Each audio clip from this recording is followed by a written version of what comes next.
Welcome back to Veterans Stadium. Here's your Sherwin-Williams starting lineup tonight for the Colorado Rockies, managed by Don Baylor. Alex Cole leads off in center field. Roberto Mejia is the second baseman. Andres Galarraga back at first base. Dante Bichette is in right field. Charlie Hayes, a former Phil, at third. Gerald Clark in left field. Joe Girardi, the catcher. Freddie Benavidez, he's the guy who beat the Phillies last week at Mile High. And on the mound, the right-hander Armando Reynoso.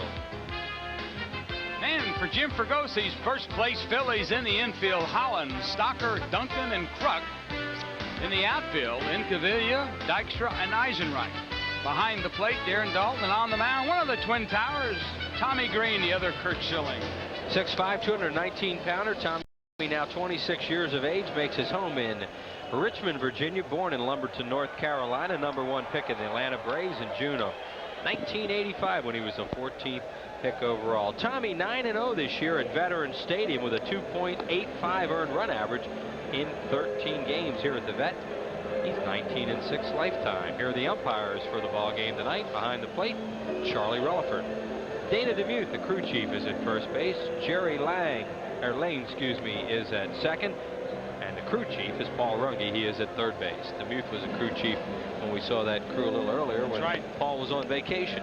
And I was in the big leagues when Paul broke in. So what does that tell you? And my rookie year, I got his father in my second big league game. Talk about an umpire that had a extra large strike zone. Ed Runge. Here we go with Alex Cole. Will lead it off. One of the two left-handed batters that the Rockies have on their roster, not in their lineup tonight, but on their roster. The other being Darrell Boston, and he is on the bench. Cole can run a little bit if he gets on. He's stolen 25 bases. And the first pitch of the game from Tommy Green is hit into right field for a base hit. They were playing him up the middle, and he just slapped it right past Duncan into right field. So Cole on with a base hit, and as we mentioned, he is a threat to run. Well, that's getting things off with a bang for the Rockies. Watch the location of the pitch by Green. It's a fastball. It starts to run down and away, and Cole just turned on it. Normally when you hit that ball, it's an easy ground out towards second base, but as Chris said, Duncan playing Cole a little bit towards second base, and the ball scooted through. There you see his percentage, and the batter is Roberto Mejia, the second baseman. They brought him up a few months ago, and he's taken over as the regular second baseman. He bunts foul out of play. He comes out of the Dodgers organization. Just 21 years of age from Mayor in the Dominican Republic. There are the numbers on him, and he is hitting really well at Mile High Stadium like a lot of these guys do, but he's not hitting much on the road. Just 169 on the road, 309 at home. The Rockies love that ballpark of theirs. What an offensive place that is. What is it, 5,200 feet in the air in height? It's a mile high. Yeah, so. There he goes. They play a little bunt and run or run and bunt, and he fouls it off, and Cole will head back to first. It's 0-2. The ball really carries in that thin air. Don Zimmer, the great Zim, the third base coach, and Jerry Royster is over at first base. A few ex-Dodgers on the coaching lines here. Zim's an ex a lot of things. Yeah, but he broke in with the Dodgers. What a beauty he is. Here's the 0-2, and Mejia swings and misses. He struck him out. Tommy Green's 119th strikeout of the year. Good pitch by Green right here. Mejia going after a pitch. It really isn't a strike. He started on the outside part of the plate, and a lot of rookies take that for as a strike, and as the ball breaks down and away out of the strike zone, they go after it. Andres Galarraga, you can see the heavy brace on his right knee through the uniform there. He is just back off the DL, missing 24 games with a second-degree sprain of the right knee. His average at 386, but he does not have enough plate appearances right now to be carried as the league's #1 hitter as he was for quite some time. That big open stance that he's come up with, and they pitch out, snap throw to first, and Cole's back. He thought Cole was going to run that time. You know, this is a much more exaggerated stance than he had in his first trip in here, Chris. Almost hitting like John Kruk from the right side.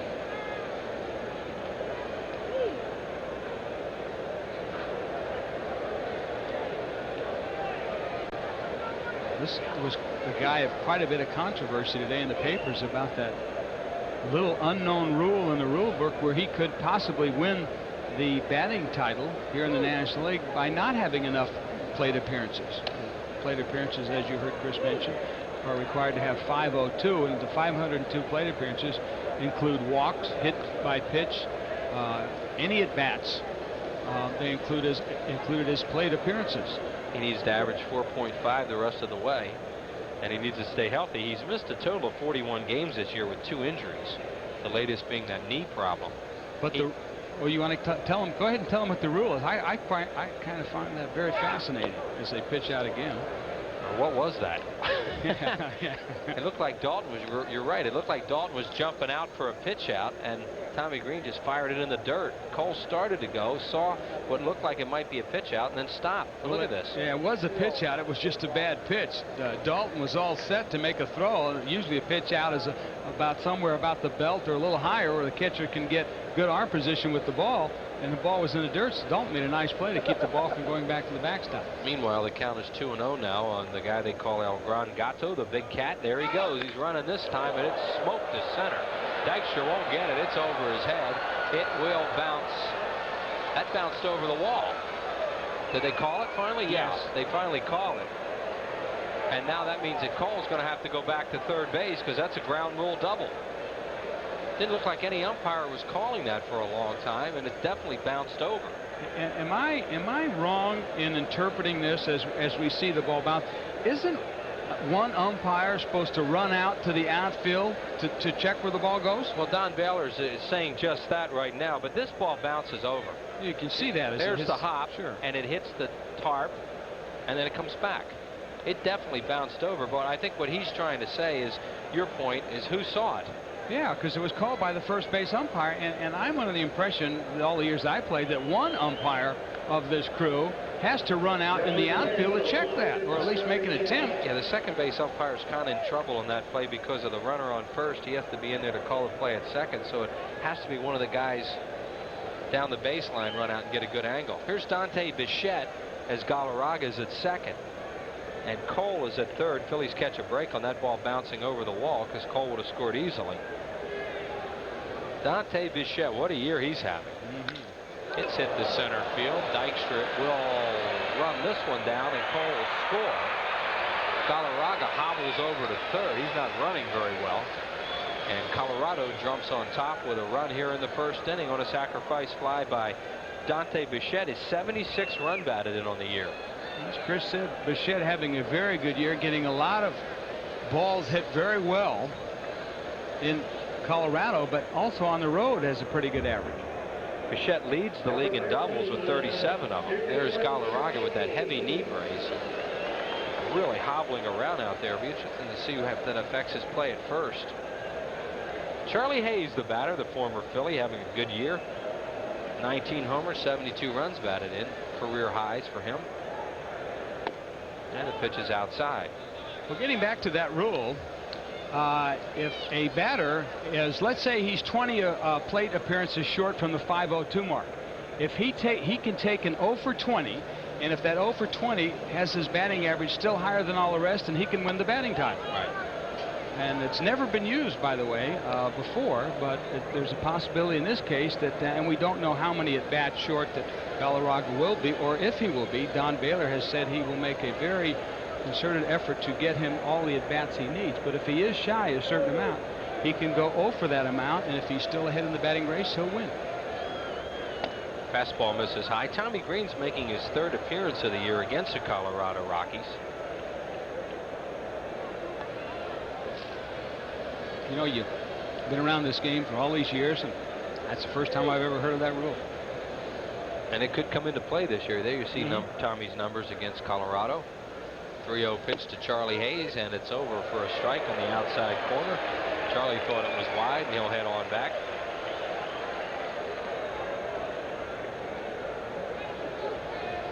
Green beat Armando Reynoso here at the Vet 6-2 on June the 5th, and he beat Lance Painter 18-1 at Colorado on May the 30th.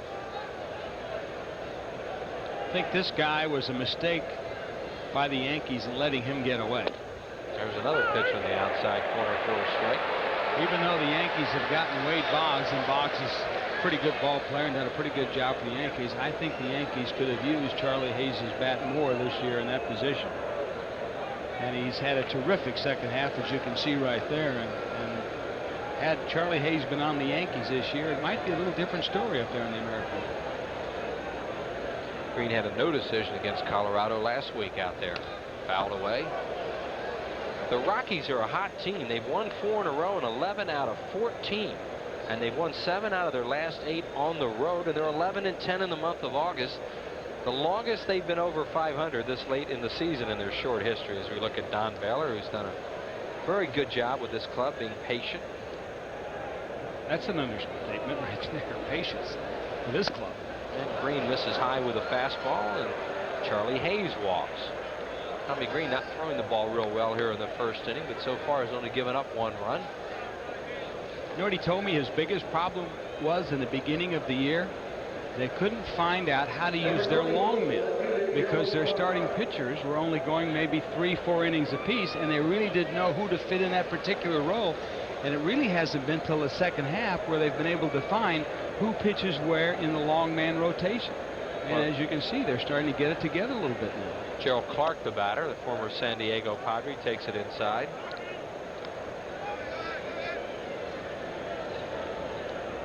There are your base runners. Galarraga at third base and Charlie Hayes at first.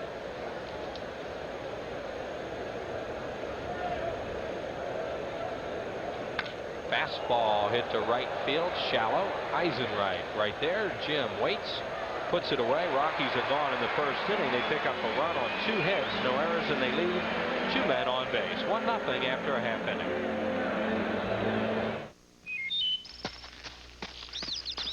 Hazy sunshine this afternoon. High close to yesterday's 96 downtown.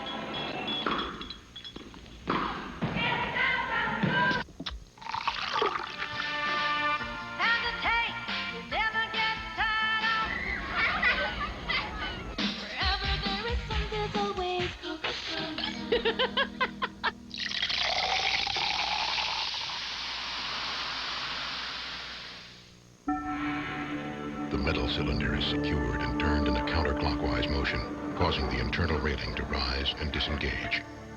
It's easy to make something as simple as opening a jar complex.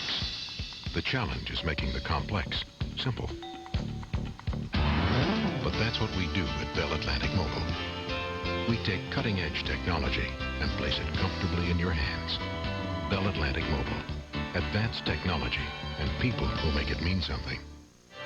Here's your Sherwin-Williams starting lineup tonight for Jim Fregosi and his Phillies. Lenny Dykstra in center field. Mariano Duncan back in the lineup at second base. John Kruk at first. Dave Hollins at third.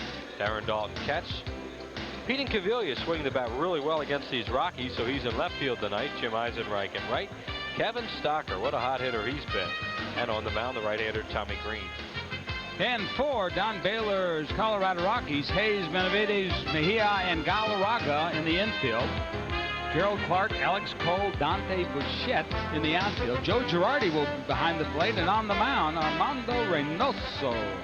Armando Reynoso is 6 foot, 186 pounder. He is 27 years of age from Jalisco, Mexico. He was a 4th choice in the 3rd round of the expansion draft by Colorado. They took him from Atlanta. There are the numbers on him.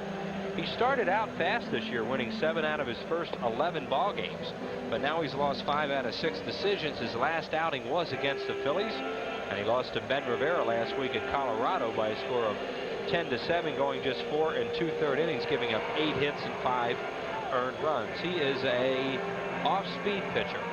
Some call him a junk baller. Is that what they call it? Well, one thing for sure, he kind of reminds me of Juan Marichal in all the different variety of pitches he throws, because he'll change speeds on all of them. He's got a fastball, a curve, a slider, and a change, and a split finger, and you never know which direction he's going to throw. Over the hand, sidearm, 3/4. Lenny Dykstra leading the league with 113 runs scored, and also in walks with 101, just having a great season. Lenny batting at .303. His high point of the year is .309.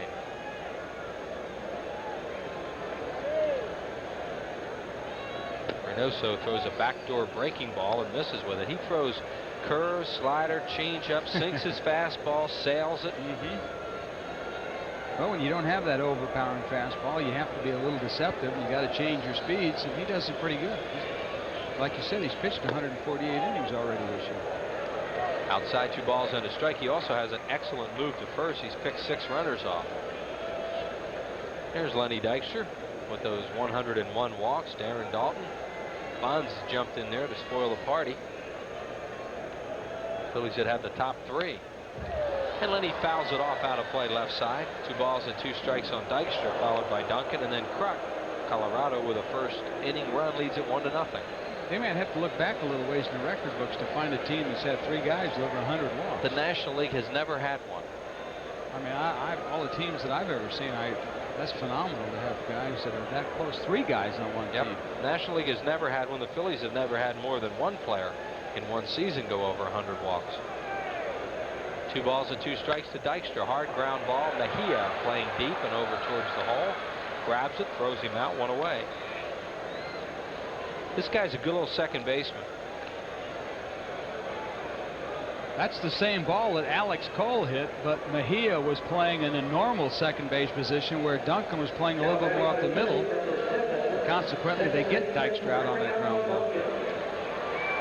And that will bring up Mariano Duncan, batting at .277 with 8 homers and 54 runs batted. Duncan missing the game yesterday with a sore back after being rolled into on that takeout the other night by Steve Finley in Houston, a controversial play. Slider misses outside.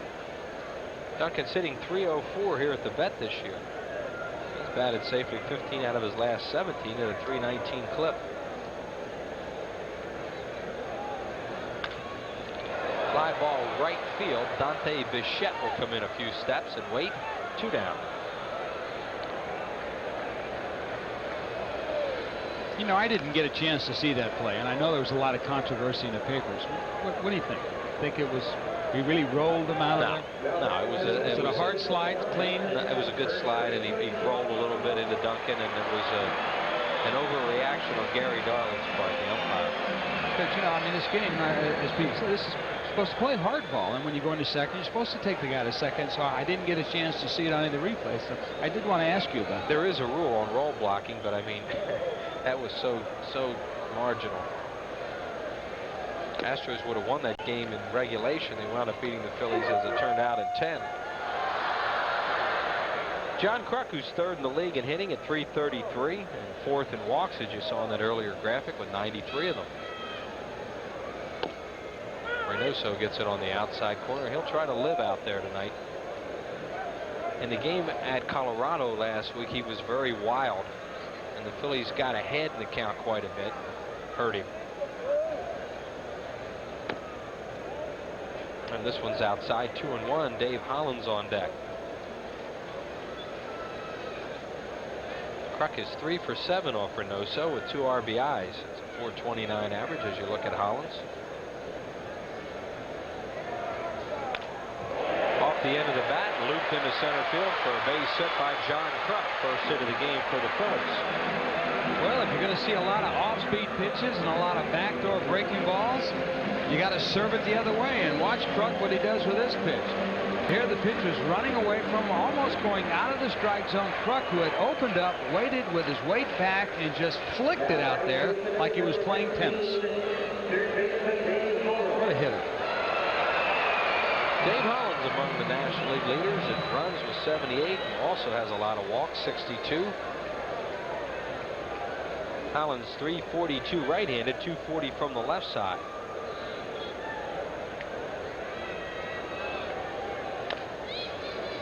Hit a couple balls really hard in Houston out to left and left center. One a home run, one a gap double. That's always a good sign for him from the left side. I used to hit home runs all the time in Houston. I'd hit the ball and then I'd run out and get it and hit it from short left field, hit it again, and we'll go out of the park. Fences are a little shorter now. You'd like it a little better. I think so. I had a tough time there hitting. I remember getting jammed 3 out of 4 times in one game with J.R. Richards on the mound. Wow, Not only did I get jammed, I came back and had my bat in 3 different pieces on 2 of those occasions. What a dominating pitcher he was. Holland's down in the count now, 0-2. Kruk with a short lead off first.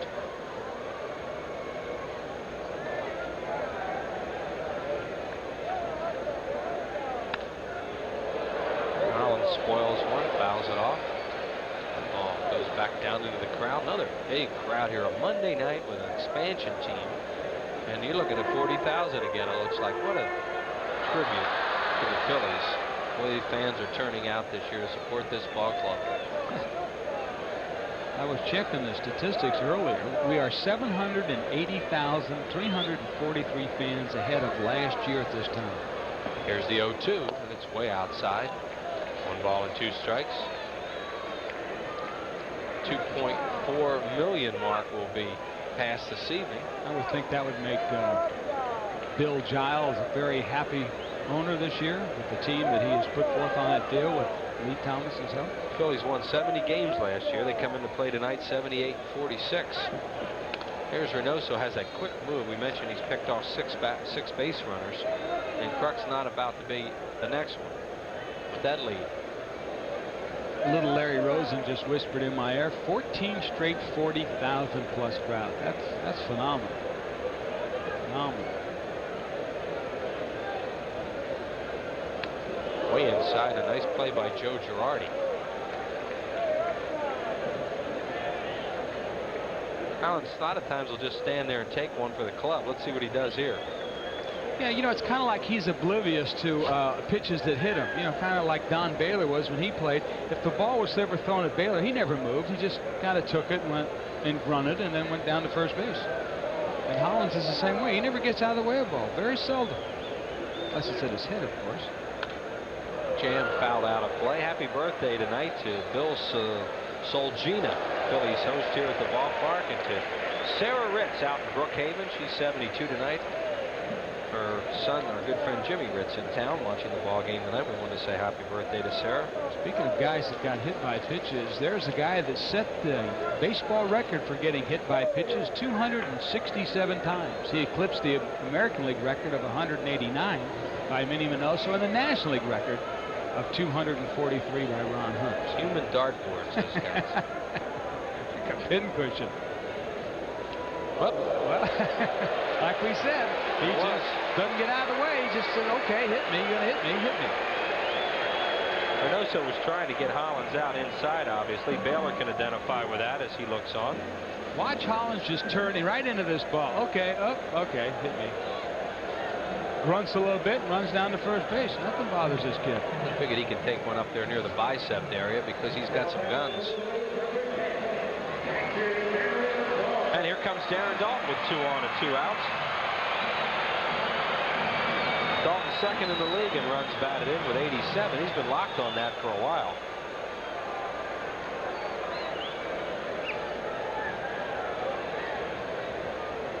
And second in walks.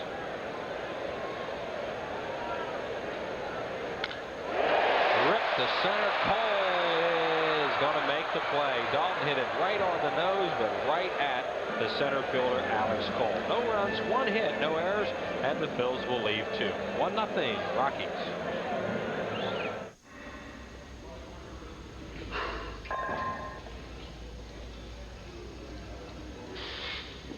The other day, these guys came to me and said, Kirby, how'd you like to be in a cross-training commercial for Nike?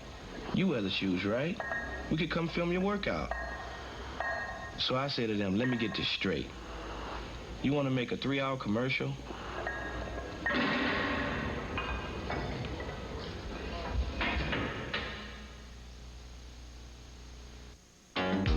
Looking for a great car at a great price? Well, your local Nissan dealers are having one of their biggest sales events of the year. I was in the right place, and it must have been the right time. For a limited time, you can lease a Nissan Maxima GXE for just $1,000 down and $299 a month. Lease a Sentra XE Limited Edition for just $500 down and $169 a month. Or buy an Altima starting at $13,000. Your local Nissan dealer. It's the right place at the right time. I was in the right place, and it must have been the right time.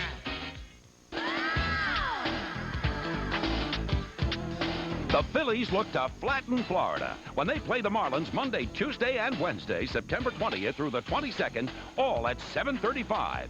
Then they're out to plop the Braves. Friday the 24th at 7:35, Saturday the 25th at 7:05, and Sunday the 26th at 1:35 when all fans receive a free Phillies poster and more on Fan Appreciation Day. Call 463-1000.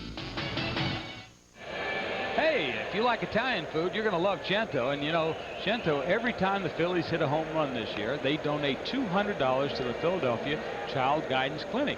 And the Phillies have hit 132 home runs already. So Cento's put all kinds of dough, that green dough, into the coffers of the Philadelphia Child Guidance Clinic. What a year they're having, and what a year Cento has had. Tommy Green heads to the second inning, and National League winning percentage leaders. There's Tommy Green. As Green has a 12-3 record coming into the game tonight, lifetime Green is 32-17. He faces the catcher Joe Girardi, who has been a hot hitter lately for Colorado, hitting .417 in his last 8 games. He came back recently after missing 60 games, 60, with the exact same injury and operation that Dave Hollins had on his hand, the hamate bone. Were you surprised that the Cubs let him get away? Yes, but they had a lot of catchers, so I guess they figured they could do it. I thought that he did a pretty good job for the Cubs. And they're happy with Wilkins, I guess, this year. But yeah, sure, he's a good player. You're right. Well, we got a lot of birthdays today. Leroy Hughes, happy birthday. He's 87. Kathleen Steinberg, she's 59. Harry and Pat Angelo, it's a happy anniversary to them. 35 years. That one snuck in there. I didn't see that one, but I got a few more coming. Yeah, and happy birthday tonight to Carla Graziano. I love that name. Tom Tressler, he's 71. Happy birthday. And Girardi fouls it back. The count is now 3 balls and 2 strikes. It'll be Girardi, Benavidez, and Reynoso. 7, 8, 9 hitters in the lineup. Wilkins has had a heck of a year. As we were talking about Wilkins, he has 23 homers now. Yes. But your point's well taken. I mean, Girardi is a very good player. Then he calls a good game. Fly ball right field, and Eisenreich is there. Drifts back a few steps, and there's one out. Here's a happy 53rd anniversary to John and Helen Andruzzi, and a happy 40th winning anniversary to Pat McNally of Lawndale. They'll celebrate on August 25th. You're doing a great job with those. Oh yeah, I've got about 600 or 700 more today. These are all Prism watchers, by the way, I've been told. Great. Speaking of Prism, well, we're on all this week, folks, so don't get away from that too. And if you're not watching us on Prism, you're at a neighbor's house, go to your phone tomorrow, call up Prism, because not only do we have great baseball games coming up the rest of the year, but some great movies. Freddie Benavidez off the end of the bat. Duncan throws him out. Benavidez hit the game-winning home run against the Phillies last week at Mile High Stadium in that Thursday afternoon game. Good breaking ball here by Green. It's got a pretty good bite to it. You can see up, right down, and he hit it right off the end of the bat. Here's the pitcher, Armando Reynoso. 5 for 51 on the year, 0.98 with a homer off Trevor Wilson of the Giants, and 1 run batted in. Well, I just made Eisenreich, and Incaviglia very mad at me just now because I just gave them the out to right and the ground out to Eisenreich. I forgot to turn my score sheet over. There's a jammer, popped up foul. This will go to the crowd behind the Phillies dugout. And right back past Darren Dalton and into play. So let me correct that for these 2 Phillies so that they don't get some at-bats there they never got a shot at. Part of the crowd in attendance here tonight. Yeah, I love those red hats. Nice hat. Happy birthday to Butch Matthews and John Kurt Savage. Cut Savage, both 41 today. George Crawford, happy birthday too. Look at this. Armando Reynoso got one up in his eyes, and he knew what to do with it. Tommy Green made a real bad pitch to him, and he hammered it into center for a base hit. That is hit number 3 in the game for Reynoso. It's a hanger, all right. Reynoso coming in tonight only 5 for 51. And you can see that one right up in the strike zone area, had hit me all over it, and that's exactly what Reynoso did for his 6th hit on the year. To the top of the order, and Alex Cole, who singled to right, scored the Rockies run in the 1st inning. Cole takes it up high, ball 1. Green has yet to strike out a batter, and Green is a strikeout pitcher. Or you say has 1 strikeout and 1 walk. Normally when Tommy's throwing real well, he'll get quite a few strikeouts. So far it looks like he's kind of still feeling for it. He's not had good command. He misses again, and Dalton wants to talk to him.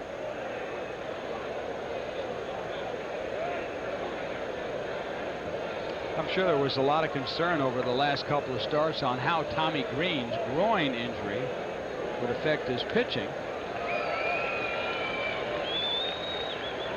So far there's been no problem with it, but looks like his control really hasn't been what it should be. Alex Cole, signed originally by St. Louis, has played in the major leagues with Cleveland and Pittsburgh. There's a line drive to left center. Dykstra will cut it off and keep Reynoso at 2nd base. So Tommy Green off to a shaky start tonight. Colorado, as I mentioned, they are a hot offensive team coming in here. They're swinging the bats pretty well. Well, after Cole yanking one into the hole between 1st and 2nd, Green goes away from him, and Cole goes the other way with a pitch. The only reason that Cole might not have had a double on that is because Reynoso slowed down, and when you got the pitcher running, they don't go very fast. Roberto Mejia, the batter, he struck out his 1st time up, little 2nd baseman. And the first pitch is over for strike 1. The Rockies now with 4 hits. We're in the 2nd inning. Happy birthday to TJ Buto. 13 today. Mejia hits a fly ball to shallow center field, and Lenny's right there. Dykstra puts it away, and Green escapes trouble here in the 2nd inning. No runs, 2 hits, no errors. The Rockies lead 2 more, and they lead at 1-0. Did you know Texaco puts System 3 in every grade of gasoline? System 3 gets high marks in every grade, which is a lot better than I ever did. My dad says Texaco puts System 3 in every grade. I'm in the 4th grade. That's why I always fill up with System 3. What do I look like? Don't say it. When it comes to performance in cars both new and old, System 3, I can get great performance from Beacon Hill to Beverly Hills. count on every grade of Texaco System 3. Don't try it with any other gasoline. I wouldn't. Who asked you? Yeah, how far away do you think I can get in 72 hours?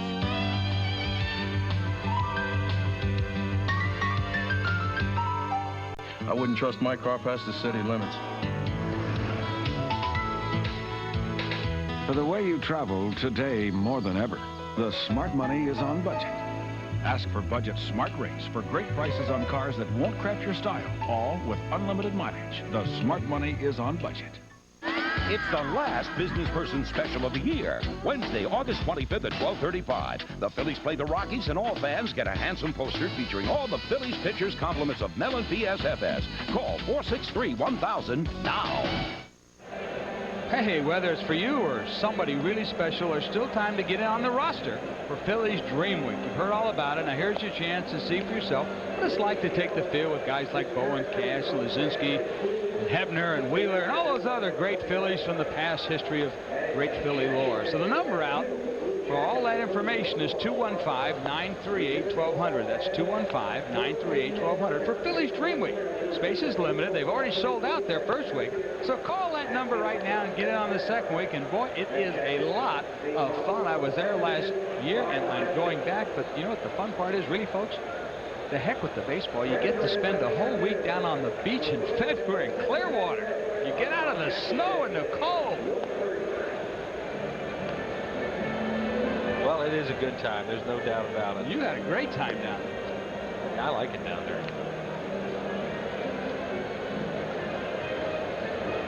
Happy birthday tonight to Joe Folo, who's 66, and to Steve Valerio, 33. Steve's the son of Tony Valerio, who's a longtime security guard and a visiting dugout. Yep, Tony's been there for 30-odd years. We caught him sleeping the other day.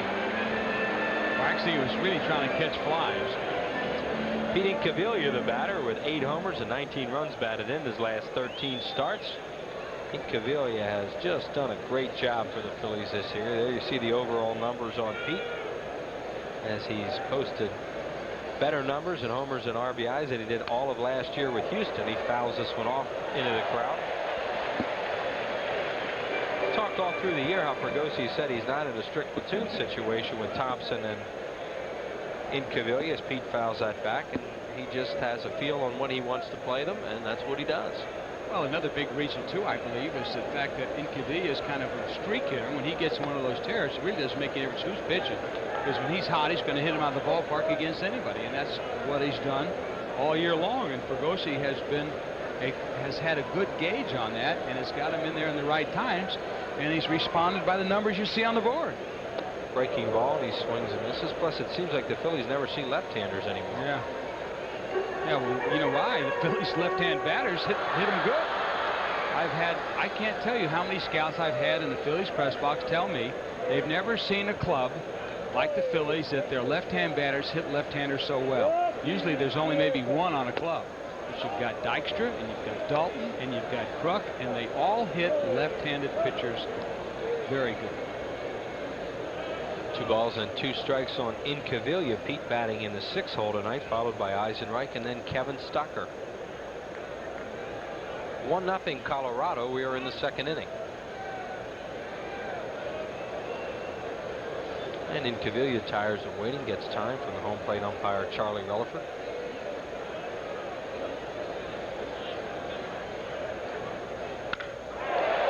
Oof. That's hit so hard he's going to have to bust for a double, and he can't get there. That ball was hit a rocket off the wall on one hop right back to Gerald Clark, and Incaviglia couldn't get there. Well, you know, we talked about how when he gets in his hot streaks, it was a hanging breaking ball, or at least it was out over the plate. Look at this. Oh, did he hit it? And as Chris said, he hit that ball with such power that the ball one-hopped off the wall. And watch Hayes, he picks it up just like this, boom, and Incaviglia, who ran hard all the way to first, had no chance to get the second. Yeah, the ball hit the glass, too. If it hits the padding, it's going to drop straight down, and he would have been able to get there. But when it hit the glass, it came right back to Clark as hard as that was hit. Here's Eisenreich, and Jim takes it outside. Eisenreich 1 for 4 off Armando Reynoso, and batting .328 in his last 41 games, and he's hitting .343 here in this ballpark, as he has had a lot of success here at home. There's that quick move of Reynoso's over to first. He has very quick feet, does Reynoso. Incaviglia was leaning just a tad bit the other way, and they almost got him. Eisenreich to deep right field. Back goes Bichette. It is off the top of the wall and in play. A stand-up goer. He slides into second, Eisenreich. And over to third goes Incaviglia, as Eisenreich just missed a 2-run home run. That's his 13th double of the year. Well, here's the pitch. It's a running fastball, but he didn't get it far enough out. The ball almost cut the center of the plate. And Eisenreich, who makes hitting so simple, see it, hit it hard. You can see how far the ball just missed by being a home run. And Incaviglia did a nice job in getting to third base. He really had to wait just a little bit to see if the right fielder, Bichette, had any kind of play at all. Kevin Stocker, the batter. They're going to play the infield in with nobody out here in the 2nd inning. Stocker is on his 2nd 10-game hitting streak, and he hasn't been here that long. There you see the infield. Well, the one thing I like about the way the kid hits, Chris, the fact that he's not afraid to choke up. And as you can see here, he's up about maybe 2 to 3 inches. Everybody used to think when you choked up on the bat that you were a wuss, okay? Well, I think Barry Bonds has changed all that now. And now players aren't afraid to choke up on the bat, because when you choke up, you can get better back control, and you can put more meat, or the bottom end of the bat, the barrel, on the ball. Stocker fouls it off. Kevin had a big series against Colorado last week, having 2 games in which he drove in 3 runs, one of them on a 3-run homer. Playing the infield in here with the 8-hitter up. They're taking their chances. They can get Stocker to ground out, prevent a run from scoring, and then get Green, and then maybe dodge a bullet here in the 2nd. Phillies had 2 men on in the first inning, and Dalton hit a rocket right at the center fielder for the final out. 0-1 pitch to Stocker, and it's outside 1-1. I don't profess to be a manager, but in this situation, when your team is playing well and you're hitting the ball, as the Colorado Rockies have, why would you play the infield in here? I mean, you know that your team has been doing well. You've been scoring runs. Some managers like to play it in when you're down in the end of the lineup, no matter what. And I guess that's what Mailer would tell you. It's only the second inning. Yep. 1-1 to Stocker. Swing and a miss.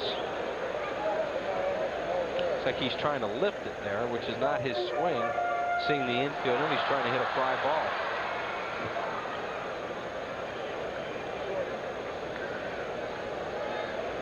Birthday wishes tonight to William Chuck Klein, who's 65, and Alessa Klein and Billy Klein. The whole family, huh? A lot of Kleins. Chuck Klein, what a famous name that is in this area. 1 ball, 2 strikes to Stocker. Got him. Got him to chase a bad ball. Foul tip held on to by Girardi, so that's a big out for Armando Reynoso.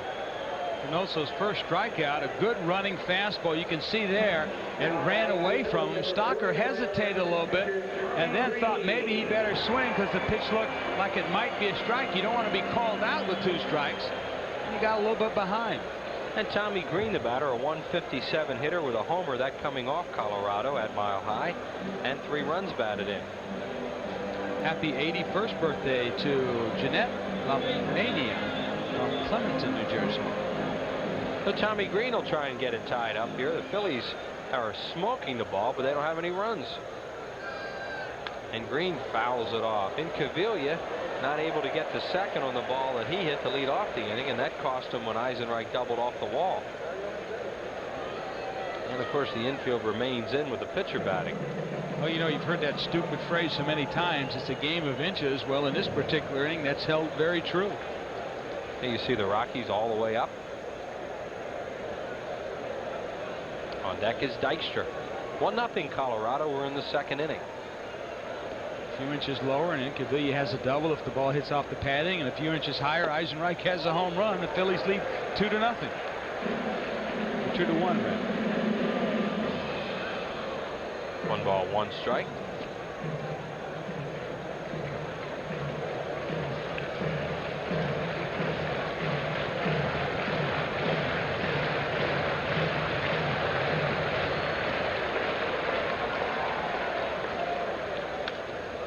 Green fouls another one off, so the count is 1-2. Phillies do not suicide squeeze very often, particularly early in the game here in the second inning. They wouldn't want him to bunt into a double play and then waste a chance for Dykstra to bat, so they're letting Tommy Green swing away. Marjorie Nickerson would like to wish her husband Don a very happy anniversary, 24 years. That's Incaviglia at third base, and Eisenreich at second. Now there's 1 out.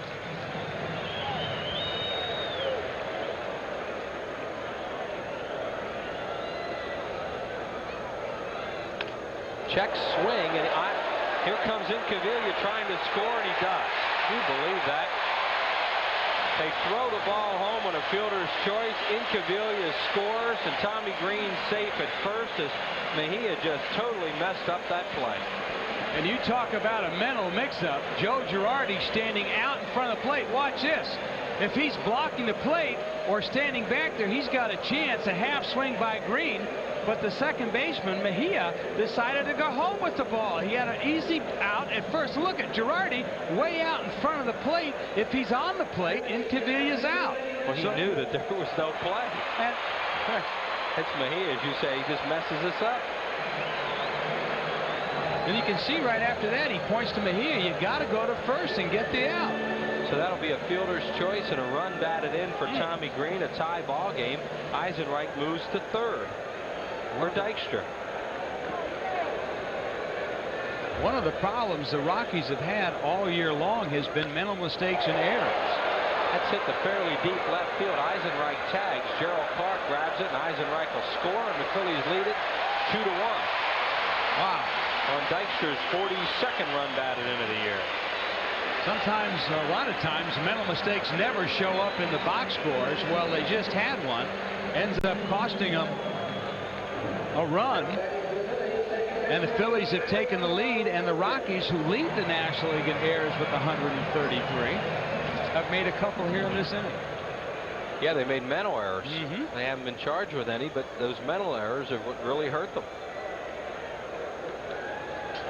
And Duncan, the batter, with Green at first base and 2 outs, and they're not holding Tommy on. Duncan, a base hit to center field. Green will stop at second base. And the Phillies continue to wail away in this inning. That is hit number 3 in this inning and number 4 overall. Well, really, Reynoso has pitched well enough, and he should be out of this inning, and the score should only be tied. Here, he hangs a breaking ball, and Duncan prolongs the inning. Another breaking ball up in the strike zone. A lot of people in the organization of the Rockies feel that Reynoso, in pitching 148 innings, has pitched really a lot more innings than he should have. His arm might be a little tired right now. Having pitched in that Mexican League. Kruk takes it inside. Welcome to Superbox 432 tonight. Employees and guests of the O'Malley Moving and Storage Company. President Kevin O'Malley here. Thank him and the guys for moving me a couple months ago. It was a real easy job, though. A couple of toothbrushes and an old suitcase, huh? They said it was cake.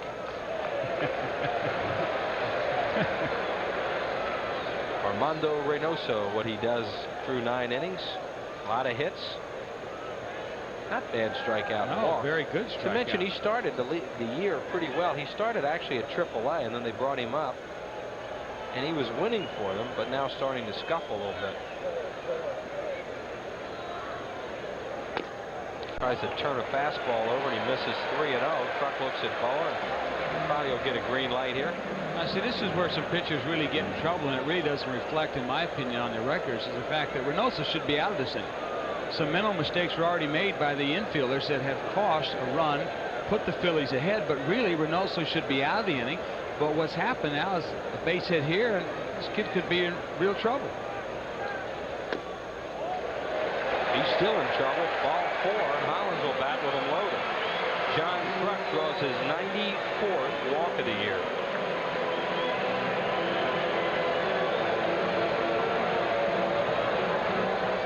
And Larry Bernard, who has lost about 20 pounds this year walking to and from the mound. His pitching staff has an earned run average near 6. And we'll be at you again here tomorrow. As Jay said, a lot of games coming up on Prism, 5 in a row to be exact.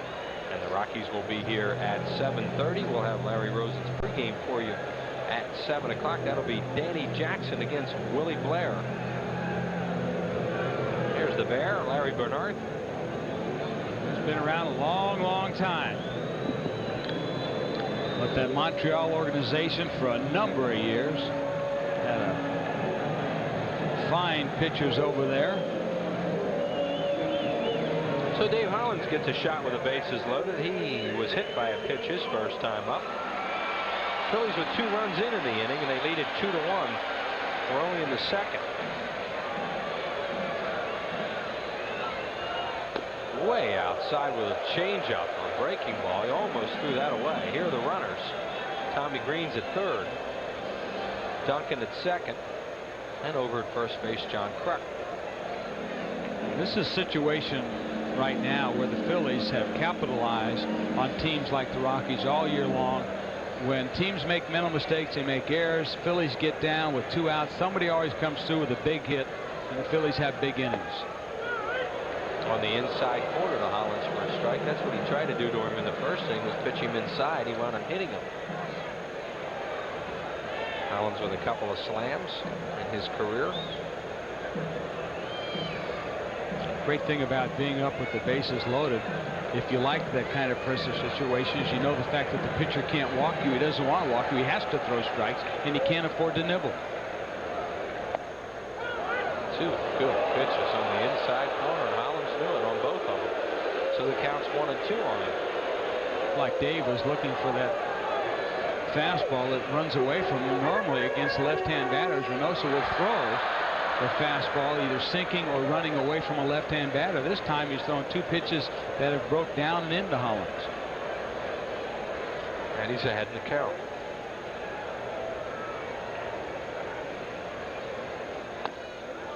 His fastball sails inside, 2-2. Reynoso started the season at Colorado Springs, their AAA club, the Sky Sox, where he was 2-1 with a 3.22 ERA.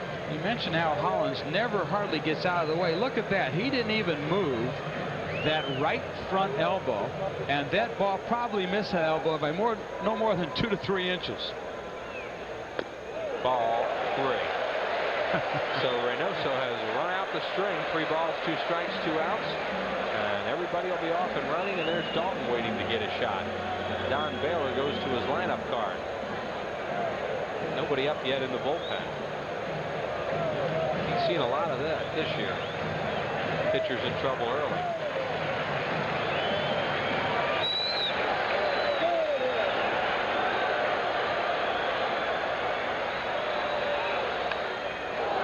Made a good pitch on him. Yes, he did. Jammed him, fouled it off. Came back in with either a cutter or maybe even a little tight slider. He does have a slider. Doesn't throw it much. But he kept the ball inside above the belt and right on the fist of Hollins. You can see that. And Hollins really popped that ball up right around the label. That is a tough pitch as a hitter because you don't know if it's a cutter or a slider with that spin probably, because it didn't move much, but just enough. Just enough to move down maybe an inch or 2 on the bat to keep you from hitting it on the sweet spot. 3 balls, 2 strikes. Fouled off the mask of Joe Girardi. Those base runners are getting a workout, and Tommy Green really doesn't want one. Surprisingly enough, Reynoso is really keeping the pitches inside to Hollins. Yeah, he's trying to prevent him from extending. Girardi checking out the mask, helmet, see if everything's on tight. When those catchers get hit with a foul ball off the mask, you don't realize it, but it's like just somebody whacking you upside the head. You might not feel it right away, but you get back in that dugout, you know you've been hit there. Good pitch on the outside corner, and Hollins taps it to second, and Reynoso gets out of big trouble. Phillies do get 2 runs in the inning. They do it with 3 hits. There were no errors, and they leave them loaded. 2-1 Phils. You can feel it deep inside. Dedication and a real sense of pride, and you're giving it your best. Proud to be your bud. Budweiser. Proud to be your bud. Proud to be your bud. Ooh, yeah. Proud to be your bud. Proud to be your bud. Do you want your car done right? If you want your car done right, it has to be done by the right people. We take care of our customers. We do the job right. Quality all the way. Experience counts. The customer comes first. Satisfaction guaranteed. We're only as good as our people. That's why Jiffy Lube is America's favorite oil change. We got experience at Jiffy Lube. From 1600 Pennsylvania Avenue to right here in Pennsylvania, people are searching for new choices in healthcare. The costs are strangling me. Which inspired Independence Blue Cross and Pennsylvania Blue Shield to create the new personal choice. Seems like you always have to give something up. A health plan that gives people the benefits of an HMO. No one has the right to tell me what doctor I can see. Without asking them to give up their freedom. Personal choice, the health plan that controls costs, not people. It's a really good-looking baseball jacket, free for kids 14 and under. Compliments of Acme and Kraft when the Phillies play the Reds Sunday, August 29th at 1:35. They'll make a racket to get this jacket. Call 463-1000. Business Person Special number 5, the final one of this season. You know how popular they are. Your last chance to catch the Phillies in the daytime during the middle of the week. So come on out on Wednesday at 12:35. These Rockies will be here, and Kurt Schilling will be on the mound for the Phils. And today is compliments of Mellon PSFS. They're awaiting your call downstairs at 463-1000. Those overworked folks down in the ticket office, have they ever been on that phone a lot? And they love it. I'm kind of anxious to hear all these business excuses specials coming, you know, that what you're going to tell the boss. In fact, to tell you what, folks, you write me the best one that you've heard, and the best one that I find, I'll pick it out and I'll announce it in the air, and I will get 4 tickets to a Phillies game for somebody. The best excuse you've heard over the 5 business person specials we've had. Just send me a letter here to the Phillies. The big cat, Andres Galarraga, leads it off. Ground rule double to center his first time up. Andres at .388 raised his batting average 2 points. Takes it high. Birthday wishes tonight, number 28 to Rich Mullen from Chris and Chad. We got a nice letter here from Christine Swist. So happy birthday to Rich, says he is a great fan. Galarraga rips a foul right side out of play into the upper deck.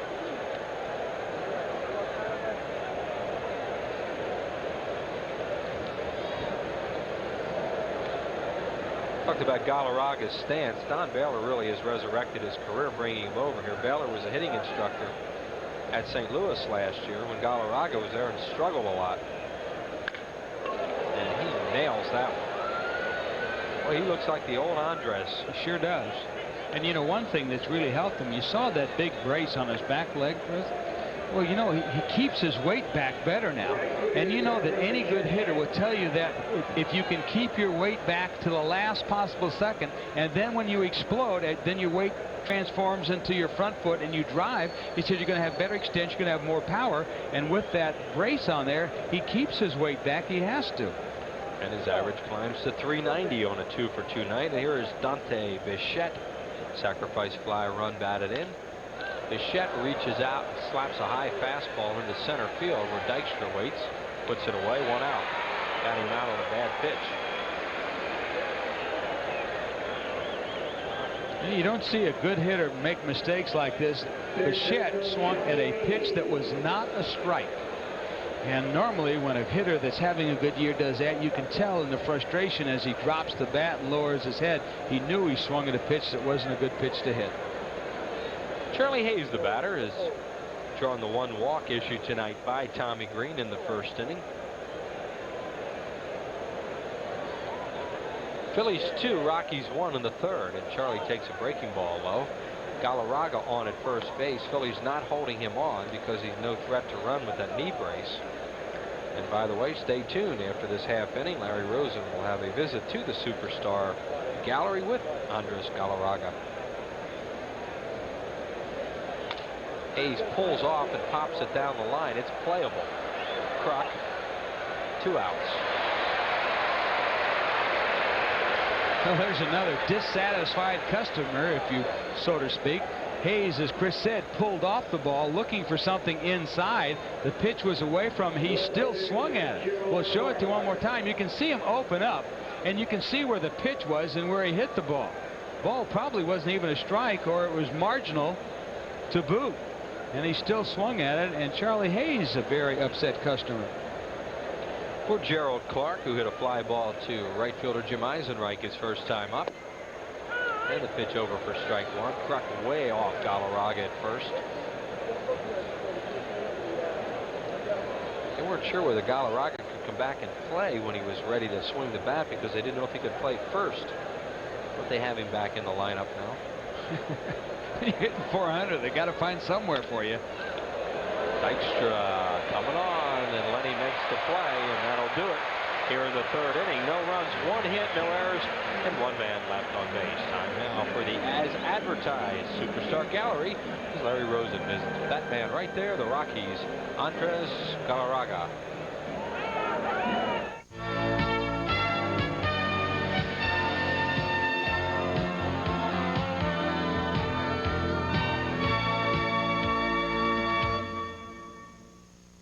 In Montreal, Andres Galarraga was the big cat.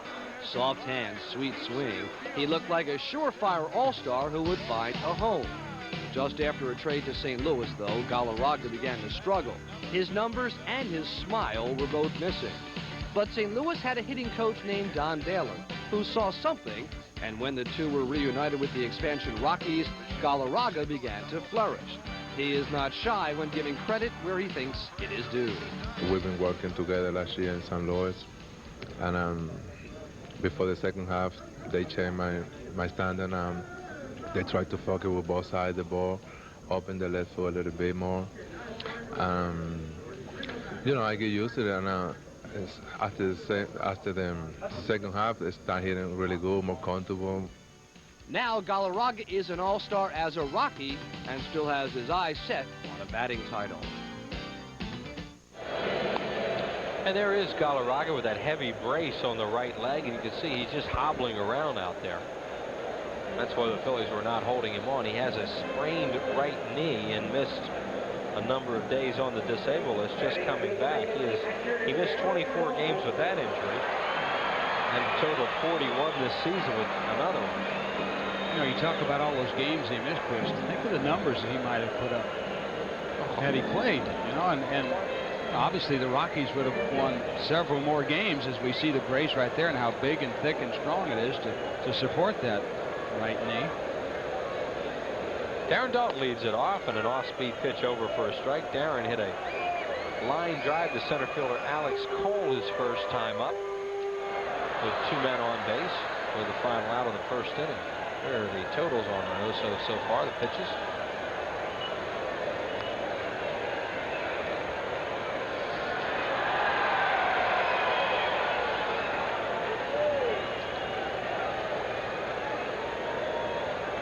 Dalton's last RBI was on the 10th of this month. I mentioned he's been locked on 87 for a long time. That was against Montreal. You see what he did last year. And trying to do it again this year, lead the league in runs batted in, but he's been in a little drought.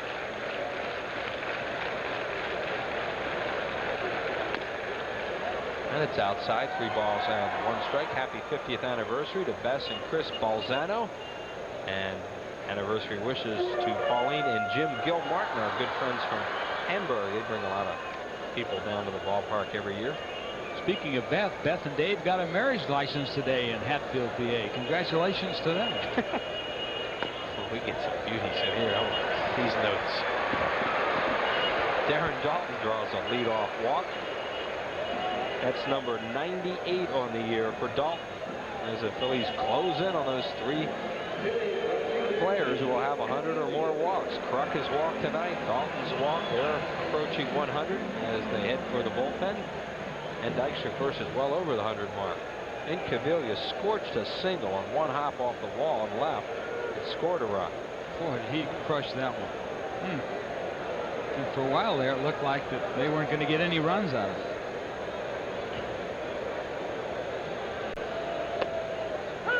Reynoso goes away from him. Strike called. No balls and 1 strike. On deck is Eisenreich. Phillies welcome back Sharon Holmes to work, and also happy birthday to her.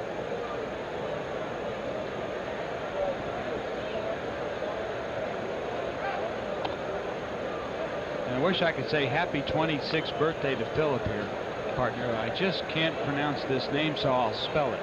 J-U-S-Z-C-Z-U-K. So Philip, happy 26th. You know who you are. And you're expecting twin girls, huh? Well, congratulations to you, buddy, for that one. Down low. 1 ball and 1 strike to Pete Incaviglia. 74 runs batted in on 78 hits for Incaviglia. And if there's anybody in China that wants their birthday read, just send it on in, folks. A couple billion people over there. Sounds like Whitey on Sundays.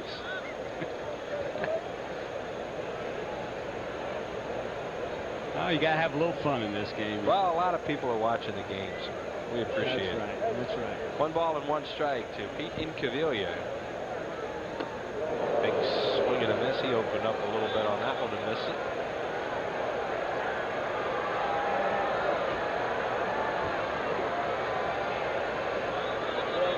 Fanatic is way up in the upper deck, where Incaviglia hits him sometimes down the left field line. He's hoping Pete will nail one. Look at it. He's trying to incite the crowd to look where he is. Go and look at that.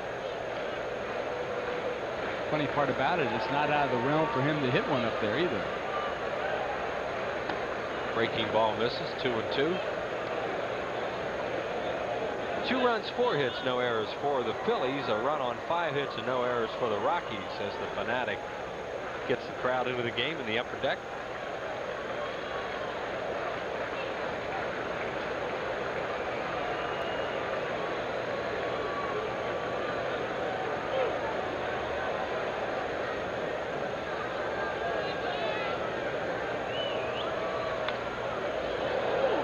Cavilla waited well on that and then fouled it back.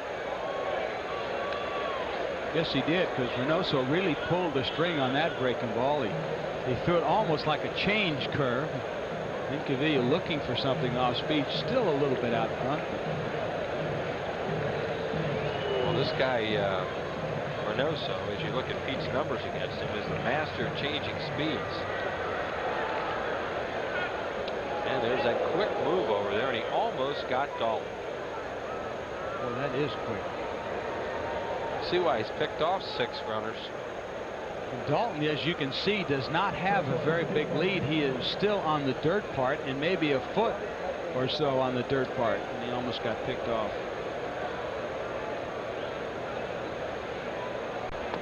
Low ball 3. Everybody in Cavilla is a dead pull hitter. Now Dalton and Incaviglia take a look at Larry Boa to see whether Dalton will be running on the pitch. Incaviglia swinging the bat a lot better. He hasn't been striking out as much, so maybe they'll let him go. That's a load for somebody. That beautiful form-fitting tight green outfit that Dave Raymond wears. We'll watch Dalton and see if he breaks here. 3-2 to Incaviglia. Dalton goes.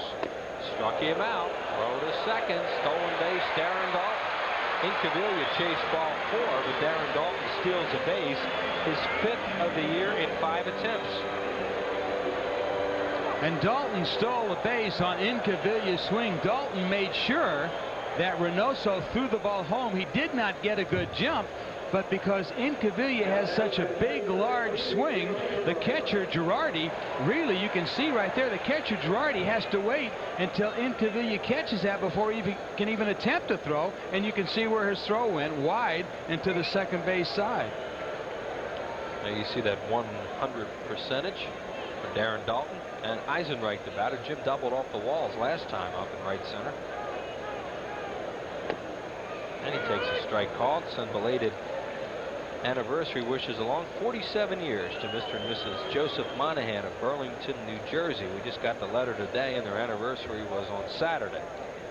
They mailed the letter on the 18th. It would have been tough to get that one. Yeah, since you're on the road. Yeah.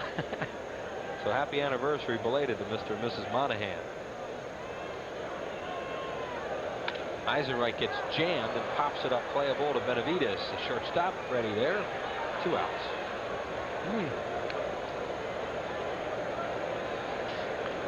There we see Dalton at second base. Good pitch by Reynoso. It kept it tight on Eisenreich. As you can see, that pitch just a little bit above the belt, riding in on Eisenreich. Eisenreich couldn't extend, get the bat head out, popped it up. They're going to walk Stocker, even though Kevin struck out with runners at second and third his last time up. They're going to walk the 8-hole hitter here in the 3rd inning of a 2-1 game. There's always different philosophies on whether to do this or not, and Don Baylor is going to walk him. Happy 47th wedding anniversary to Mr. and Mrs. Martin Resnick, and it's also Mr. Resnick's birthday, so happy anniversary and birthday. And there is the Rockies manager who saw Kevin Stocker knock in 6 runs in 2 games last week. Decides he's not going to give him a shot here. He'll take his chances with Tommy Green with 2 outs.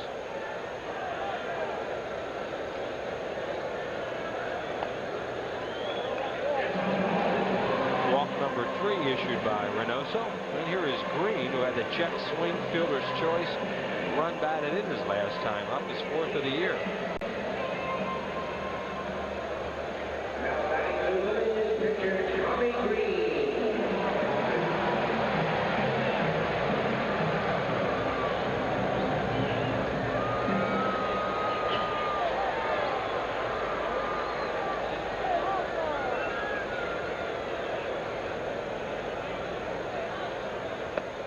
What a time it would be for Green to lay down a bunt towards the third base line. He's got Charlie Hayes back pretty far. Yes, he does. Back in left field. And Green has pretty good speed. He gets that bunt down the third base line. There's a heck of a chance that he wouldn't have much trouble beating it out. Green really dives into pitches, and he almost got hit then. Oh, I can see what Reynoso wants to do. He wants to push Green off the plate a little bit right here, as you can see there, so he can go back away with the breaking ball. Green has a little trouble, as most pitchers do, with a little bit of a spin on the ball, especially when it's going away from him. And let's see if Reynoso comes back with a breaking ball on the outside part of the plate. He does. Benavides will only have one play to second, and they get Stocker. Nice play by Freddie Benavides, and Mejia got spiked a little bit. Phillies are out here in the third inning. No runs, no hits, no errors. They lead 2 more. They've left 7 through 3. As you see Benavides make the play, and it's 2-1. It's the round world, genuine and true. It keeps on spinning, and you always come through. And you're giving it your best. Proud to be your bud. Budweiser. Proud to be your bud. Proud to be your bud. Ooh, yeah. Proud to be your. Proud to be your bud. You've seen these. Glasses that lighten and darken automatically. So had Infinity. That's why the rear view mirror in the new Q45 uses electrochromic technology to lighten and darken automatically for glare during night driving. So you don't have to think about it. Visit your Infinity showroom, and when you're ready to buy a luxury car, you won't have to think about that either. Lease one of the world's most advanced automobiles, now at a very special rate for a limited time.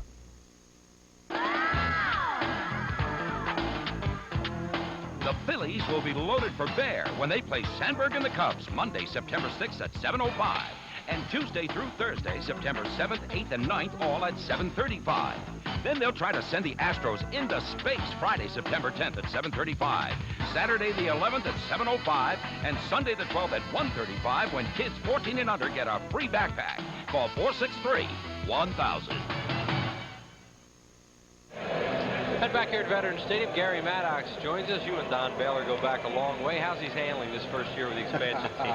Well, I did speak with Don in spring training. He was down at Phoenix, and he said he was enthusiastic about it and looking forward to the season. I spoke with him again tonight, and he's still enthusiastic about it. He feels that his players, recognizing that, hey, on any other team, they might not even get a chance to play. They would be on the bench.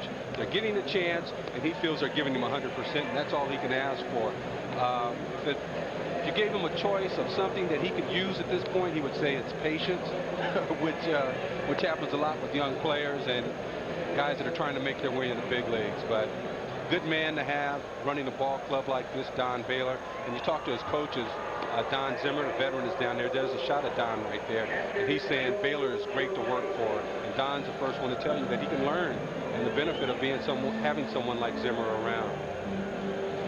Patience and pitching probably would help too. The guys that they have now starting are, none of them were on the starting rotation opening day. Right. So it just gives you an idea of what they must be going through. When you saw Don Zimmer there, Gary just talking about the veteran Zimmer. Joe Girardi leads it off. There's Zim. He's got Amos Otis is the batting instructor, a great hitter. People from Philadelphia probably remember the killer series he had against us in the World Series there.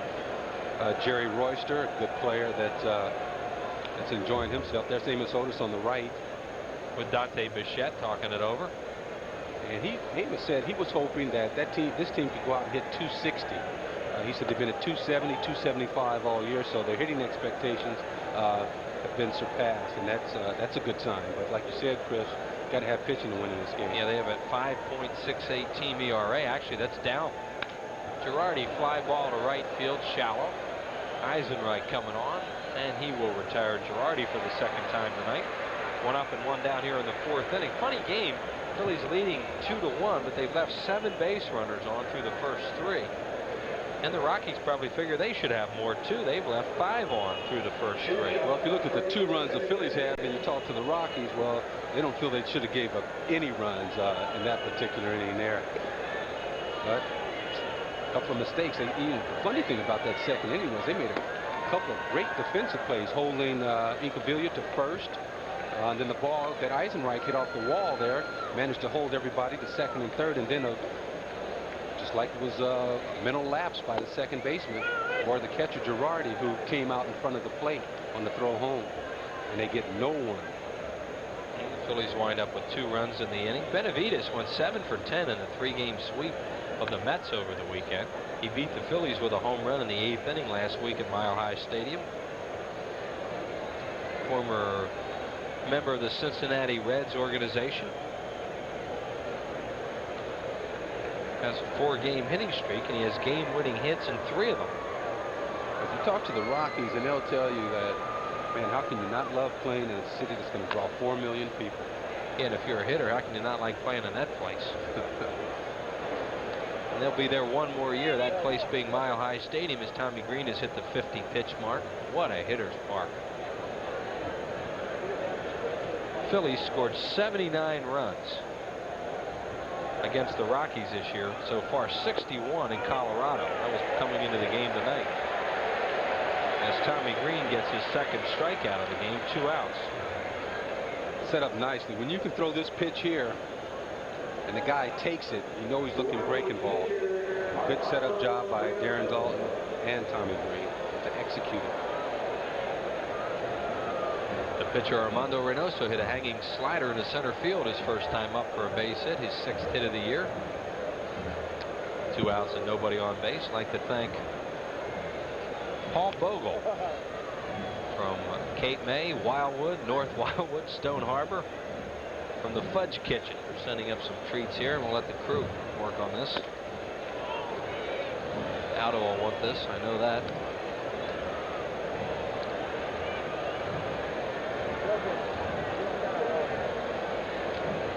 Second thought, we might not give it away. Reynoso hits that pretty hard. And Hollins fires to first. Truck to one knee, surrounds it. And an exciting play to end the 4th inning. No runs, no hits, no errors, and nobody left. Phil's still lead it by 1. Introducing a Honda rarity. Well, it's more of an unusual occurrence. Actually, it's never happened like this before. Definitely out of the ordinary. As a matter of fact, we've never uttered these words before. And though it's our first, at these prices, they're not gonna last.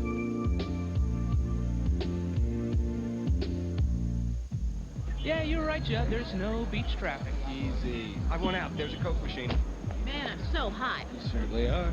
Hot as in sweaty. Okay, so crank on the AC. Air conditioning is for the weak, like yourself. I'm sticking to the seat like yourself. That Please. dog is moving faster than we are. All you guys ever do is complain. Your shoes are pretty. Could someone please fan me? No.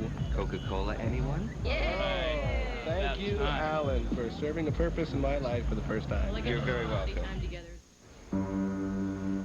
I work Saturdays and Sundays. It's not a job. It's a dedication. I don't think you can teach someone to tune. You just got to practice until it's natural, just like breathing. There seems something mystic about it. So much beauty comes out of music. Mellon PSFS, you're why we do our very best.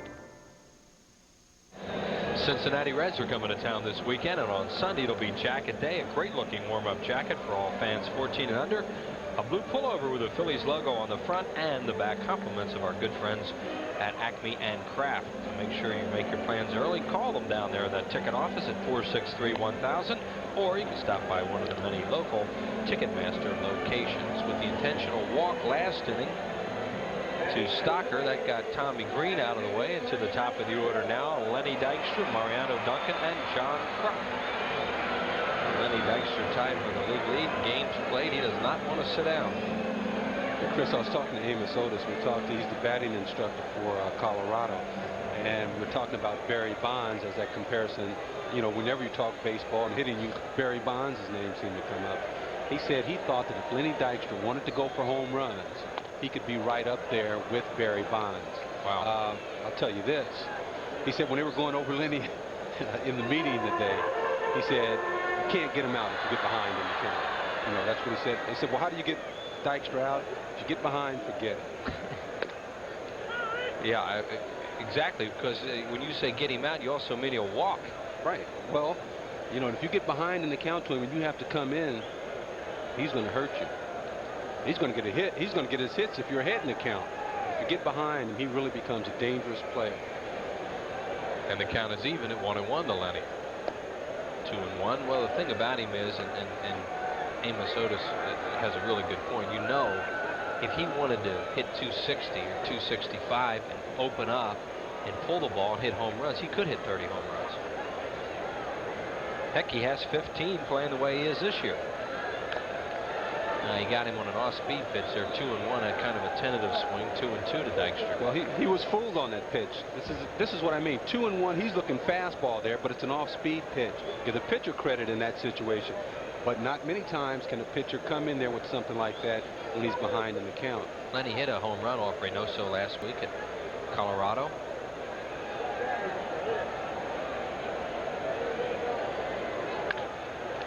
Ground ball on 2 hops to Mejia at second base. Throws him out. Dykstra now 0 for 2 with an RBI. 2 ground balls to second. 1 out here in the 4th.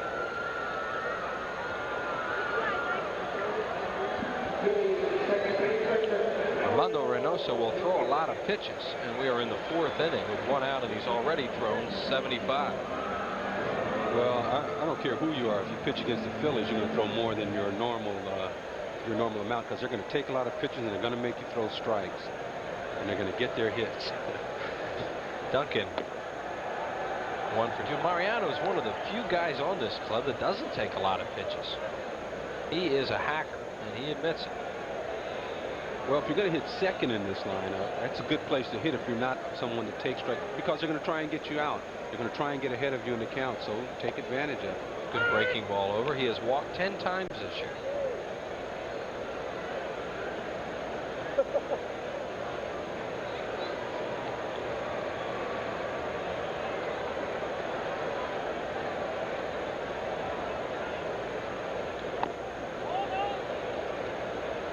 Balls, 1 strike on Duncan, and Kruk on deck.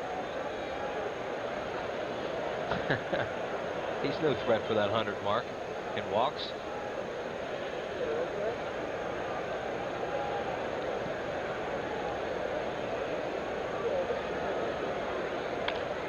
Off the end of the bat and over the first base dugout into the crowd. If you're going to be a player that is productive and not get your walks, you really got you got to get a lot of base hits in order to get that on base percentage up there, because that's what counts. How many times are you on base so that you can come around and score a run? That counts a lot. And if you look at Lenny Dykstra and then say, wow, the guy on top of getting all those hits walks 100 times, you know, it's easy to see why he's going to score so many runs. 113 of them so far. Reynoso wanted that, just missed. 3-2 to Duncan. Armando has walked 3, 1 intentionally, and struck out 2 thus far.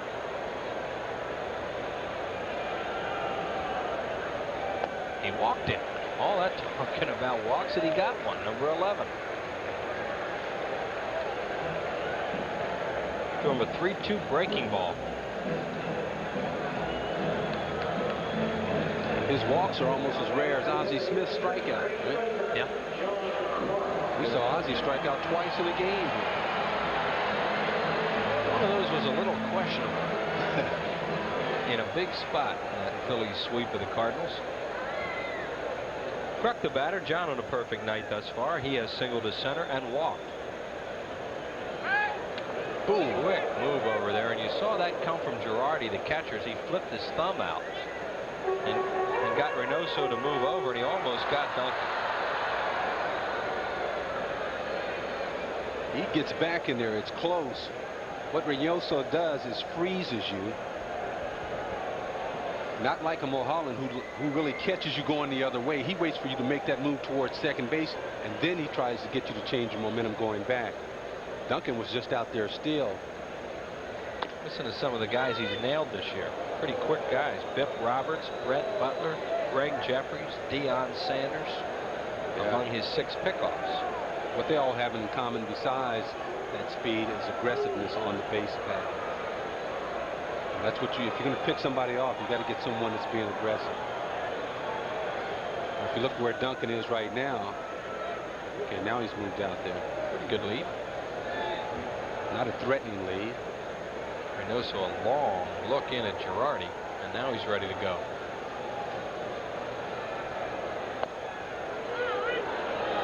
Buck takes it 0-2. Dave Holland's the on-deck batter. Mariano Duncan has stolen 6 bases in 10 attempts.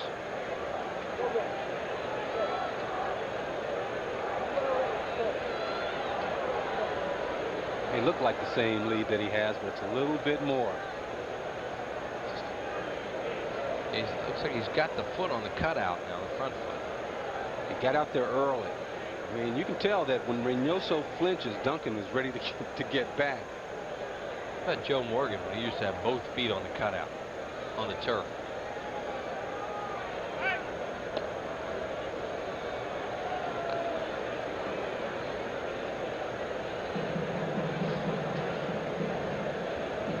Watch, he gives you all kinds of stuff with his head.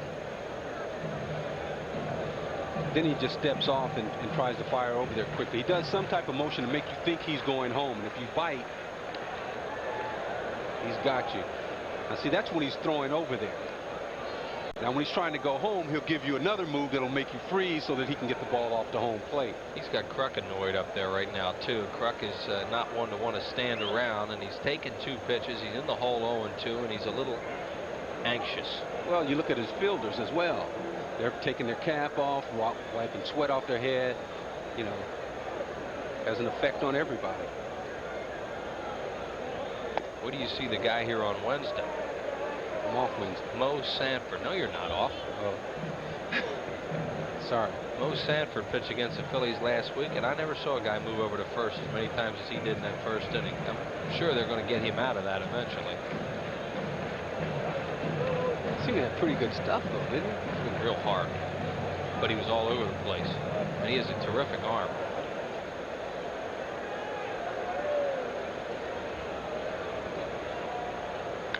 Kruk fouls it away. Are you aware of the fact now that you're not off on Wednesday? I know, I'm off Thursday. Okay. I'll give you that one.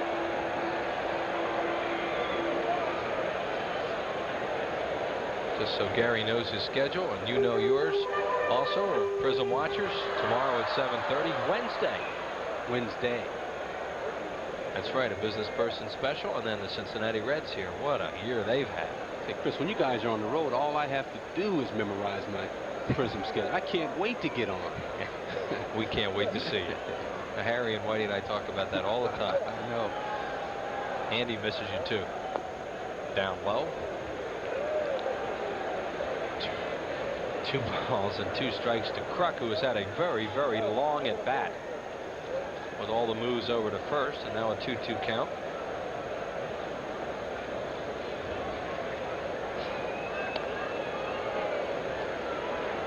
That's throw number 10.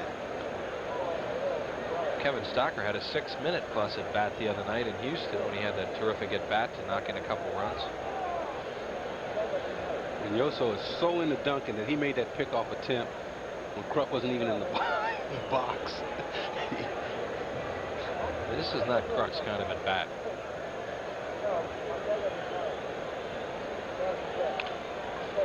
Off the end of the glove, Mejia quickly fields it and throws out Kruk. That'll go 1-4-3, and Duncan moves into second with 2 outs. It's a changeup. Kruk is fooled. He's out in front. You can see him let go of the bat. Reynoso thinks he has a shot. It could have prevented a double play possibility. Mejia makes a good play to recover and go over and get that ball. Well, Hollins will bat. He has been hit by a pitch and then grounded out with the bases loaded in the 2nd inning. after Reynoso kept pitching him in, and then finally went away from him to get him out. Still just a 2-1 game here in the fourth.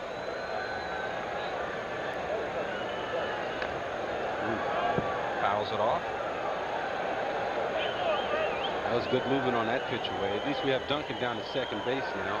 See Dave Hollins putting up some terrific numbers despite missing those 18 games. There's Duncan at second base. Hollins trying to get him home. Dave has 75 RBIs.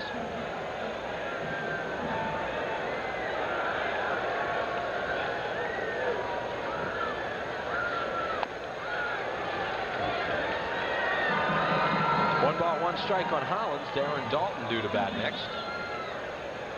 And this is the ace of the staff right here for Colorado. I mean, they count on him. Everything's built around this guy. And he's lost 5 out of his last 6 decisions trying to right his ship after a good start. 1-1 on Hollins. Comes inside again. He fouls it back. He's really tied up Hollins tonight. I think at game time, I mean, his ERA was lower than Tommy Green's, I think, and he pitches in a place where the ball jumps out of it. You are right again. Thank you. You're welcome. I like guys that do their homework. 1 ball, 2 strikes on Hollins.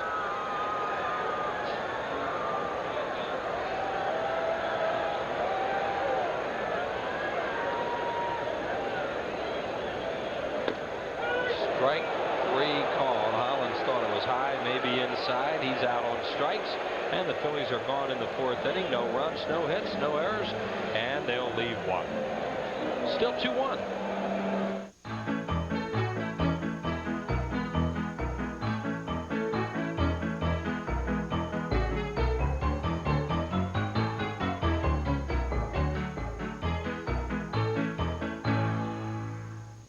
Rather than the 4-cylinder engine in a Toyota Celica GTS, you get a V6 and 29 more horses when you buy a hot Dodge Stealth. The difference? Let us demonstrate.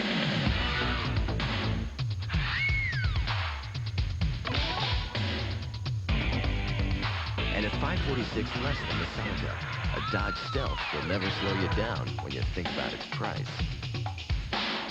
See your nearest Dodge dealer today. This is your world, genuine and true, working together in all that you do, and you're giving it your best. Proud to be your bud, Budweiser. Proud to be your bud. Proud to be your bud. Ooh, yeah. Proud to be your. Proud to be your bud. If you want your car done right, bring it to a place that puts its money where its mouth is. Bring it to Jiffy Lube, where millions of cars every year are covered by our pledge of satisfaction. Everybody says they'll do the job right, but at Jiffy Lube, we guarantee it. One more reason Jiffy Lube is America's favorite oil change. We got experience at Jiffy Lube.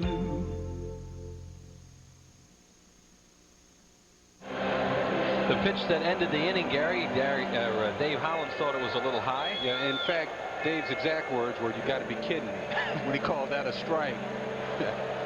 Ball's up a little bit. Dave went down a little bit. Got to be kidding me. That's what he said. You have to be kidding me. That ball's up. Alex Cole, the batter, and he takes strike 1. Shows bunt. Cole 2 for 2 tonight. Led off the game with a base hit. Scored the Rockies run. That's one thing you have to work on as a hitter. What is your conversation with the umpires? After you say you made a mistake, you got to have something to back that up when he comes back at you. A lot of guys get tongue-tied. They don't know what to say to the umpire. Just don't say too much. Hollins way up at third in case Cole tries it again. Ooh, Brock fields it, but it's a foul ball. That's why they don't like you to throw those off-speed pitches to left-handers. Even fooled, they can hurt you. And plus, you're playing him up exactly. the middle. That's why we hurt him in the first inning. That's exactly right. Yeah, they're playing him up the middle, and he hit a little ground ball in the first inning on a breaking ball, and he just squirted it through the hole. Chris, I tell you, man, you never cease to amaze me with your knowledge of this game. For someone that did not play. It's just osmosis. You know, you're around it long enough. Yeah, I guess it will just kind of sift on up to you. There you see Alex Cole with his stolen bases. I mentioned he's been in 3 organizations prior to this one.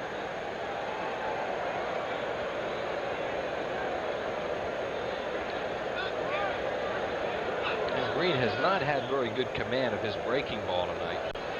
And it's 3 balls and 2 strikes now, and Cole as another one bounces up there. Tommy has 12 wild pitches on the year. You know what the Phillies would like for Tommy Green?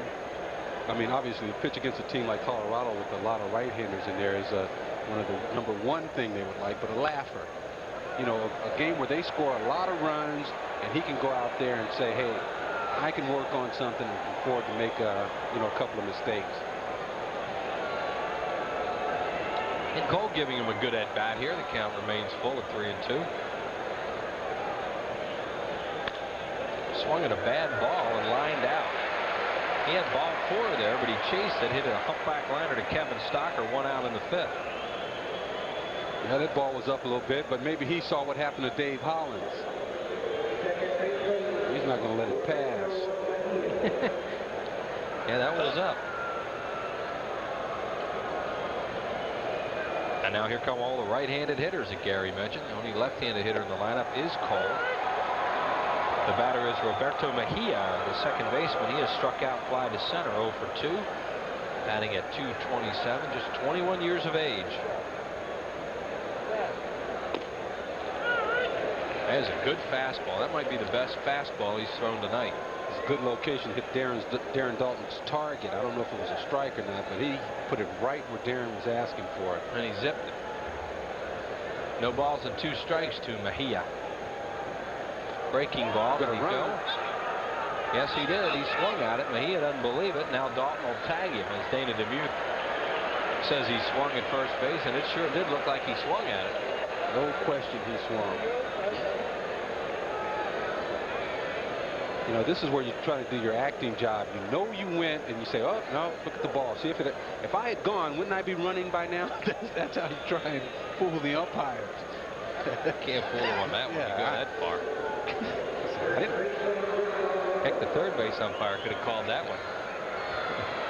Well, the home plate umpire probably saw it, was going to give him the benefit of the doubt. Galarraga finally takes a bad swing at a breaking ball. He has hit 2 balls right on the nose. A double to center, ground rule double, and a hard base hit to center field. He's got his average back up to 390. At that stance. Now, still, if you're talking about a person's future, we saw earlier in the game how he's limping around the bases and stuff. You have to wonder, you know, what's going to happen on a close play where he decides that he needs to slide or something. Look how strong he is. I mean, he hit him right on the thumbs, and he has his 3rd straight hit of the game, and he hobbles into first base. See, the time you get hurt in any sport, I think, is when you're trying to prevent from hurting yourself. This ball gets way in on him. He just inside outs it. And he's an inside out hitter, though, but that ball was extremely in close. He did a good job of fighting that off. 392 for Galarraga, as they will play off him again, probably, as they did last time, knowing he's not going to go anywhere. Dante Bichette, a sacrifice fly and a run batted in. And he also flied to center. Beats it foul, third base side. Fandemonium, as that fan's in a little bit of that right now. A weirdly wonderful way to enjoy the Phillies and the Inquirer. Look at tomorrow's Inquirer for all the details to enjoy these wonderful ball games, plus all the Inquirer's special updated sports reporting on the Phillies. That's Fandemonium in the Philadelphia Inquirer.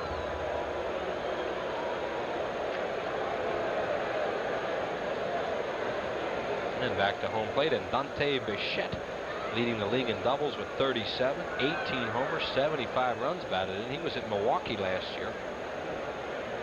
And one-time California Angel. Breaking ball hit on the end of the bat to Duncan. He'll go to first, retires Bichette. And the Rockies Rockies are gone to the 5th. No runs, 1 hit, no errors. They'll leave 1. Phillies still lead it 2-1. Now the Pennsylvania Lottery has 2 drawings every week for the Cash 5 lump sum jackpot. So every week, I want to go this way. 2 people can hit Cash 5. All the cash, all at once. When you win the Pennsylvania Lottery's Cash 5, you'll get all the cash all at once in 1 lump sum. It's a lot, but you can handle it. Cash 5. All the cash, all at once. My store is my life. I've given it everything. To me, there's nothing else like it. At Nationwide Insurance, we believe that every business is different. Each one has its own needs. You have to... They've helped me with my home and car insurance, so I knew he could develop a plan to protect my business. The last thing Bob needs to worry about is insurance. That's my job. Nationwide is on your side. Did you know Texaco puts System 3 in every grade of gasoline? System 3 gets high marks in every grade, which is a lot better than I ever did. My dad says Texaco puts System 3 in every grade. I'm in the 4th grade. Of course. That's why I always fill up with System 3. What do I look like? Don't say it. Visit your Texaco station. I can get the tires rotated, the car lubed, and still get home in time for the game. Mow the lawn. For unbeatable System 3 gasolines and so much more. Mow the lawn. Mow the lawn. It continues tomorrow night with the Rockies here at 7:30, and then on Wednesday that business person special beginning at 12:35. A day off Thursday, then the Cincinnati Reds come into town, and they are a sad story this year. Come on out and see them on this weekend series. The last time the Reds will be here. Jacket Day is on Sunday, August 29th. There is Sean Bradley, number 1 pick of the 76ers. What's he doing, sitting in a hole? Tough to make him look like that, isn't it? How many times are you going to just see his head? Not sure in an airplane. He's over there in the Phillies family box. There's Dickie Knowles over there. You can see him in that There's kind Dickie of Knowles, figures. right. There he Shirt is. right there. No. Old pie face himself does a great job, by the way, with the Phillies community relations department, going out and speaking to kids. Dickie is really good. And he has a guest with him tonight. There is Dickie Knowles. If the organization would like to have Dickie Knowles speak to the group, just call the Phillies Community Relations Department.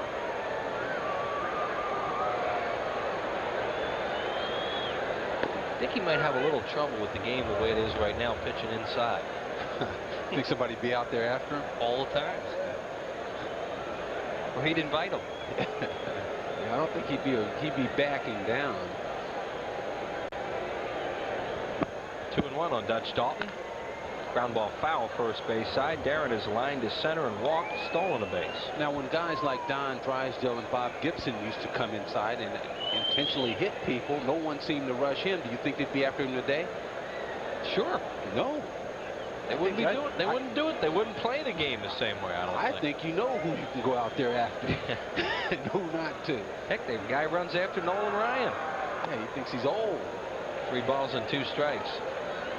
Guy Ventura that went out after Nolan Ryan ran up to him and put his head under Nolan's arm and said, "Hit me." He teed himself up. He did. He stuck his head under it. He put him on. He put his own self in a headlock. I thought that was funny. Darlington with a hard ground ball. Galarraga will need help from Reynoso. And there's 1 out here in the 5th inning. Reynoso started to settle down. The Phillies had him in trouble in the first 3 innings. Nothing really in the 4th, and now 1 out here in the 5th.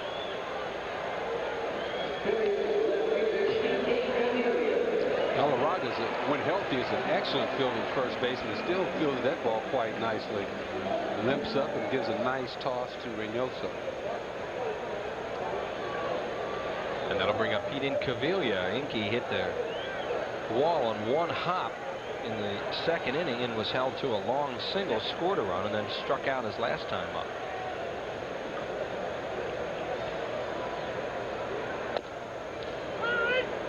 Thanks to Sugar from Lancaster, Pennsylvania, for sending up, what are these called? Pugs from Hershey's? Yeah, the A lot of sweets in this booth tonight. I'm glad to see you starting to get us some things, Chris. They used to get everything over in the radio booth. Now we're getting our own supply. Then goes to Whitey.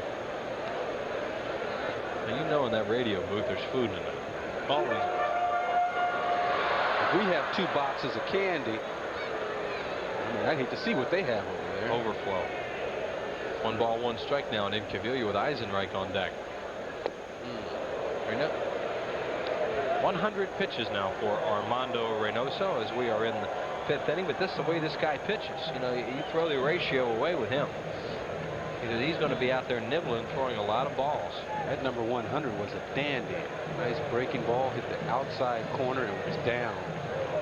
That's how you have to pitch in Cavilla. You got to brush him back every now and then, but if you want to get him out, you have to throw him that breaking ball away.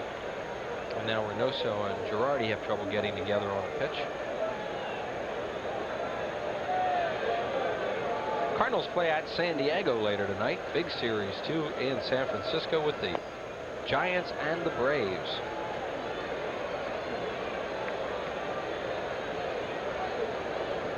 Home watch that one. He really has Incaviglia set up for a fastball, but I don't think he'll challenge him with it. 2-2. Girardi sets up away. Breaking ball. He got a little more of the plate with that one than he wanted. Well, it's a little more fouls it off. It was a slider, sort of a flatter pitch. A little harder thrown, but not as much break. And that's what people around the area are right now thinking. Long way to go still. Well, I tell you, I'm thinking division. Yeah. First. Now they're going to try and get cute with the fastball. Boom. He got him out with a high fastball last time on a 3-2 pitch with Dalton running. This time he checks, and now it's 3-2. Good idea. Just tried to make it too good a pitch.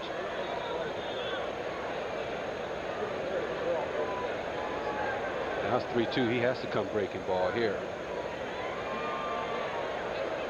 He does, and then Cavilla fouls it off into the press box, off to our right. There's no way a guy would. I think he would almost rather walk in Cavilla than try and throw him a fastball 3-2 or in a fastball situation. Tremendous power. He could hurt somebody. And luckily nobody hurt in the press box. Here we go again. Full count pitch. And he walked him on a slider. Pete Cavilla, very good at bat. That's walk number 5 issued by Reynoso. And Eisenreich will bat. Jim double to right center. His first time up, scored a run, popped to short. So I think he spent too much time on Incavilla trying to set him up, wasted too many pitches. You know what his weakness is. You can go ahead and try and get that and try and exaggerate that. You know, he tries to brush him back with the fastball, then go that way. Well, you get behind in the count, you don't have anything to work with. You really should go ahead and try and attack him with those breaking balls. I don't know what you do with this guy. He really waits well. Charlie Hayes is way up at third. Eisenreich will occasionally bunt. Rockies have their infield at double play depth. There's 1 out here in the 5th inning. Phillies lead it 2-1. Rockies about hit them 6-4.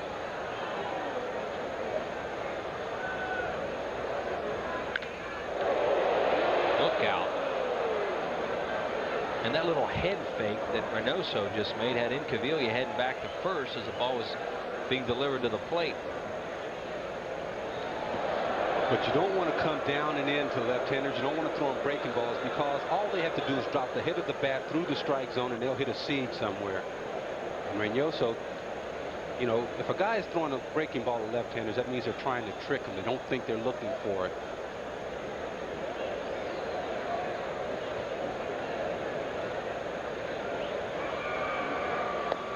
And he goes away from Eisenreich, 2-1. I think you can spend, at some point, you have to challenge the hitter to get ahead in the count. You have to challenge him. You don't try and fool him right from the beginning. You challenge him early, try and establish a strike, and then you go ahead and try and work on him. You don't try and fool him on every pitch. You got to challenge somebody. See, Eisenreich does not strike out very much. guess if you pitch in Colorado, you might be afraid to challenge somebody. Keep pitching them away, those right-handed hitters. And now it's 3-1 as he throws a rare fastball. When he throws his fastball, it's almost always up to try and make a hitter chase it.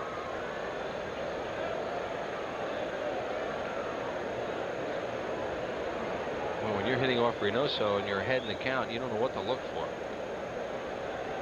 I think you better look fastball here. See if they throw him one. They should throw it right down the middle.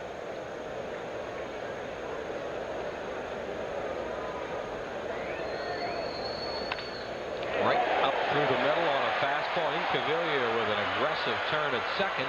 He'll stay there as Cole gets it back in, and Jim Eisenreich has his second hit of the game. 3-1. He had to throw him a fastball, and you have to make him pay when he gets himself behind in the count. And that's what Eisenreich does. He doesn't try and hit the ball out of the ballpark. Tries to hit it hard somewhere, and it's back up the middle. You have to make them pay if they're going to try and pitch around you and try all these trick pitches.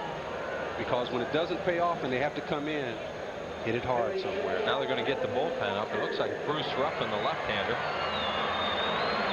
as Kevin Stocker prepares to bat. There is Ruffin. They have 3 left-handers and 3 right-handers in the bullpen. Ruffin playing with a fractured toe. Suffered in the game last week at Colorado. Kruk hit him with a shot.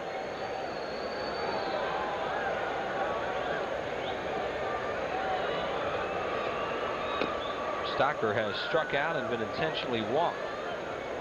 That was Darren Dalton who hit Ruffin last week. I think pitchers have a tendency to want to strike guys out as opposed to saying, hey, Kevin Stocker, let's run the ball away from him. Let him hit the ball in left field. Just let him hit it. You don't have to strike everyone out. Just let him hit it that way. And you play him that way. And this guy is a strikeout pitcher anyway. I mean, but there's no sense in trying to fool him with a breaking ball, to try and, trick him into striking out or something like that. Run the ball away from him, let him hit the ball to left field. Joe Clark playing probably a little too deep in left. Runner at second base is Incaviglia. At first is Eisenreich.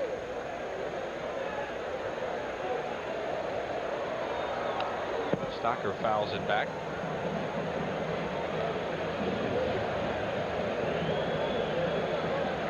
There is Clark, the left fielder. There has to be someone in the lineup that you're going to go after, too. When you look over the lineup of the Phillies and say, well, who can we go after if we have to? And a lot of times it's the 8-hitter. Well, this has been a pretty good 8-hitter lately. This has been an excellent 8-hitter. I mean, I think how many games on the road did he have? 3 RBIs? 3 games? Yep. And he pulled him there and struck him out. And Stocker has not looked good tonight against Reynoso. He struggled with him. And Reynoso gets his 3rd strikeout, 2 of them on Kevin Stocker. Watch the pitch away from him. A sinker away. A lot of run on that ball. Just, couldn't quite get to it. Good movement. And Tommy Green, the batter, has a fielder's choice and a run batted in and grounded into a fielder's choice. Green 0 for 2, his average at 151. He has 8 hits.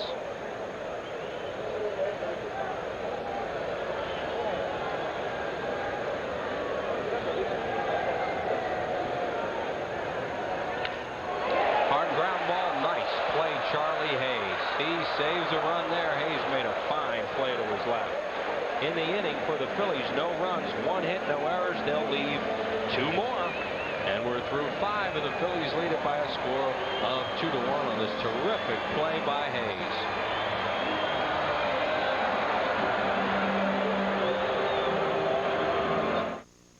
This is your world, genuine and true. Working together in all that you do, and you're giving it your best. Proud to be your bud, Budweiser. Proud to be your bud. Proud to be your bud. Ooh, yeah. Proud to be your. Proud to be your bud. This Dodge Dakota Sport comes with the Magnum V6, automatic, rear anti-lock brakes, and a price under $11,500. Cutting your choice of trucks down to 1. Dodge. So don't miss the 93 model clearance now at your nearest Dodge dealer. Now save up to $13.57 on Dodge Caravans, including air conditioning at no extra charge. So cut yourself in for great savings at the 93 model clearance now at your nearest Dodge dealer. The Phillies will be loaded for bear when they play Sandberg and the Cubs Monday, September 6th at 7:05. And Tuesday through Thursday, September 7th, 8th, and 9th, all at 7:35. Then they'll try to send the Astros into space Friday, September 10th at 7:35. Saturday the 11th at 7:05. And Sunday the 12th at 1:35 when kids 14 and under get a free backpack. Call 463-1000. College football, all the color, pageantry, and spirit of a traditional football game. The legendary Fighting Irish of Notre Dame play the Midshipmen at Veterans Stadium. Order your tickets by phone. Call the Phillies at 463-1000 or stop by the Phillies ticket office at Veterans Stadium. This fun and exciting college football matchup is sponsored in part by the Philadelphia Inquirer and Herman's World of Sporting Goods. That's Saturday, October the 30th, Navy Notre Dame right here at Veterans Stadium. Kickoff will be at 12:10. We go to the 6th inning. Both these teams have had a lot of shots tonight, but it's only a 2-1 ball game. To send our condolences along to the family of Harry Cohen, a longtime Phillies employee who died on Saturday. Harry lived in Philadelphia and was with the Phillies since May of 1961. He was 83 years old. Charlie Hayes, who just ended that inning with a spectacular play, saving a run, will lead off. He has walked and grounded out and fouls it off into the upper deck, first row. Hayes, Gerald Clark, Joe Girardi. Charlie Hayes, drafted by the Colorado Rockies out of the Yankees organization. The Yankees look like they may have a chance to go all the way this year, so you know he's not. Down and in, and it's a tie ball game. Tommy Green made a big mistake down and in, and he nailed it. And we're tied at 2. Charlie Hayes was saying, hey, I'm going to make the best of it. This is a good group of guys, and he enjoys playing in the city. He said, I'm going to go out there. I hope we don't get 100 losses. That was a big, big hit right there. Well, they were trying to come inside probably to get him out later away, and he didn't come far enough inside. He did. Watch how he opens up. You can see slightly open stance, but he opens up. Ball's down and in. Chris called it right. Look how open he is right now. He's facing left field when he takes that swing. Yeah. Well, that's why you usually don't throw him anything middle in. But I think they were just trying to waste a pitch in to see how you get there. Well, they never got there. Gerald Clark, the batter. That was hit number 7 for the Rockies. And the Phillies in a struggle tonight with Colorado. He's been playing very good baseball. Charlie Hayes happy to hit one here at the vet against his former mates.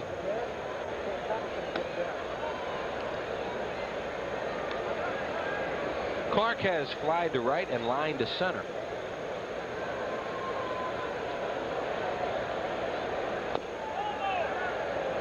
Two and two.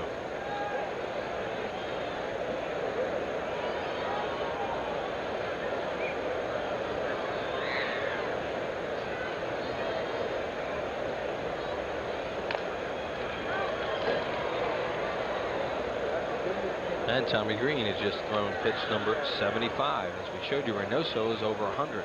Made a pitch, and he was mad at himself because he got that ball up and inside again, and it hung there. He got away with it, but he was not happy with the pitch he just made. Well, you have to have good giddy up to get it inside, and I don't think he has a real good fastball tonight. It's just average for him. He fooled Gerald Clark there. Took a fastball right down the middle. Here's what happens when you come down and in. Oh, man, he knows it's gone, too. Well, we saw him hit a few home runs here. That was a seed. He's strong. You pitch Charlie Hayes middle in, and you're asking for trouble. That could have hurt somebody as hard as he hit it. Joe Girardi has hit 2 fly balls to right. There's Hayes, who ended the inning, the Phillies inning, by saving a run, and then comes back and ties the game. Look at those numbers. 20 home runs. 298 batting average. And there's talk out there they're not going to re-sign him next year. because you know, with the payroll situation, they may go a different direction because Charlie could look for a lot of money. Well, I think it's going to be interesting to see the posturing of the Rockies, the Florida Marlins with Gary Sheffield. I mean, they get guys like that, and they're going to have some trade value as your team grows up, and you can maybe get 2 guys or 1 guy that's going to fit in with the chemistry on your team, plus in the salary, and that's the economics of the game play a big part in who you have on the ball club now. Girardi takes a strike call on the inside corner. It's 3-1 now on Joe. You don't think economics play a big part? Ask San Diego. High fastball. He jumps at it. Fly ball to left field. Cavillario squeezes it. 2 outs. We'll remind you to stay tuned after this half inning. Another edition of the Wees Remembered, as Larry Rosen's going to look back to August of 1983 and the first Prism appearance of Juan Samuel.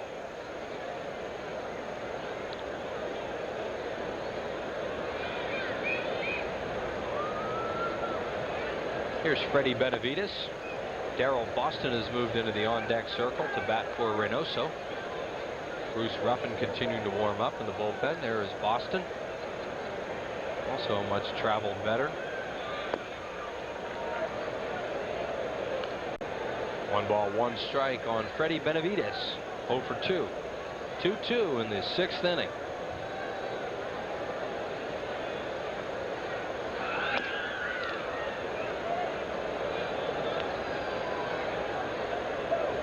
Home run ball allowed by Tommy Green, number 10 on the year for him. Tommy Green out there laboring, but he's keeping the Phillies right in this. Yeah, I don't think he's ever had, you know, real good stuff for any prolonged period tonight. He's had flashes of it, but as you say, it's been a struggle. But it's a 2-2 game. Yep. Did he chase it? Yep. Benavides went after a high fastball, and he strikes out. That's number 5 for Green. A run in the inning on Hayes' homer, 1 hit, and nobody left on base. Time now for an edition of Wees Remembered, as Larry Rosen looks back to late August of 1983 and the first Prism appearance of Juan Samuel.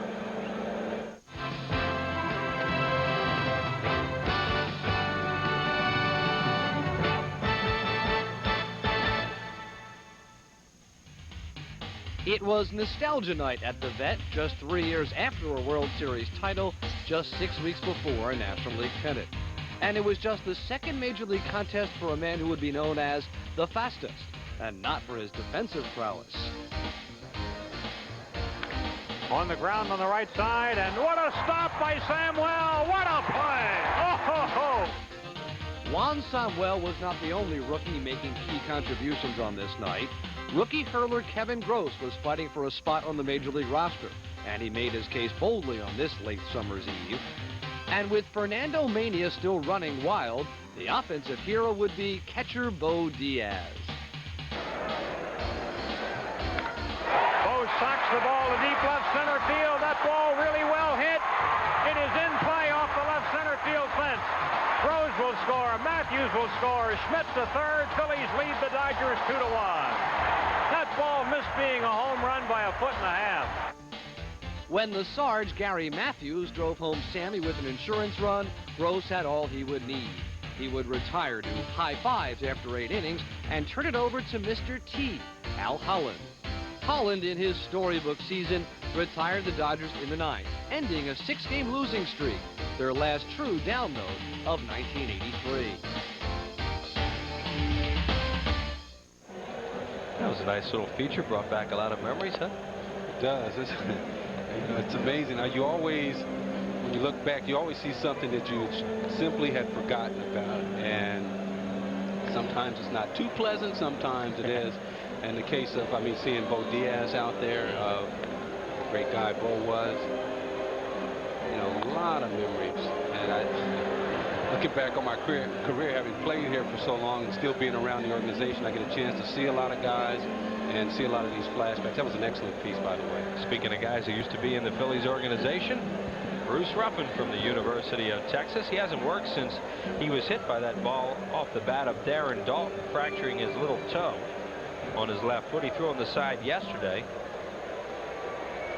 And how about Ruffin? I mean, to go back for some nostalgia there, the guy that took Steve Carlton's place on the roster spot when Lefty left. When Lefty left Philadelphia. Took a hike. Bruce has allowed 5 earned runs in his 20 1/3 innings of relief this year for a 2.21 ERA, 15 strikeouts. He's made 25 relief appearances, 20 straight, as he also was used as a starter early on. Dykstra will lead it off. Lenny tonight is 0 for 2. He has knocked in a run with an RBI or a sacrifice fly in the second. 2-2 ball game as we go to the bottom of the 6th inning.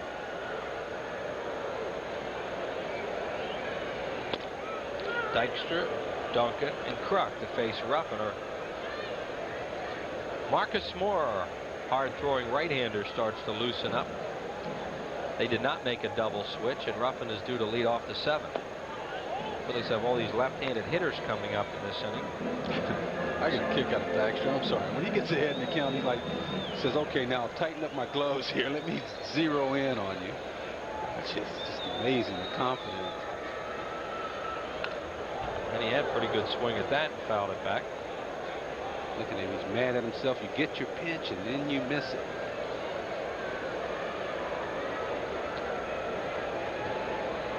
Bruce Ruffin in 6 seasons with the Phillies. There you see it. He was a disappointment, no doubt about it, but a tough guy would always take the ball, and he's doing the same thing with Colorado. Hard ground ball was right at the shortstop Benavidez, who throws out Dykstra, who's now 0 for 3. 1 out here in the 6th. Well, I think after his first season, when he came in to, like I said, to fill the spot created when Steve Carlton left the team, I think he had an excellent half there that season, and the Phillies had great expectations. It should be a book, but you know, he just never came through for him. Had a great hard sinker when he first came up. Never was quite the same after that.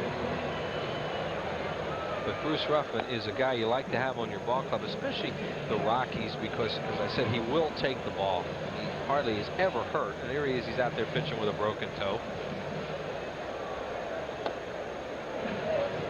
Speaking of broken toes and hands, how's Terry Mulholland working out? He says he's all right. You know, we'll see. He's going to get a start later on. He said he's not going to miss a start. Took on that water cooler the other night in Houston, as Duncan is jammed and loops out to the second baseman Mejia. So you never know what's going on inside the heads of those quiet guys, you know. All of a sudden, out of nowhere, punches the water cooler. There he is. There you see the hardware on that right hand. Luckily, he's a left-hander. Kruk, the batter, he is 1 for 2 tonight with a single and a walk.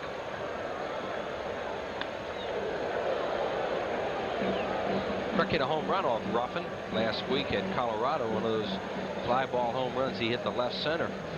Barry Bonds was with the Pirates, and Ruffin was with the Phillies. He would take off to avoid facing them. Well, that one stretch that Ruffin went through was sad to watch when he couldn't throw strikes at all. And he just got over that phobia that he had for a while. 1 ball and 1 strike on John Kruk. Strike 2 called, 1 and 2. There are those numbers in '86 for Ruffin. I mean, what's amazing is he came up from Double-A. Pitched his first game at Busch Stadium. 2 and 2.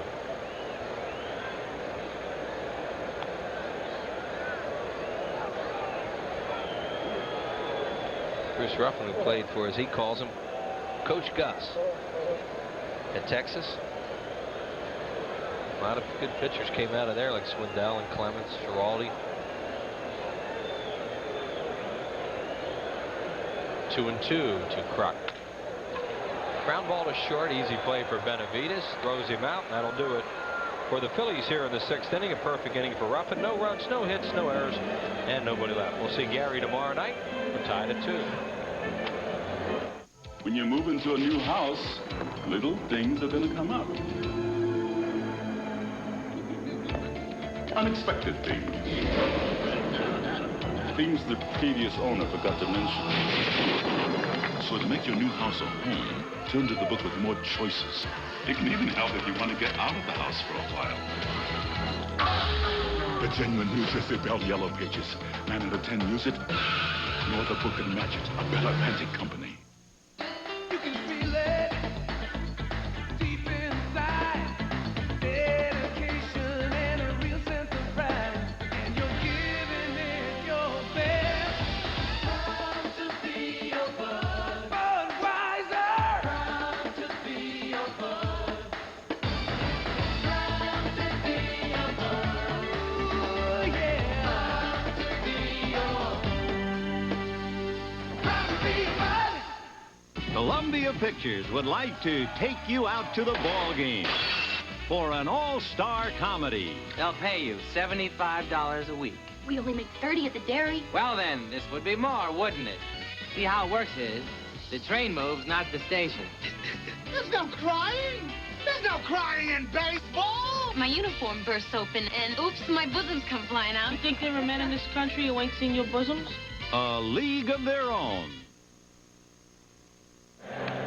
And back at Veterans Stadium, a reminder that this copyrighted telecast is presented by authority of the Phillies and is intended solely for the private, non-commercial use of our audience and may not be reproduced or retransmitted in any form or otherwise used without the express written consent of the Phillies. We're looking down to see whether or not Bruce Ruffin is going to bat. And he is.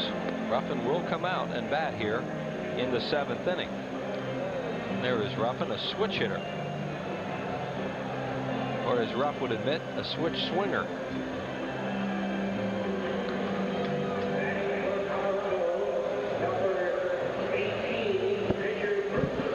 He is batting .095 from the right side.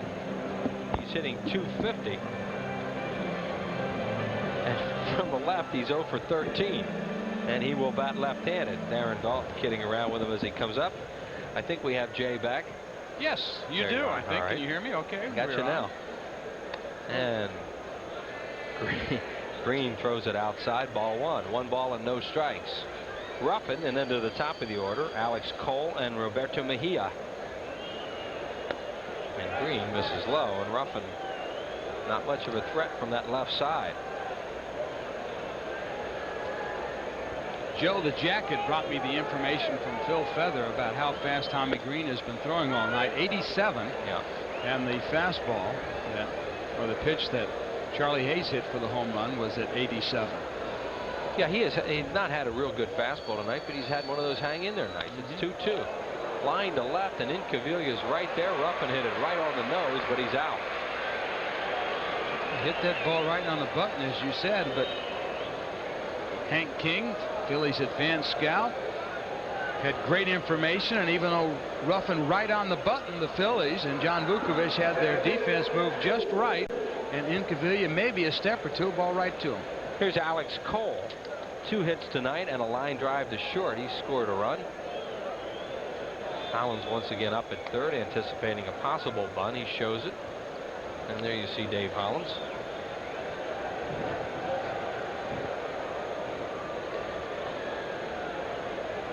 One ball, no strikes. Cole fouls it off the upper deck off to our left, back into the crowd. This should be over 40,000 here again tonight for the 14th consecutive game.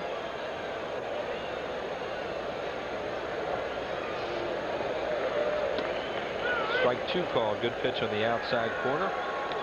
Phillies at this point in 61 dates have drawn 2,363,000. I see you. Breaking ball, and he missed with it. 2-2. I see you visit a candy store while I was gone. Yeah, we got a few things dropped off here. Looks like it. With some of this fattening stuff. Help yourself. Oh, no, I do enough damage elsewhere. Okay. 2 balls, 2 strikes to Cole. Line down the left field line. It is a foul ball to the crowd.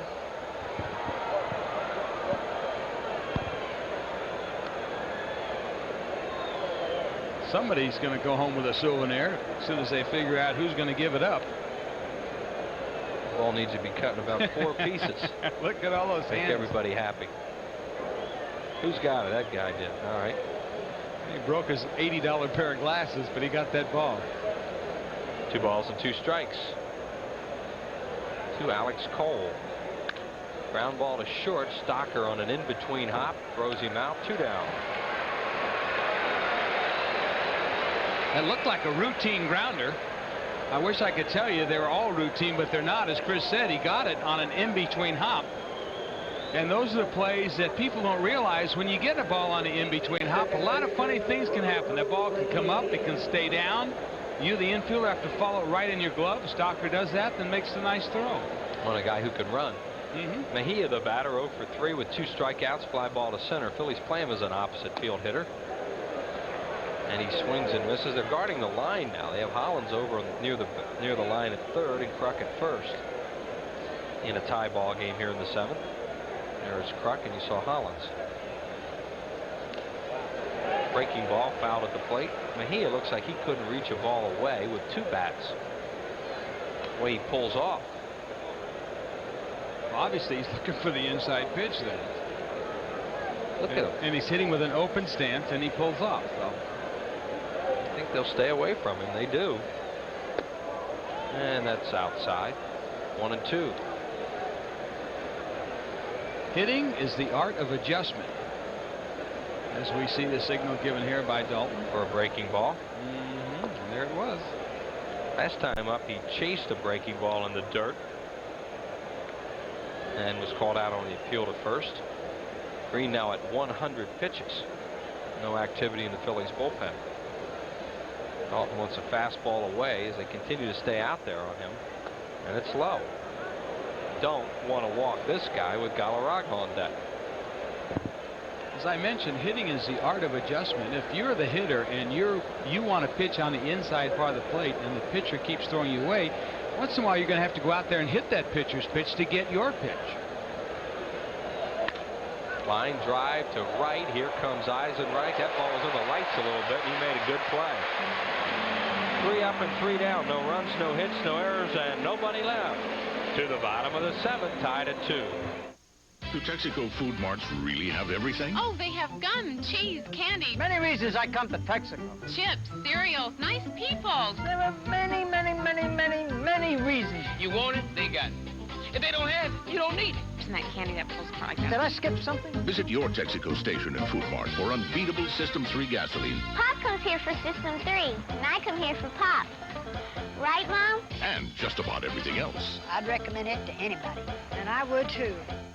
It's often taken for granted, yet it's as precious as the very air we breathe.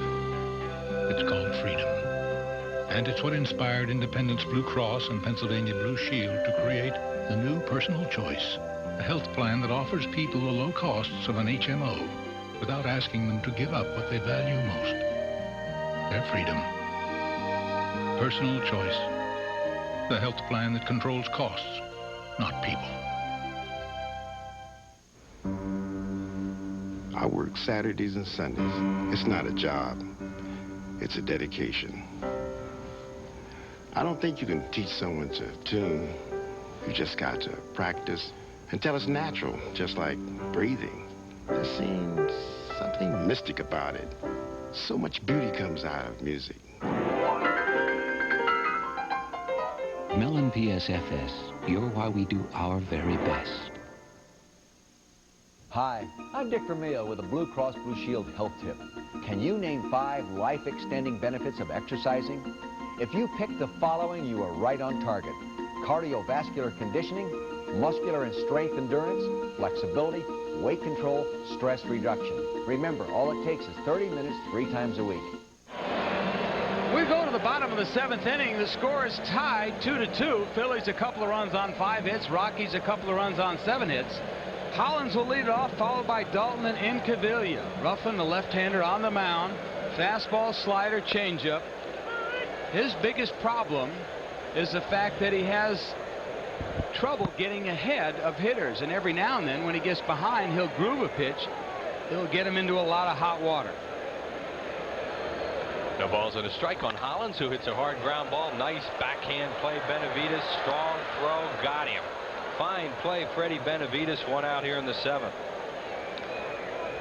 Well, it was a good play because he had to come up, set, plant, and come right over the top.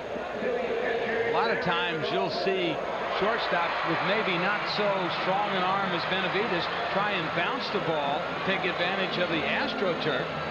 As you can see here, Benavidez right over the top, a strong throw, and Galarraga with a nice stretch. Play by Andres with the sore leg, too. Here is Dalton 0 for 2 with a walk. Breaking ball misses high. Dalton's the guy that hit the ball off Ruffin's toe last week and broke it out at Mile High Stadium. Incaviglia on deck. 2-2 in the 7th. Jammed him, popped up foul out of play.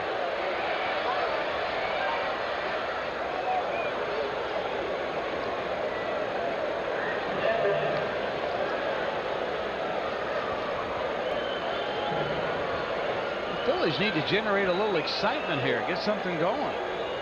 Well, these are those games everybody says, oh, you just win 3, you just show up. It doesn't work that way. The Rockies have been very hot, winning 11 out of their last 14, 7 out of 8 on the road, and they're 11-10 this month. Good breaking ball and a swing and a miss by Dalton. 1-2. Haven't had a leadoff hitter on since Dalton got on with a walk in the 3rd inning. Game a very different game than the ones you play at Mile High Stadium because this is a truer ballpark. Dalton checked. They want an appeal to 3rd. Oh my! And Runge says he swung at it. Oh, that's a bad call there. That is a bad call. Paul Runge, the veteran. Now the bat has to cross the plane of the plate to be a strike. And you can see there he pulled it back. You saw him pull it back. It did not cross the plane of the plate. The rule book specifically states, and the umpire should know it by heart, that the bat must cross the plane of the plate. It did not, and Runge still called it a strike. And there are 2 outs here in the 7th inning. Strikeout number 1 for Ruffin. Incaviglia 1 for 2 with a run scored. Incaviglia trying to untie it with a mighty swing and a miss. Ruffin doing a good job thus far.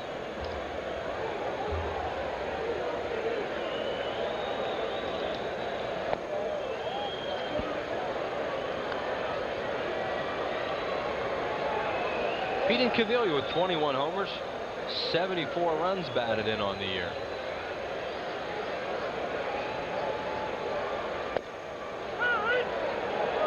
Incaviglia really wanted something middle in there, and he took the strike on the outside corner, 1-2.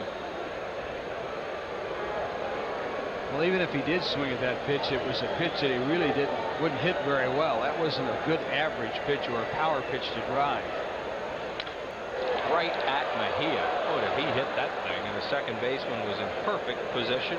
And Ruffin has another perfect inning. No runs, no hits, no errors, nobody left. We're heading to the 8th. It's 2-2.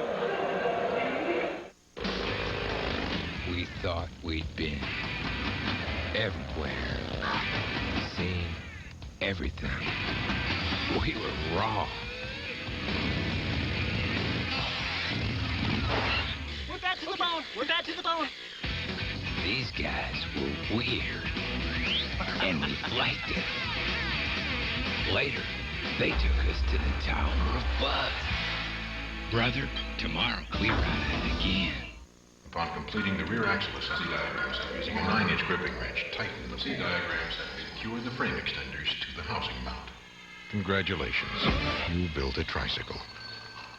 While the simplest things can be made complex, the challenge is making the complex simple. But that's what we do at Bell Atlantic Mobile, with straight answers, clear explanations, and with no assembly required.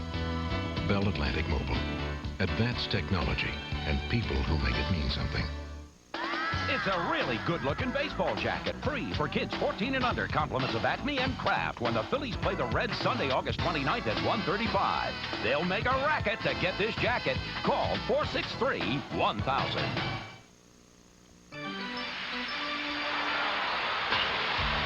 All-Stars Clark, Dalton, and Hollins face the Mile High Colorado Rockies live from Veterans Stadium Tuesday night at 7:30, exclusively on Prism, the home game home of the Phillies. Here's your scoring summary tonight. You see it's a 2-2 ball game. Colorado led. Phillies went ahead. Charlie Hayes, a solo homer in the 6th inning, tied it. Andres Galarraga, big night with 3 hits, is up his average to .392. Phillies have left 10 men on base, but that came through the first 5 as Bruce Ruffin has come on to pitch a perfect 6th and 7th innings. And we go to the 8th, and here comes Andres Galarraga as the Fanatic entertains with some friends during the 7th inning. At the end of the 7th. Galarraga with a double to center, a ground rule double that bounced over the fence, and then a single to center, and then a humpback liner to right. He started the game at .386. That's hit right on the nose and right at Dykstra. Boy, Galarraga is a threat right now. Everything he swings, he hits hard. You almost have to say to yourself, as a pitcher, I'm going to not try and give him anything close to the strike zone. Make him swing at a bad pitch if he will. And that one, a little bit on the outside part of the plate, and he still hit a bullet right at Dykstra. Dante Bichette, the batter, a sacrifice fly, run batted in the first, fly ball to center, and a ground ball to second. Bichette, a dangerous hitter with power. Charlie Hayes on deck. They've got 3 bona fide bombers right here in Galarraga, Bichette, and Hayes. It's not Mile High Stadium for these guys. You know, the California Angels gave up on this kid when they got Dave Winfield. A lot of people thought that even though Winfield, a premier player and had a good year with the Angels that particular year, this kid was awful young. You know, all his years are ahead of him. Right on the money again, partner. 40,000. 481 tickets sold here tonight. And it's 1 ball and 1 strike on Dante Bichette. Breaking ball, and he chases it. Bichette is an opposite field hitter. He likes to hit the ball to right and right center, and the Phillies are defensing him that way.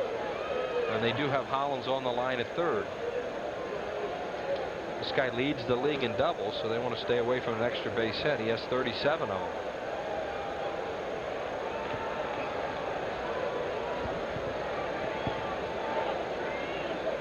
Hollins there just in case. 1 and 2 to Bichette.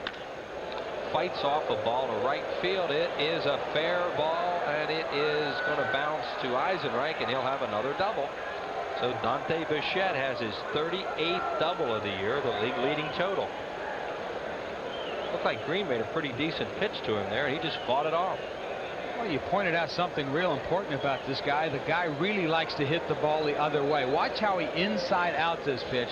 That's where you drag the bat through by having your hands come through first. The bat then follows. It's called inside outing the ball, and he fights that ball off that really isn't a strike, and yet he ends up with a double. Charlie Hayes, the batter, has walked, popped up foul, and homer. Phillies getting bullpen activity for the first time tonight. The right-hander Bobby Thigpen starting to throw.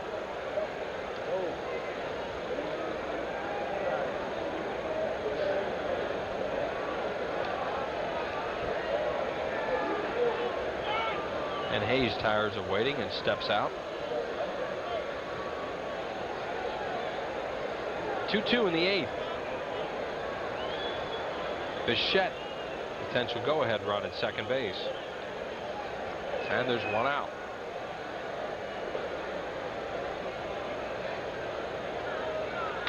Fastball hit off the end of the bat to right field. Eisenreich grabs it. Bichette stays at second, 2 down.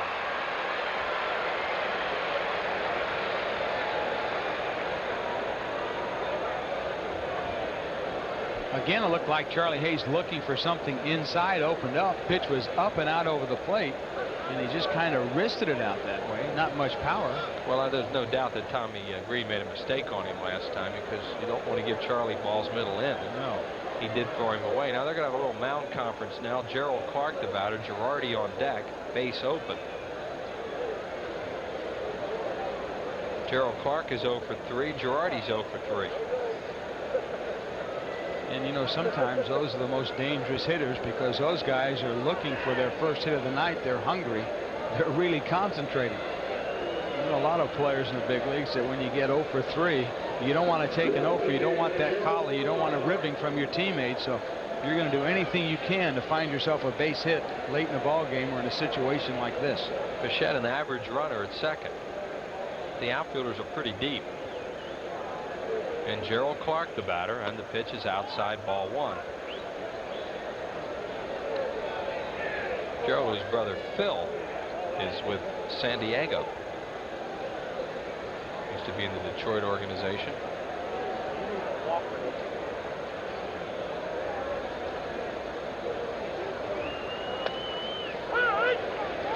He thought it was outside. It's 1-1. Charlie Relaford calls the pitch a strike.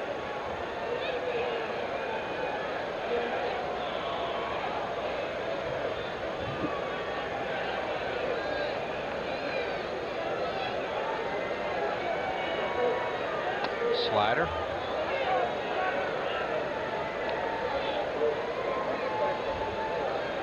He appears to want to stay away from Gerald Clark in this situation. A good idea. Clark, a good lifetime hitter against the Phillies.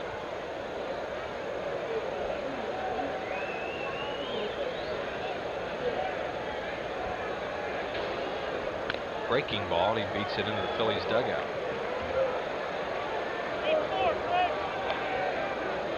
John Vukovich with the play. Slick fielder.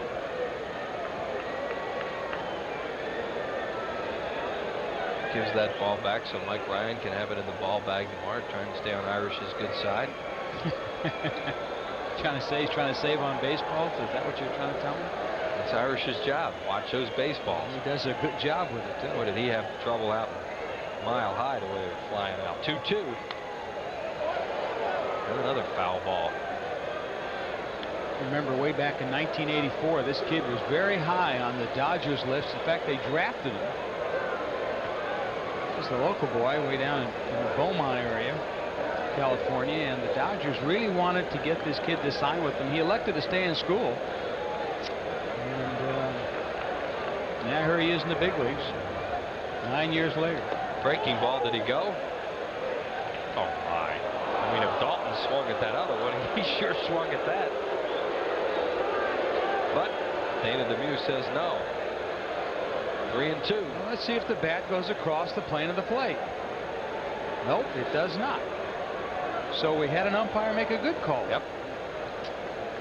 Good call by Dana Demuth. But that's what Dalton did on the other side. What Dalton did. So that's what I'm saying. See, the bat head, folks, has to come across the plate. And once it does, it then becomes a strike. 3-2. Fly ball, this ought to do it. Who wants it? Dykstra and Eisenreich are both there, and look out, Lenny. Dykstra runs Eisenreich off and makes the play. They almost collided. No runs, one hit, no errors, and the Rockies leave one. We go to the bottom of the 8th, still tied up at 2.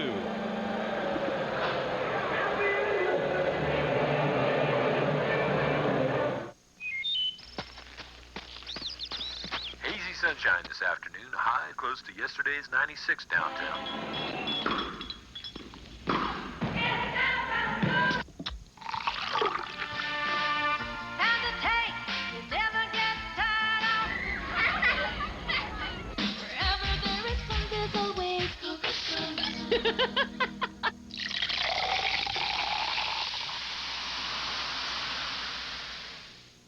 There are some things that money can't buy. Infiniti believes safety should be one of those things.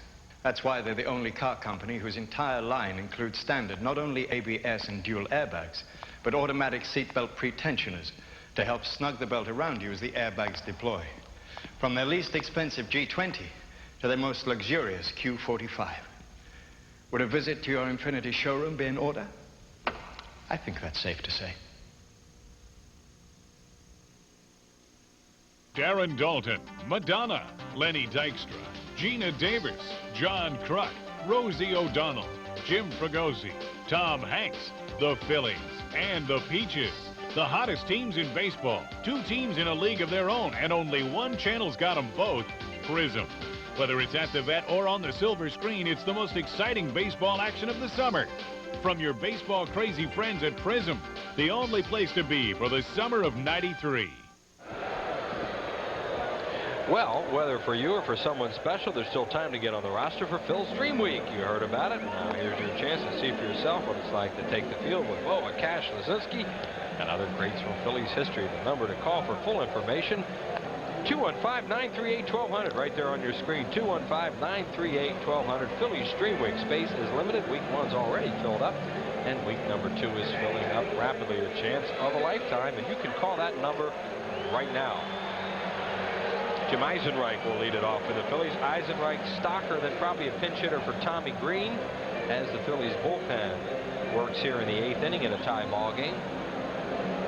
Eisenreich 2 for 3 with a double and a run scored. All his at-bats coming off the starter Reynoso. He bunts at that ball and misses it. Strike 1. Eisenreich thinking about bunting his way on.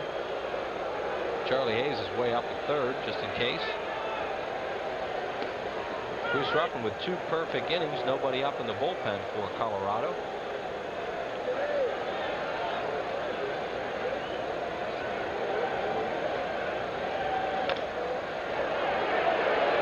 Ruffin, did he get him? Yes. Just got him as he juggled that ball and tagged Eisenreich on the way by, 1 down. Nice play, Ruffin. That was a nice play because, as you said, Ruffin juggled the ball. The ball could have very easily come out of his glove, or he could have lost grip of it, but he just does tag him with the ball, as you see, on the top part of the left shoulder. And ball popped out of the glove, and Ruffin grabbed it with his bare hand and then tags Eisenreich.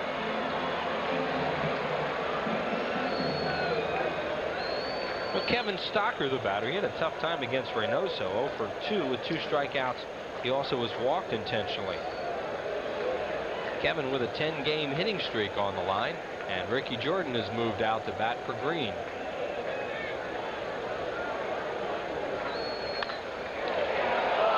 Oh, what a night Charlie's having. Ice cream cone, that one, 2 down. You don't see that very often. And we say and use the term ice cream cone very seldom, but watch how he catches this ball in the tip of his webbing. Oh. You talk about an ice cream cone catch. There's a perfect example of that. Nice play by Charlie Hayes. Made 2 fine defensive plays and hit a home run. Wes Chamberlain will come out now. Jordan was in the on-deck circle. With 2 outs and nobody on base, he'll go to Chamberlain. There is Wes, who hit a home run in the 9th inning off Tom Edens yesterday in the Dome. Chamberlain was the starting right fielder in the ball game yesterday afternoon.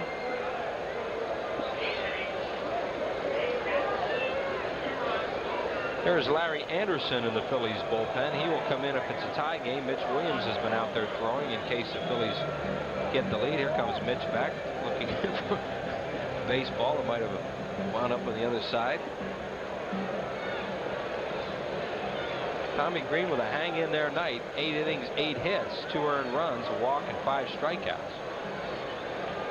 And he will depart for Chamberlain. Wes, as a pinch hitter, is 2 for 12. No homers, no runs batted in.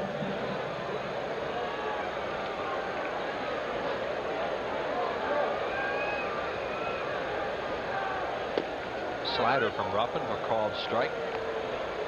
Chamberlain off Bruce Ruffin, lifetime 0 for 2. You could say Tommy Green had a tough night, but he had a couple of chances to help himself. He did drive in 1 run. Star of this game for the Rockies has been Charlie Hayes with a game-tying homer and 2 fine defensive plays, one of them saving a run. There is Tommy Green, finished after 8. He cannot lose the game, he could only win it.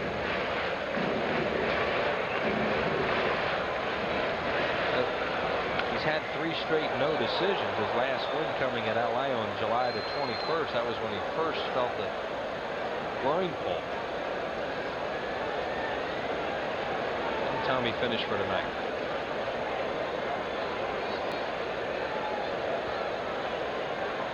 And Bruce Ruffin ahead in the count 1-2 on Chamberlain. Ruffin 1 out away from pitching 3 perfect innings, and then they'll hit for him.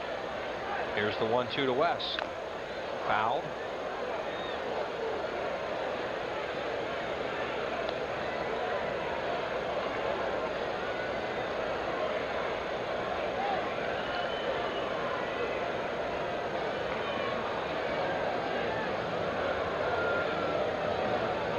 Bruce Ruffin, the Texas Longhorn,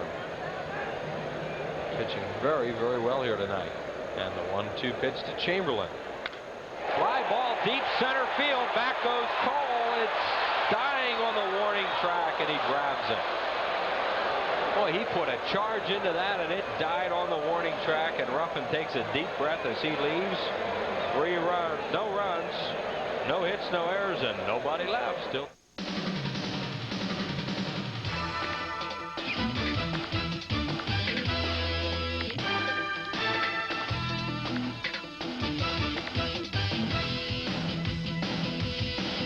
It's like having a Phillies ticket window come right to your home. Call 463-1000 and reserve your tickets in advance. No rushing, no waiting, no hassle. 463-1000. It's like having a Phillies ticket window right in your home. To soar with eagles, be the best. To win the industry's highest awards for quality, commit to excellence. Provide superior quality products and have the strength to offer them at more than 12,500 locations nationwide. More than any other major brand. Discover for yourself the difference quality can make. Fly with the new Superpower. Looking for a great car at a great price? Well, your local Nissan dealers are having one of their biggest sales events of the year. I was in the right place, and it must have been the right time. Choose from a great selection of Nissan Altimas, the best-selling new car nameplate introduced this year. And it's very affordable. Right now, you can lease an Altima XE for only $1,000 down and just $199 a month. Your local Nissan dealer, it's the right place at the right time. I was in the right place, and it must have been the right time. Looks like Wes Chamberlain thought he had hit it out here. Yes, he did. In fact, he got his arms extended, did everything correct, what you're supposed to do. But tonight, the wind, as you can see Wes thinking, I got a chance, I got a chance. Oh, the wind got it, and that's what happened. Well, he tossed that bat, he thought it was out. And here's Larry Anderson, the new Phillies pitcher. And we'll go over the Major League Baseball scoreboard for you. Montreal beat Chicago 1-0 behind that good-looking left-hander Kirk Reeder, who's 4-0. Cincinnati leads the Mets in the 8th. Gooden tossed out of that for hitting a batter. St. Louis at San Diego, they're just about ready to start. Pittsburgh, LA, Atlanta, San Francisco. What a big series that is. In the American League, Detroit blank Oakland 9-0 behind Mike Moore, a one-hitter. Lots of homers, Cleveland at Toronto. Albert Bell and Carlos Baerga. Joe Carter with 2 of them, 25 and 26, and John Olerud, number 23. Lots of runs in Baltimore tonight as Texas leads the O's 12-5. Dean Palmer hit number 25, a 9-run second inning tonight for Texas. New York and Chicago, they're 1-1 in the second inning. That's in a rain delay, and Minnesota leads Kansas City 2-0. They are in the 5th inning, and that's a look at the scoreboard as Larry Anderson is the Phillies pitcher in the 9th inning in a 2-2 ball game. Anderson with good numbers, although he had a rough trip. Anderson's ERA was under 2, and then he got roughed up in Colorado, gave up a run in Houston, and the ERA up now to almost 3. Anderson will face Girardi, Benavides, and then a batter for Bruce Ruffin, who pitched 3 perfect innings, although Wes Chamberlain thought he had spoiled that. So did we. I thought it was got a chance. Girardi tonight is 0 for 3, 2 fly balls and a to right and a fly ball to left. Darren Holmes is their closer, and Munoz, a left-hander just up, is also warming. 2-8-0 for the Rockies, 2-5-0 for the Phillies. Dave Hollins once again on the line at third, Kruk over at first. Breaking ball on the end of the bat to Stocker, and Kevin throws out Joe Girardi, 1 away in the 9th inning. Anderson parlays that slider, which he throws it about 85% of the time, oh so well against right-handed batters. He starts it on the outside half of the plate, and when the hitter first sees it, picks it up in his vision, it looks like it's a strike, and then the ball just kind of simply fades away out of the strike zone. And a lot of times, as you saw right there, the ball is hit off the end of the bat. Freddie Benavides with Darryl Boston moving out to hit for Ruffin. Outside, ball 1. Benavides is 0 for 3 tonight with a couple of strikeouts. There is Boston, the one remaining left-handed batter for Don Baylor.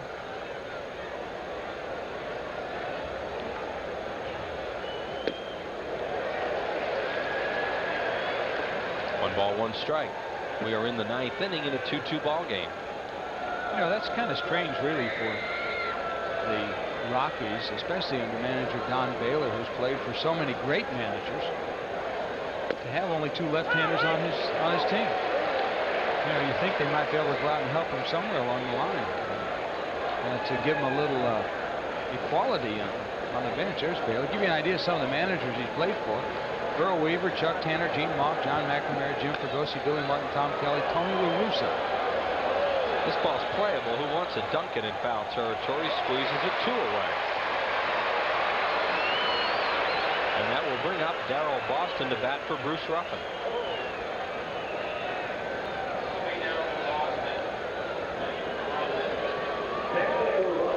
Boston, a .240 hitter, has a pinch hitter. He's 5 for 22 with 2 runs batted in. Boston has been with the Chicago White Sox, the New York Mets.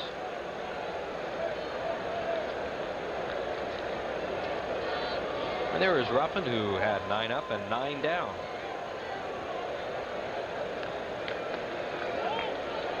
Anderson misses low, ball 1.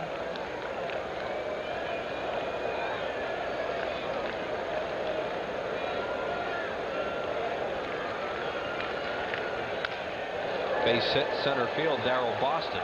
Lenny Dykstra gets it back in, so Boston has his 6th pinch hit of the year.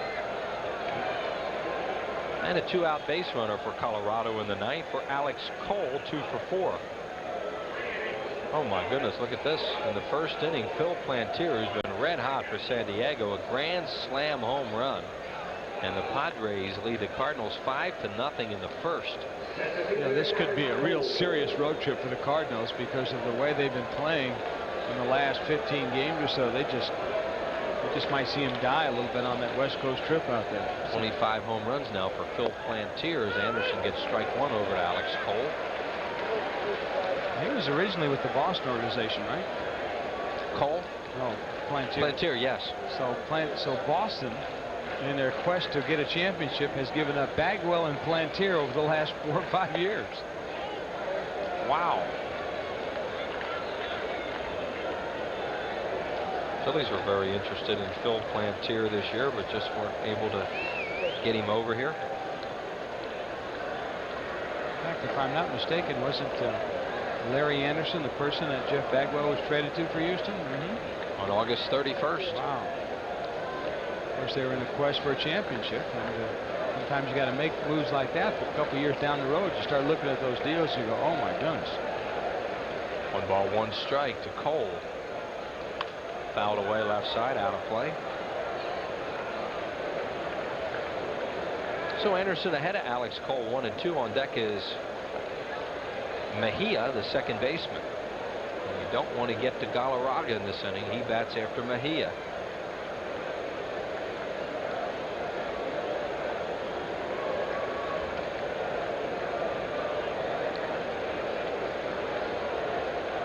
One ball, 2 strikes.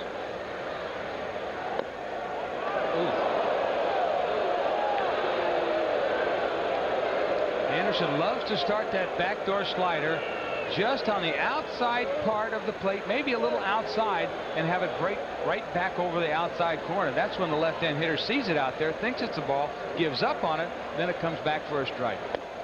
Struck him out. That looked like a fastball. And Cole goes down on strikes. And we're going to go to the bottom of the 9th. No runs, 1 hit, no errors, and 1 left. Tied up at 2. Bert sells balloons. Bob sells balloons. Bert sells wacky gifts.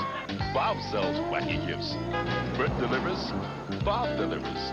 So if Bob's got everything Bert's got, why Bert busy and Bob not?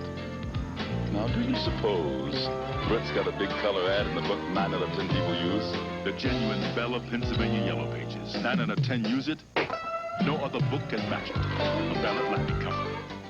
Did you know Texaco puts System 3 in every grade of gasoline? System 3 gets high marks in every grade, which is a lot better than I ever did. My dad says Texaco puts System 3 in every grade. I'm in the 4th grade. That's why I always fill up with System 3. What do I look like? Don't say it. When it comes to performance in cars both new and old, System 3, I can get great performance from Beacon Hill to Beverly Hills. Count on every grade of Texaco System 3. Don't try it with any other gasoline. I wouldn't. Who asked you?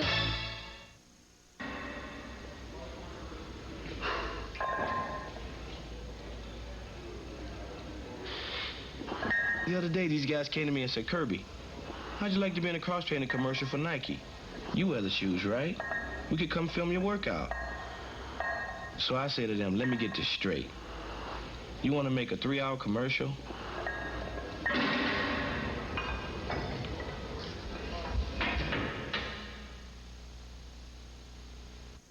It's the last business person special of the year. Wednesday, August 25th at 12:35. The Phillies play the Rockies, and all fans get a handsome poster featuring all the Phillies pitchers' compliments of Mellon PSFS. Call 463-1000 now. And the new pitcher is the left-hander Mike Munoz, just up from Colorado Springs. He was in the ball game yesterday. He arrived at Mile High Stadium yesterday, pitched 2/3 of an inning, and got the win against the New York Mets. There are his numbers at Colorado Springs. He started the season with Detroit. He was 0-1 in 8 games with a high earned run average of 6, and then was signed by the Colorado organization. He is 6'2", 200-pounder, 28 years of age. From Baldwin Park, California, attended Cal Poly Pomona. Originally signed by the Dodgers. I know that city well. We had many of fights with that school, Baldwin Park High School, and I was the neighboring high school in West Covina. And Mike Munoz was just a baby. Yes. Can't blame him, right? Dykstra will lead it off here in the 9th inning. Lenny 0 for 4 tonight with a run batted in. Dykstra, Duncan, and Kruk in a 2-2 ball game. Munoz's slow breaking ball for ball 1. Munoz last year pitched with Detroit. He was in 65 games in relief, 1-2 with an earned run average of 3. He had 2 saves, 25 walks, 23 strikeouts in 48 innings. He gave up 44 hits.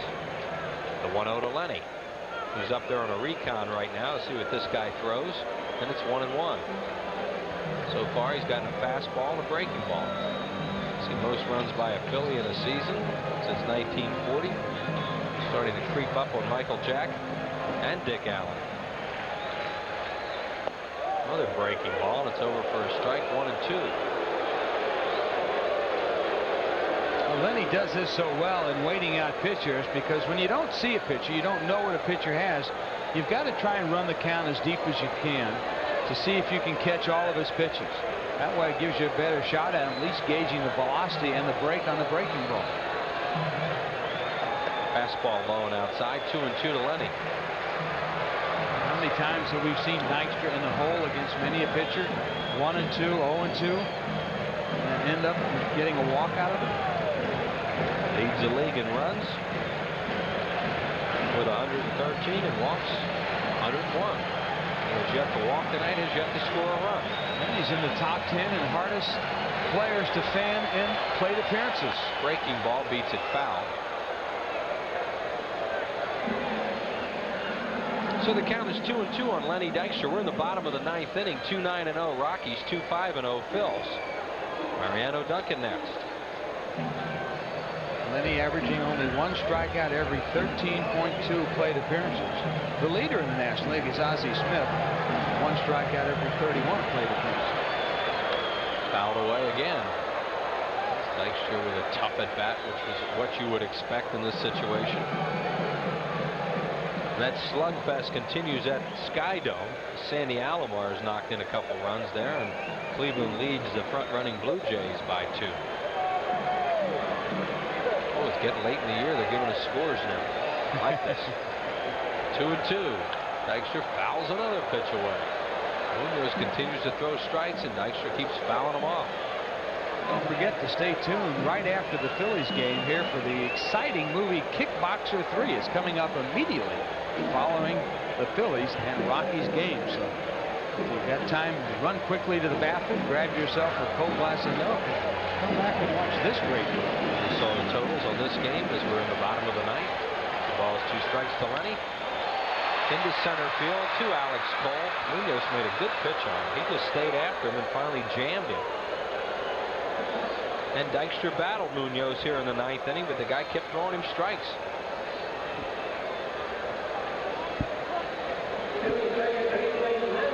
This is the key to any relief pitcher.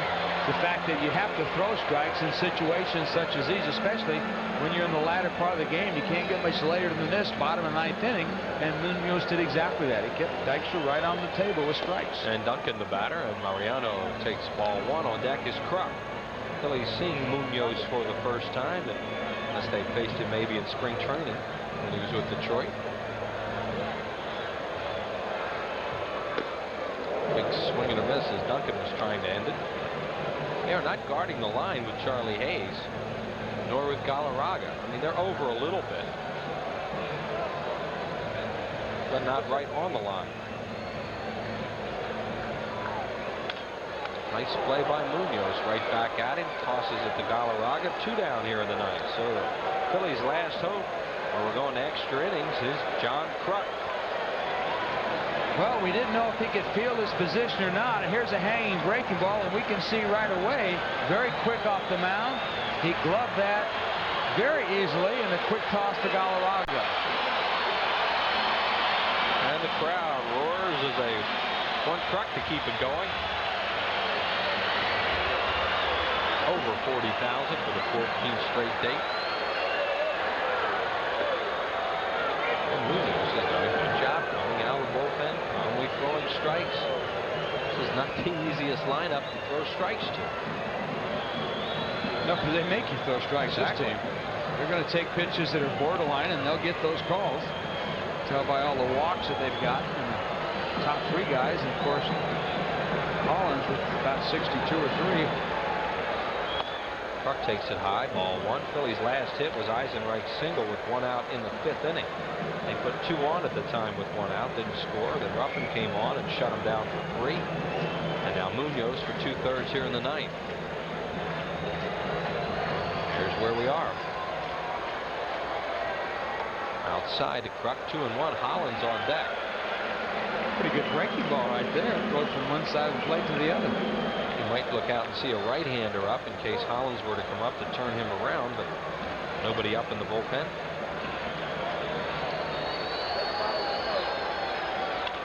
Base hit for Kruk in the hole to right field, so Hollins will bat off the left-hander. Well, there's a little mistake by Munoz right there. He threw the breaking ball on the previous pitch.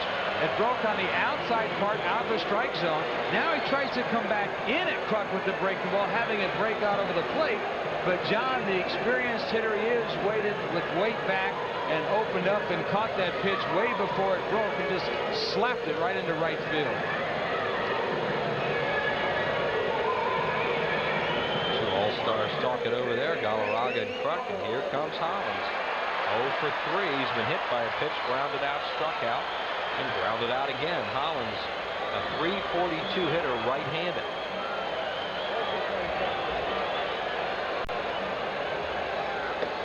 And Munoz stays away from him. Ball 1 on deck is Dalton. The Phillies have hit 132 home runs this year.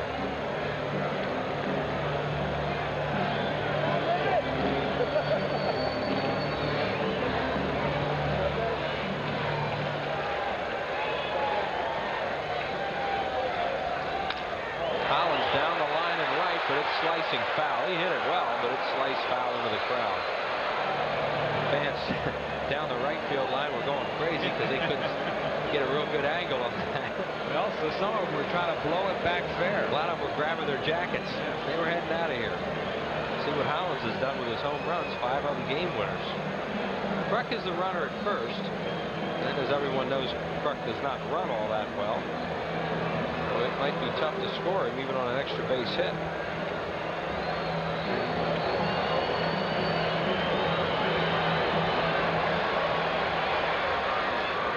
Hollins checks on a breaking ball. 2-1 on Dave.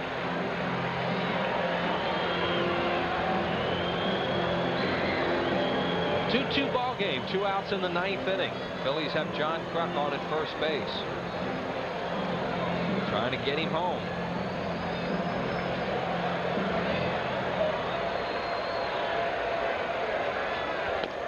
Way outside, 3-1.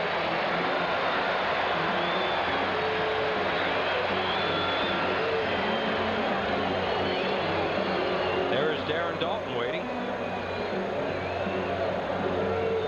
Well, now, partner, that'd be a nice time to send Johnny Kruk on this pitch.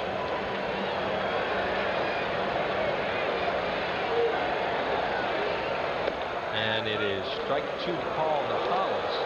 Well, the Phillies catch a little bit of a break here because Kruk can run on the pitch. 3-2 with 2 outs. Galarraga reminding Munoz that he's going to play off him.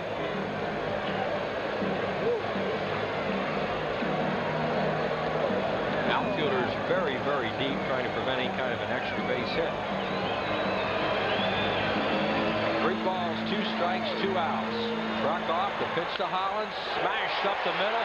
It's a base hit, and Hollins will be on at first. Kruk goes to third, and here comes Dalton with 2 on and 2 out.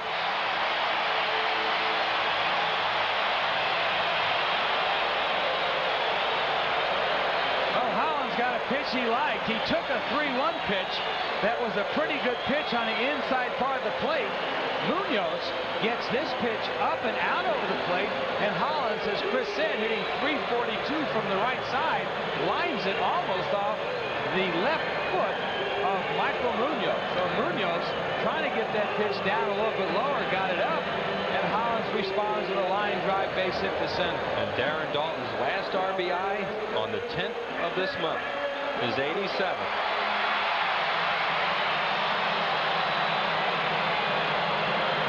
Number 88 has sent everybody home.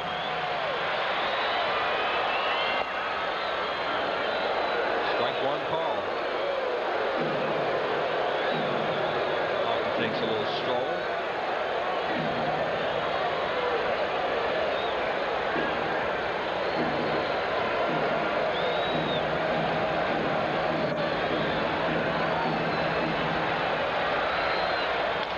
Grounded to second. We're going to extra innings. Dalton is retired, and the Phillies are gone in the ninth. No runs, 2 hits, no errors, and 2 men left on base. We're heading for the 10th, tied up at 2.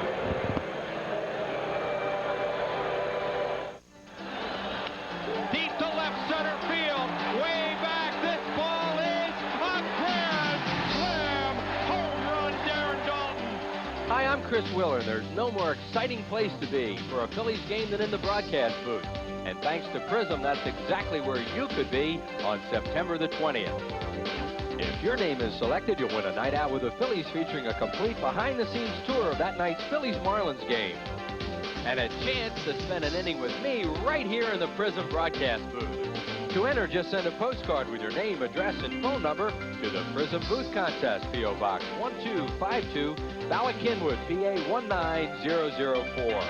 Deep to left field, fair or foul. It is a fair ball, upper deck home run, Pete Incaviglia. Send your entries in right now, and I'll see you here for the Phillies-Marlins game on September the 20th.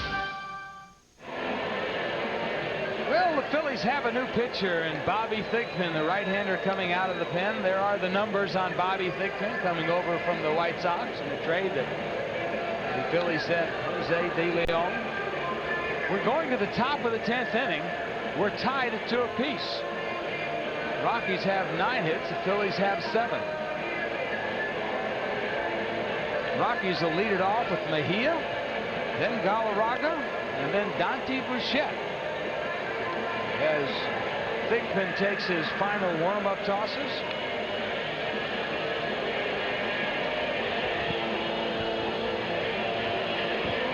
And the Phillies in extra innings this year obviously are very good. They're 10-3 and 5-0 here at the Vet. Colorado Rockies not bad, 4-4, 1-1 at home, and 3-3 on the road as they've more than held their own.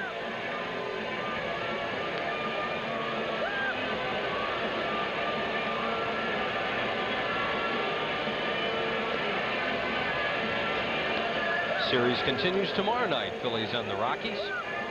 Larry Rosen with the pregame at 7 o'clock. The ball game at 7:30. Danny Jackson against Willie Blair tomorrow night. So the Phillies kick up a little fuss. They get their first hit since the 5th inning. They get 2 in the 9th. There's Danny Jackson, who will pitch tomorrow. They got 2 hits with 2 outs. But then Munoz retired Darren Dalton and going to go to the 10th inning. And the Colorado Rockies will get a chance to get Galarraga and Bichette up in this inning if possible. Lead Charlie Hayes. Danny Jackson tomorrow night. Mel Roberts with it.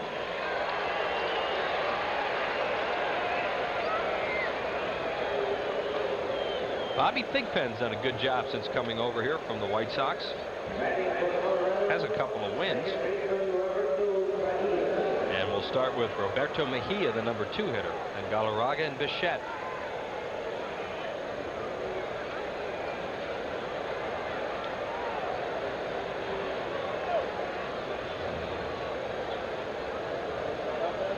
Phillies' second extra inning game in 3 games. They played one in Houston on Saturday night and lost.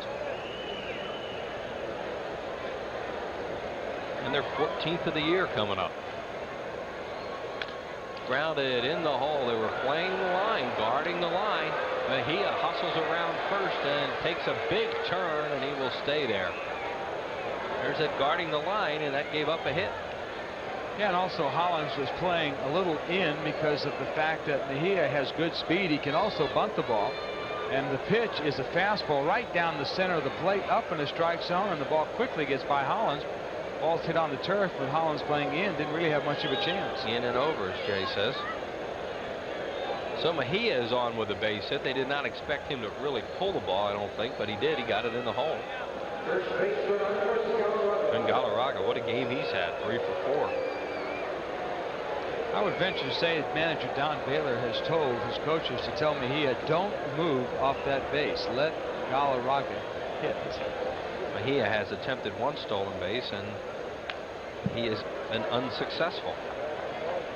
So now Thigpen will have to face the wheelhouse of this order: Galarraga, Bichette, and Hayes. Tommy Green tonight, 8 innings, 8 hits, 2 earned runs, a walk, and 5 strikeouts as we look at that slugfest. And Joe Carter's hit his 3rd of the game there in the 9th. Larry Anderson with 1 inning, and now Thigpen on in the 10th. Grounded to Hollins. That's a foul ball.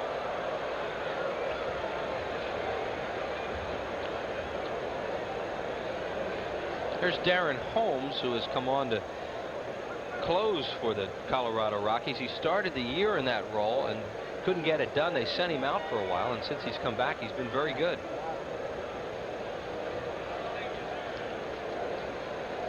There is Don Baylor looking on.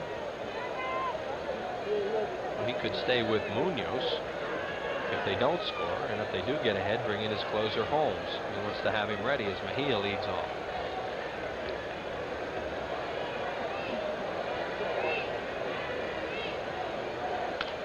Fouled away. If they could ever hit Galarraga to hit a ground ball at somebody, they could have an easy double play, because he is gaming it out there right now. He's not moving very well.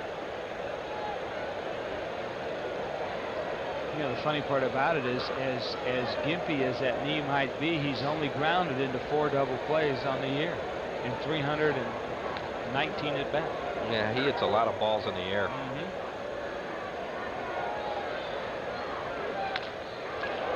Smash to left, and Incaviglia's right there. Throws back to first, and Mejia gets back. What a night for Galarraga. He has hit some rockets. He hit that ball so hard. You know, that's a base hit.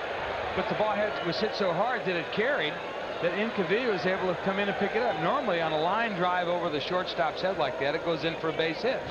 But he hit it with such a magnitude of force behind it, just carried right out to Incaviglia. What a night. You're right. He jumped on that thing. So here is Bichette. He has an RBI on a sacrifice fly. He's flied out, grounded out, and then fisted a double down the line and right, his 38th of the year, which leads the league.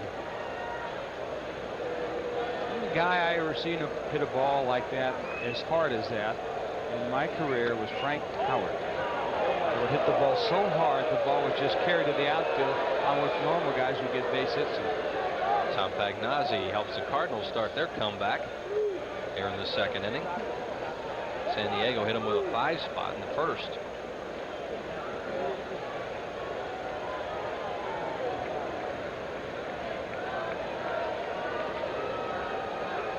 Bichette smash foul third base side.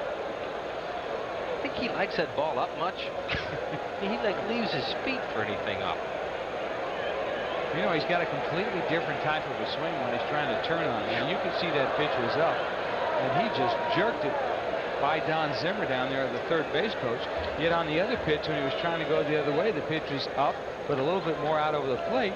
He just pulled his hands too quickly, drug the bat through, and got himself another double. Look at those arms he's got on him. Yeah, he's strong. Strong kid. 1 ball and 1 strike on Bichette. There goes the runner, swing and a miss. The throw is safe. Strong throw, but Mejia steals his first base of the year.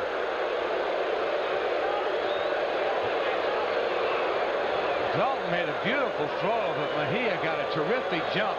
And the head first slide, which was really set up a long time ago in the American League by Ricky Henderson, really got that hand in, his left hand just ahead of the tag, and a nice throw by Dalton. Look at that. He just did get his left hand on the bag as Duncan tries to make the quick tag. And the count on Bichette is 1-2. So the Rockies once again have a runner at second base. And 1 out.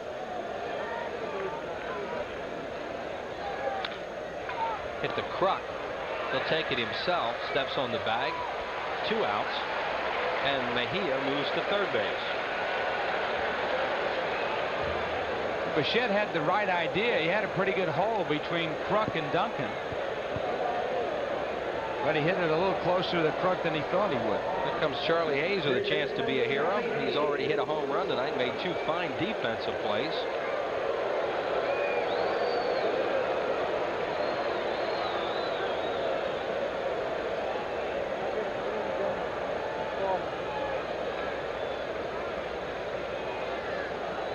Thigpen will work from the windup. And Hayes flies at the right field and playable for Eisenreich. Jim waits, puts it away, and the Rockies are out here in the 10th. No runs, a hit, no errors, and 1 man left to the bottom of the 10th. 2-2. This is your world, genuine and true, working together in all that you do, and you're giving it your best. Proud to be your bud, Budweiser. Proud to be your bud. Proud to be your bud. Ooh, yeah. Proud to be your Proud to be your bud. Hazy sunshine this afternoon. High close to yesterday's 96 downtown.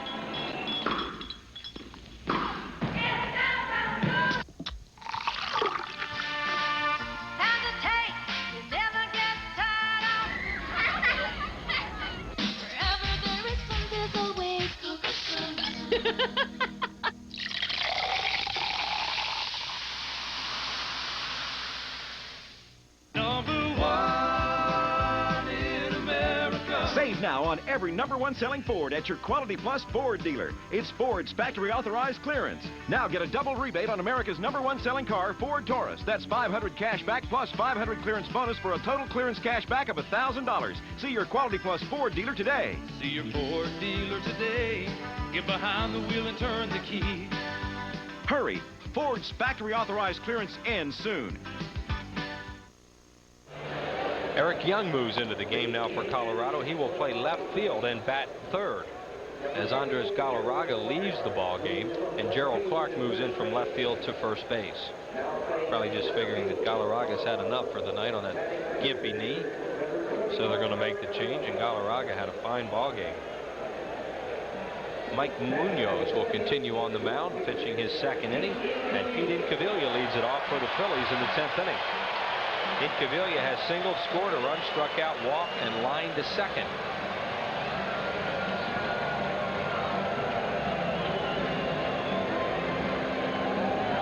For the Phillies here in the 10th inning, Incaviglia, Eisenreich, Stocker, and then Thigpen due to bat fourth.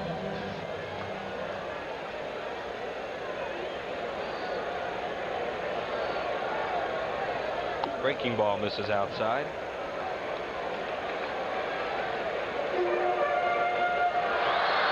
For the Phillies tonight, Tommy Green, Larry Anderson, and Bobby Thigpen. And 3 pitchers for the Rockies. Pitch to Incaviglia is outside, 2-0. They're trying to stay away from his power, and Incaviglia wants something middle in. The outfielders are playing real deep for Colorado. Incaviglia gets something in his eye, steps out. Munoz pitched the 9th inning, gave up singles to Kruk and Hollins, then got Dalton to ground out. As you look at the outfielders, Young, Cole, and Bichette.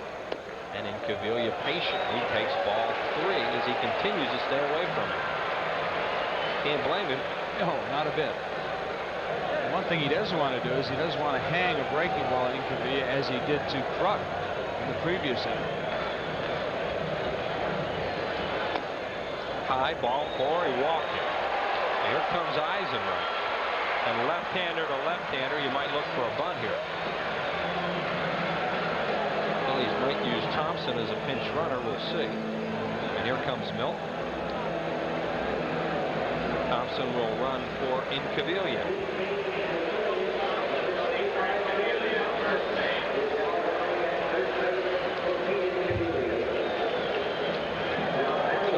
What a job those two have done in platoon, if you want to call it that, for the Phillies this year in left field. You put their numbers together, and you won't find any left fielder, maybe even Barry Bonds, has those kind of numbers. Now they have better numbers than Bonds. Yeah, I'm saying, you put those two guys together, it's phenomenal what those two guys have done this year in left field. Charlie Hayes way up at third, anticipating a bunt from Eisenreich. Thompson trying to get a decent lead off first. Now Munoz wants Girardi to go through the signs again. Eisenreich wants to bunt the ball to the first baseman, Clark. He wants to make Clark come off the bag, field the ball. It's a very tough play for Clark if he has to turn and try and throw to second. Good bunt by Eisenreich. Munoz almost a little late in getting it over there. Sacrifice 1-3 on the play. And up to second goes Milt Thompson. Well, this is your picture-perfect bunt. Got the ball, he hit the ball where it bounced on the dirt, so it didn't get the real high hop off the turf. Munoz only has one play, first base. Nice bunt. Now they're warming Marcus Moore up in the bullpen. Big, tall right-hander. He throws real hard. Phillies have moved Ricky Jordan out to bat for Bobby Thigpen as Kevin Stocker comes up. Stocker has hit in 10 straight, but he is 0 for 3 tonight. And he gets another shot here. Charlie Hayes robbed him his last time up. There is Jordan. He will hit next. Little chopper. Benavides has a tough play, and he just got him. Freddie Benavides has made some good plays tonight, too. Both of them. Charlie Hayes and Benavides have really made good plays on that left side. Now let's see if they go to Marcus Moore. You would think they would once Jordan is introduced. There's that good play, throwing off balance.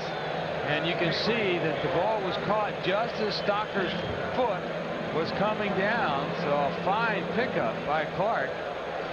Just as his foot was going to hit the bag, the ball was caught. And Don Baylor on his way out, and they will go to Marcus Moore, the right-hander. Here he comes.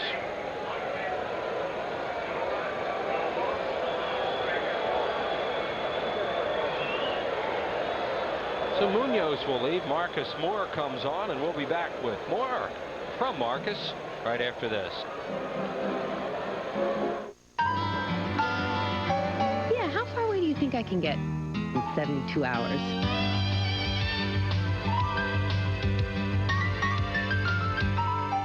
I wouldn't trust my car past the city limits.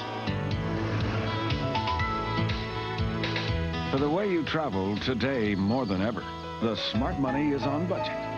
Ask for budget smart rates for great prices on cars that won't cramp your style, all with unlimited mileage. The smart money is on budget. To soar with eagles, be the best. To win the industry's highest awards for quality, commit to excellence. Provide superior quality products and have the strength to offer them at more than 12,500 locations nationwide. More than any other major brand. Discover for yourself the difference quality can make. Fly with the new superpower. Marcus Moore, 6'5", 195-pounder, 22 years of age, from Oakland, California, formerly property of both California and Toronto. He has been at 3 places this year. He started his season at Central Valley. In 8 games, he was 1-0 with a 0.75 ERA. Then to AAA Colorado Springs, 1-5 in 30 games, all out of the bullpen, with a 4.47 earned run average. You saw his numbers here in the big leagues. Phillies saw him a couple times last week. Ricky Jordan will bat for Thigpen. The pitch to Ricky is outside, ball 1. Dykstra on deck. Thompson at third. 2 outs in the 10th inning, tied at 2. There's the guy the Phillies want to get home, Milt Thompson.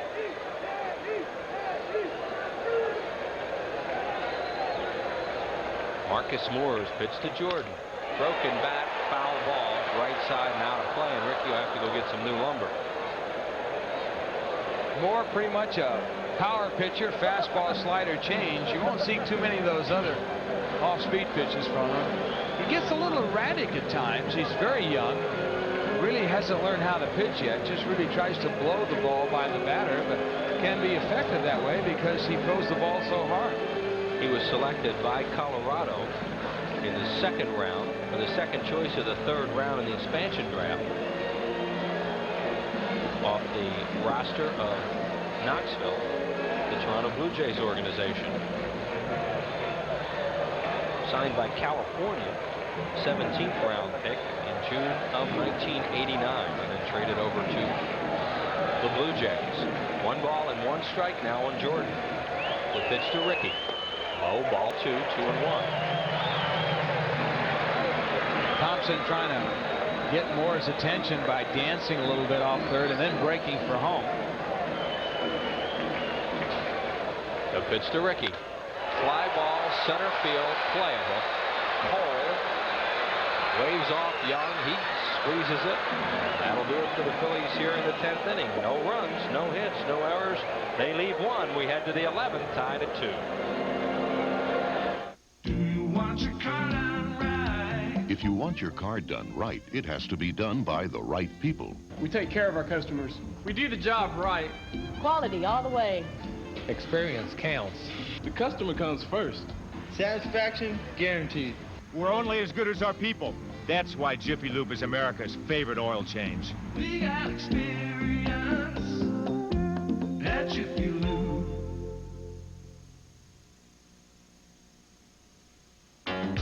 Looking for a great car at a great price?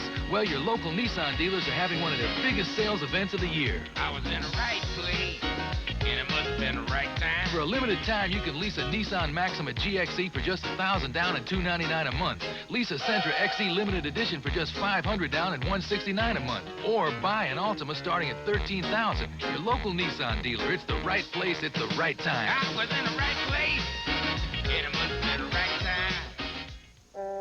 Now, the Pennsylvania Lottery has 2 drawings every week for the Cash 5 lump sum jackpot. So every week, I want to go this way.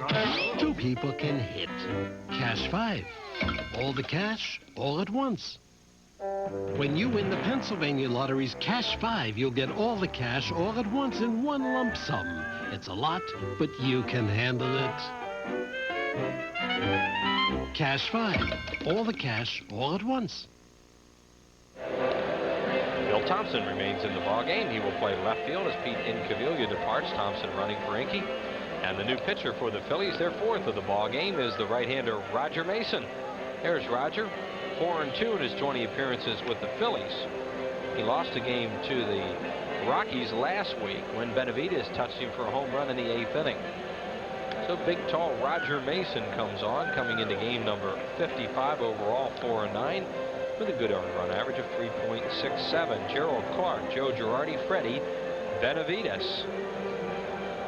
And then the pitcher Moore batting in the 8 hole. There's Terry Mulholland, who has gotten some publicity today and last night because of that broken right hand.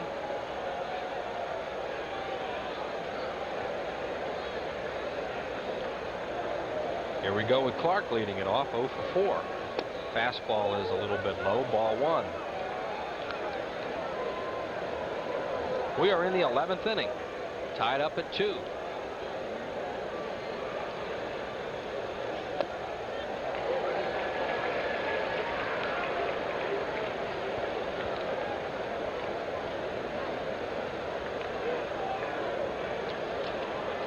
A good portion of the fans are still with us tonight also. Swing and a miss at a hard breaking ball. A lot of people still left. Looking for some more late inning heroics by the Phillies. Roger Mason is 6'6". He's 220 pounds. 34 years of age, from Bel Air, Michigan. Doesn't chase that one. 2-2.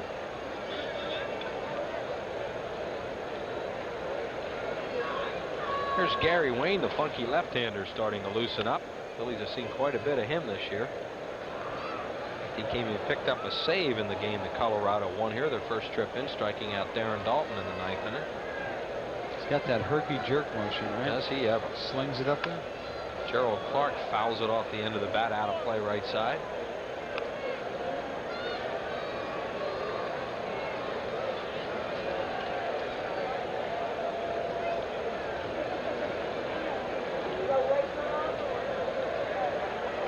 Fastball struck him out. Roger Mason comes in, strikes out the first batter he faces. 1 out here in the 11th inning. Mason with a good spin on the breaking ball right there. You can see the slider going a little bit away and down. Clark swings right over the top of it. Girardi, the batter, who is 0 for 4.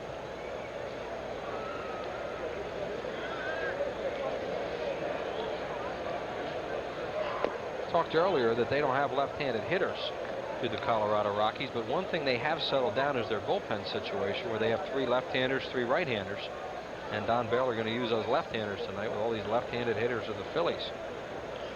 Girardi, fly ball off the end of the bat to center. Dykstra coming in, 2 down. Dykstra hesitated just a hair on that because Girardi had such a big swing. It looked like it was going to go a lot further than it really did, but he hit the ball off the end of the bat, might have broken the bat. So Dykstra had to wait till the ball reached the zenith up there in the air, its apex, and then when he saw it was hit fairly shallow, he had to really come back in. Cardinals back to within 2 now in the 3rd inning as Gilkey knocks in a run. Here is Benavides, who beat Mason by hitting a home run off a forkball last week. 2 outs, nobody on base in the 11th inning.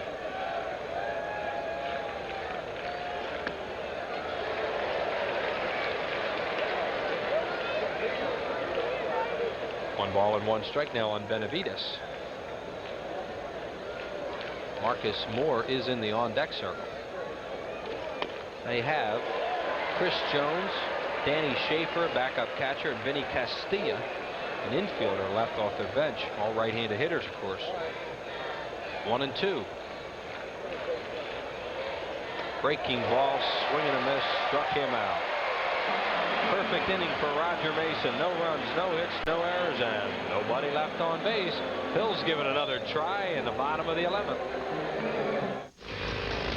We thought we'd been everywhere, seen everything. We were wrong. We're back to the bone. We're back to the bone. These guys were weird, and we liked it. Later, they took us to the Tower of Bud. Brother, tomorrow we ride again. Upon completing the rear axle assembly diagram set using a 9-inch gripping wrench, tighten the C diagram set and secure the frame extenders to the housing mount. Congratulations, you built a tricycle. While the simplest things can be made complex, the challenge is making the complex simple. But that's what we do at Bell Atlantic Mobile. with straight answers, clear explanations, and with no assembly required. Bell Atlantic Mobile. Advanced technology and people who make it mean something. It's a really good-looking baseball jacket, free for kids 14 and under. Compliments of Acme and Kraft when the Phillies play the Reds Sunday, August 29th at 1:35. They'll make a racket to get this jacket. Call 463-1000.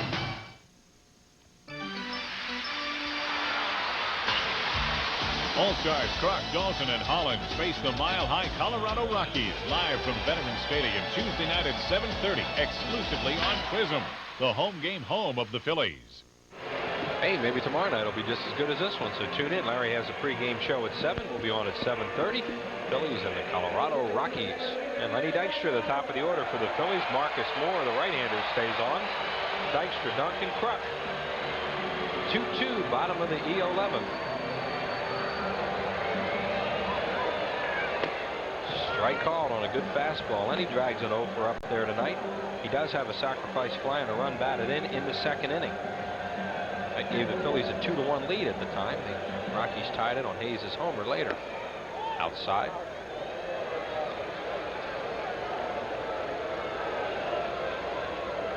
Dykstra has faced Moore once this year and walked.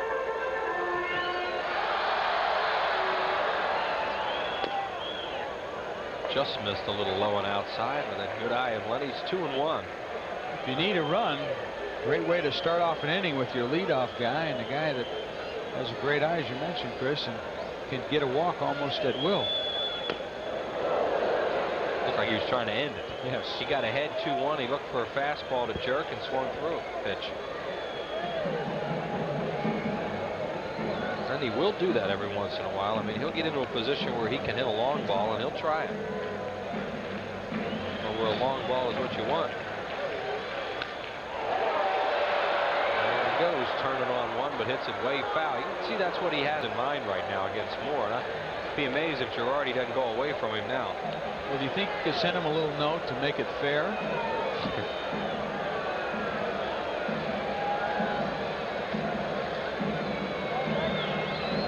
Cleveland goes into Toronto and beats the Blue Jays. Cleveland had a big weekend at Boston. They are the spoilers right now. And he went away from him, popped down the left field line, and Eric Young is right there. That's a good call by the veteran catcher Girardi. Throw a pitch away after Dykstra looked like he was trying to jerk one. So there's one out here in the 11th inning. And Mariano Duncan, the batter, 1 for 4 with a single and a walk. Duncan going back to the cherry laminated Louisville Slugger. That's why the bat has got that different look as some of the other bats that the players use. Some players use the darker bat, the hickory wood. Others use a flame-treated Louisville Slugger. Duncan, a high fly ball to left. Back goes Young in the corner. It is caught right at the foul line in the left field corner by Eric Young, and he gets a big smile. 2 down. Well, he didn't have much more room, as you can see. EY going over near the line, right at the base of the fence in fair territory by about 1.5 feet.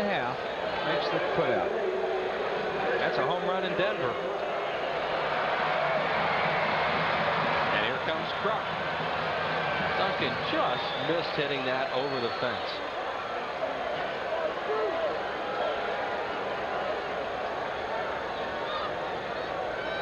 Phillies in the 9th inning. The first 2 batters went out, and then Kruk and Hollins singled, and then Dalton grounded out. Just in the game in extra innings. A pitch to John is low, ball 1.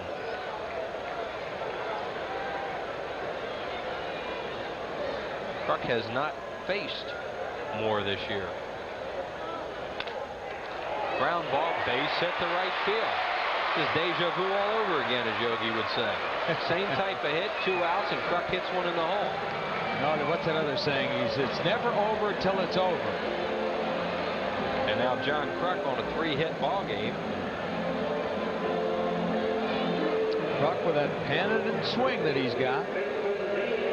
And here we go to Hollins.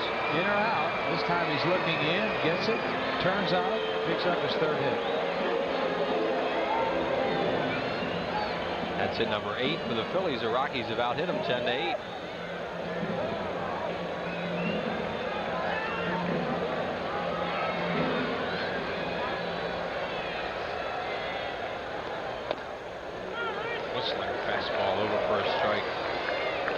Guy throws hard. Collins is 0 for 2 off Moore. The on deck batter once again, Dalton.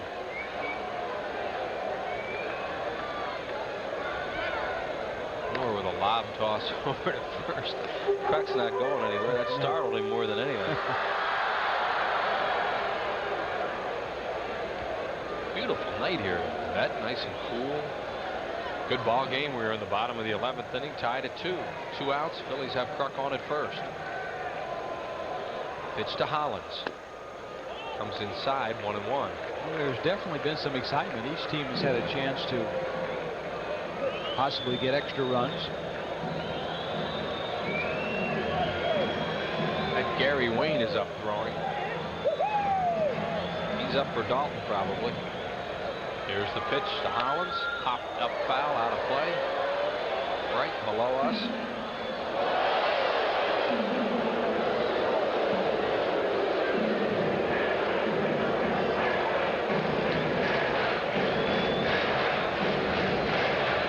Ball bounced out of the upper deck and down into the lower deck, as Chris said, right below us. And several fans made a diving effort. They lost their beverages. Amongst other things. 1 ball, 2 strikes. There's Kruk. Pitch to Hollins. Left center field. Young right there. Waits, and we're heading for the 12th. With the Phillies in the 11th. No runs, a hit, no errors, and 1 man left on base. Still tied up at 2.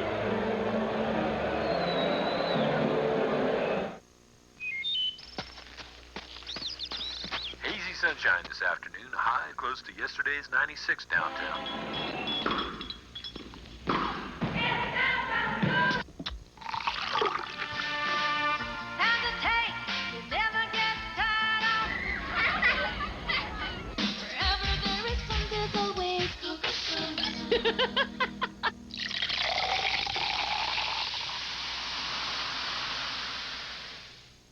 There are some things that money can't buy. Infiniti believes safety should be one of those things. That's why they're the only car company whose entire line includes standard not only ABS and dual airbags, but automatic seatbelt pretensioners to help snug the belt around you as the airbags deploy. From their least expensive G20 to their most luxurious Q45. Would a visit to your Infiniti showroom be in order? I think that's safe to say. Darren Dalton, Madonna, Lenny Dykstra, Gina Davis, John Kruk, Rosie O'Donnell, Jim Fregosi, Tom Hanks, the Phillies, and the Peaches. The hottest teams in baseball. 2 teams in a league of their own, and only one channel's got them both, Prism. Whether it's at the vet or on the silver screen, it's the most exciting baseball action of the summer. From your baseball crazy friends at Prism, the only place to be for the summer of '93. And don't forget, right after the game between the Phillies and the Rockies here tonight, Kickboxer 3 will come right on your tube. So don't run away, because following immediately, right after this game, you'll get to see that fabulous movie, Kickboxer 3. And there are your totals as we go to the 12th inning. Great job tonight by the bullpen of both ball clubs. Reynoso went 5 innings and gave up the Phillies 2 runs, and then Ruffin, Munoz, and Moore have shut the Phillies down the rest of the way. Score look on the bottom. The Phillies score look like our national debt. And Tommy Green gave up both runs for Colorado through 8 innings, and Anderson, Thigpen, and Mason so far have done the job out of the pen. Chris Jones will come up and bat for Moore. Jones formerly with Cincinnati and Houston. 287 hitter, 5 for 13 as a pinch hitter with 2 runs batted in. And the new pitcher for Colorado will be Gary Wayne, it would appear. Of course, they still have Holmes out there, the right-hander, and Steve Reed, another right-hander.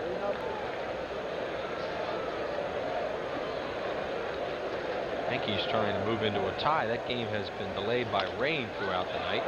Tough play. Coming on Eisenreich, and he glides under it as usual. He makes tough plays look easy. Well, the big reason he's able to do that is he gets a very good jump on the ball, and when he runs with a very effortless motion. And what, as you mentioned, he looks like he's gliding. He's really running very hard, but he does it so effortlessly. He just looks kind of like gliding over there and makes it look easy. 34-year-old Jim Eisenreich. What a year he's had for the Phillies. Here is Alex Cole, the leadoff man, 2 for 5. Breaking ball for a strike. On deck is Mejia.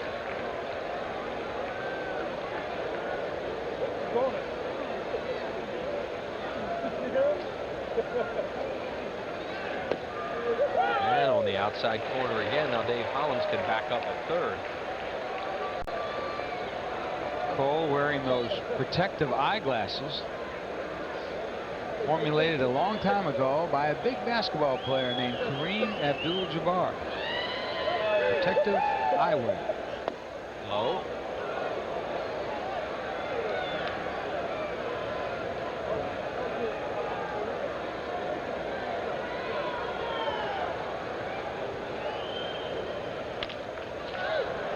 Left center, Dykstra and Thompson, and Lenny cuts in front of Thompson and makes the play. Good running catch by Lenny Dykstra, almost another collision. Well, this is where you need great communication between your outfield. Everybody knows that the captain of the outfield is the center fielder, and when he calls for it, you get the heck out of the way if you're not in center. And you saw Thompson started to call for it. He made movement with his mouth, but Dykstra called him off at the last second, and Milt did exactly what he's supposed to, get out of the way. And Mejia, the batter, 1 for 5. Well, this guy really does open up, as you brought up before, Chris. He's got that open stance to begin with, and then it's like that left foot is just kind of bailing out of there. Throw him a slider and missed. There's a fastball beaten foul. Zim tried to catch that one, and he missed it. He just let the fans have it. What a great guy he is. Popeye. He's a beauty. He was a heck of a player at one time, too. Yes, Don Zimmer. Good third baseman, shortstop, the Dodger chain. You know who he replaced, don't you? Jackie Robinson. Oh, nice play. Stocker got it. Oh, Kevin Stocker made a big league play there to retire Mejia. In the 12th inning, 3 up and 3 down. No runs, no hits, no errors, and nobody left. 2-2.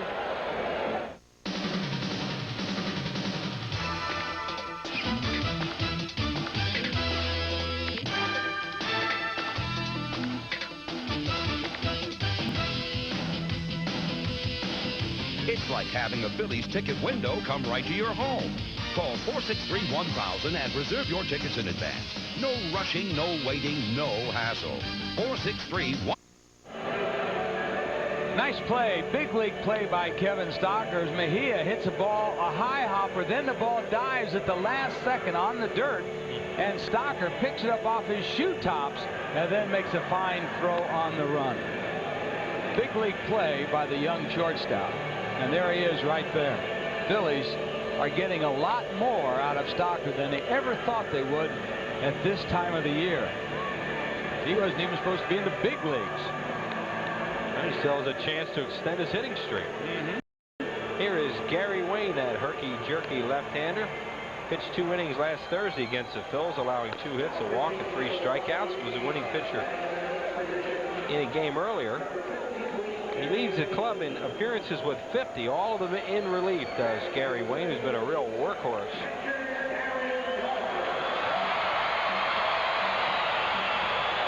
Wayne, a fastball, a slider, a split finger pitch. And as Chris mentioned, very herky-jerky motion. He is not a whole lot of laughs for left-handed hitters. In fact, Darren Dalton this year is 1 for 7 off him with 3 strikeouts and the 1 hit, a homer. And here is Dutch. He swings and fouls it off the mask of Girardi. He wasn't going to let Wayne get ahead of him there. He took a hack on that first pitch. Sometimes catchers have a tough night. Watch what the ball does to that mask. Boom. You see his head shoot back? Dalton, Thompson, and Eisenreich, 3 left-handed batters to face the left-hander Gary Wayne. Phillies have David West up in their pen. And the breaking ball misses inside. Wayne fastball, breaking ball, and a forkball for a changeup. He's 6'3", 193-pounder. As West warms up. And Dalton takes a breaking ball outside. Wayne has pitched in the big leagues with Minnesota, 8-8 in 147 games coming into this year.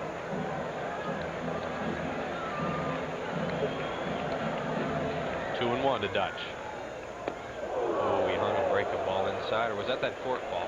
No, that was a breaking ball that didn't break, and that's what Dalton was doing. He saw the spin on it. He started to go after it and realized kind of backed up on him a little bit. That's why the kind of a funky swing. The ball just did not break. Old backup breaking ball. Yeah, great pitch. And Darren Dalton continues to have trouble with Gary Wayne. He strikes him out. One out here in the 12th. You see the difference in the one breaking ball that did break, and here he gets the good control off the breaking ball, and the ball breaks across the plate. And Milt Thompson will get his first at bat of the ball game. He came in to run for Pete Incaviglia in the 10th inning, stayed in the game. There are the numbers on Thompson. As Wayne will work from the stretch at all times.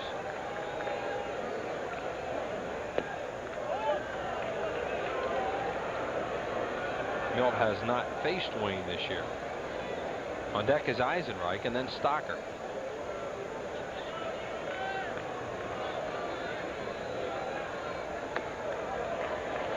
Phillies still have Mickey Morandini, Todd Pratt, and Kim Baptiste on their bench. The Rockies have Danny Schaefer and Vinny Castilla.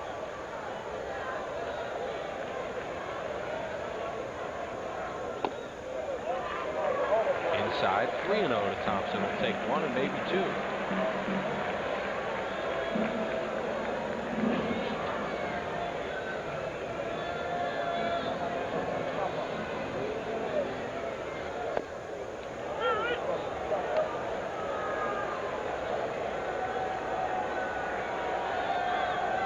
Pitcher number 5 used by Colorado tonight.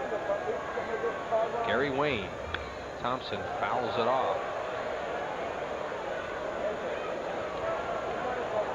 That pitch might have been a little bit up in the strike zone. You can see Milt talking to himself, trying to remind himself, make it be down, make it be in the strike zone.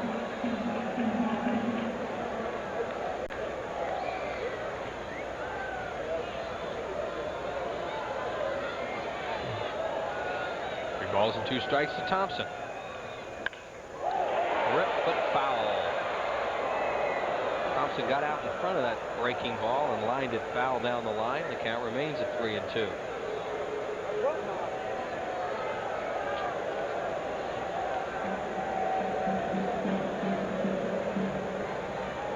We are in the bottom of the 12th inning, tied up at 2.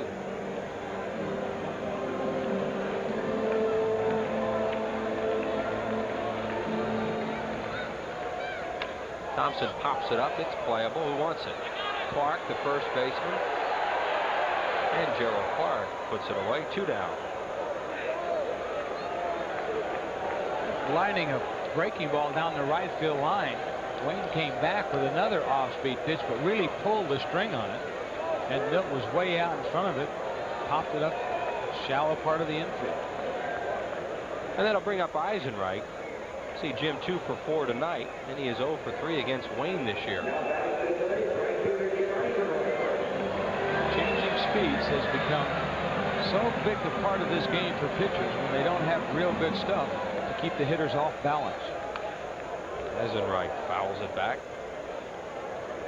He's hit 6 homers this year, knocked in 42. Doubled off the wall in right center a long time ago off the starter Armando Reynoso.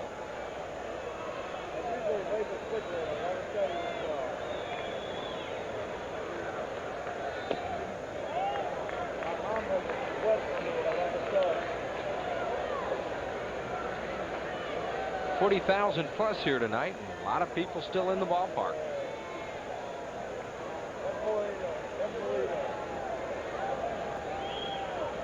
Eisenreich down the line. It's a fair ball. Clark playing right there, steps on the bag, and that'll do it for the Phillies in the 12th. 3 up and 3 down. No runs, no hits, no errors, and nobody left. We're heading for the 13th. Bert sells balloons.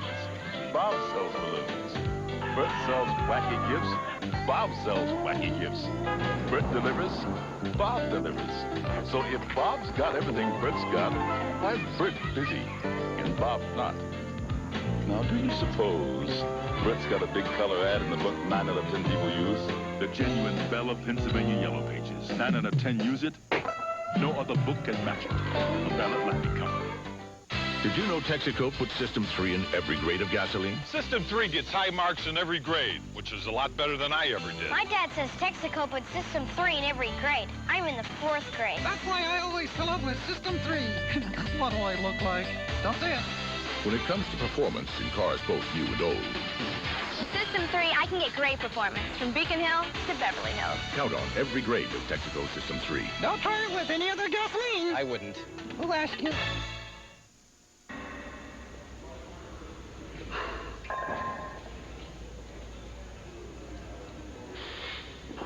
The other day, these guys came to me and said, Kirby, how'd you like to be in a cross-training commercial for Nike?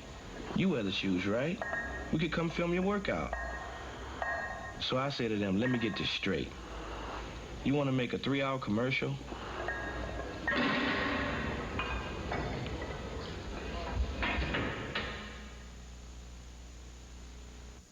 It's the last business person special of the year. Wednesday, August 25th at 12:35. The Phillies play the Rockies, and all fans get a handsome poster featuring all the Phillies pitchers' compliments of Mellon PSFS. Call 463-1000 now. Well, here we go to the lucky 13th. Tied at 2-2. Roger Mason will pitch his 3rd inning. And Eric Young gets his first at bat. He came in to replace Galarraga in the lineup in the 10th inning. Andres tonight was 3 for 5, and he hit them all hard. Well, one time he had one fist hit. And Young takes a strike call. It's the longest game in Rockies history. Yes, it is. The previous was 12 innings, and obviously we're surpassing that right now with that pitch. But we know it's not the longest game of the year for the Phillies. No, we don't want to break that one. That was 20 big ones. Yeah, we don't even want to come close to that one. And the pitch to Young is outside. Where's that Bigfoot blimp when you need it? That 20-inning game was on July the 7th, 6 hours and 10 minutes. Oh, that was a blessing. 7-6.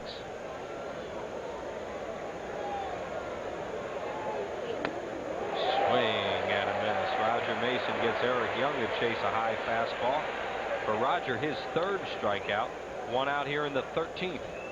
Young, a low ball hitter, goes after a pitch that's up in the letters, really probably out of the strike zone. You can tell sometimes when you play 13 innings, you have a tendency to do things maybe that you wouldn't do in a normal 9-inning game. That really isn't a pitch you should be swinging at. Sometimes guys, everybody tries to end it. That's true. They all want to be the hero themselves because everybody knows that everybody's tired. Thought they Bichette the batter, and he can end it. Deep to center field. Back goes Dykstra. It's out of here. Home run, Dante Bichette. He crushed it to right center, and the Rockies lead it 3-2 on his 19th home run of the year. Well, first we looked at Lenny Dykstra in center field. Lenny went back towards the fence like he had a play.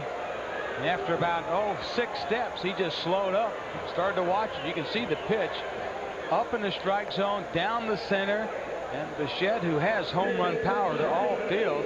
You can see Dykstra going back, in about the 7th step, he decided, I don't have a play on this one. Trouble. So the Rockies hit another home run, their 2nd of the game, and now lead it in the top of the 13th inning, and they're getting Darren Holmes up, a guy who's been closing games effectively for them, right-hander.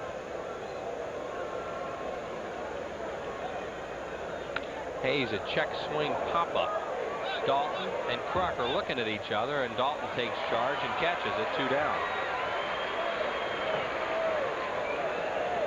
And there is Darren Holmes, who will be coming in here in the bottom of the 13th. Phillies have not lost an extra inning game at home this year. And they will have to score in the bottom of this inning to keep that intact. Gerald Clark is the batter. Where he's going. Somebody called his name. He thought it was the manager. He started to go back towards the dugout. And now he's going down to talk to Don Zimmer. That's Bichette. And I'll tell you what they're doing. They want Holmes to have a little bit more time in the bullpen, so they either want him to take a pitch, or they're just trying to waste some time to give Holmes a little bit more time to warm up. That's exactly what they're doing with Gerald Clark. And there is Holmes getting ready.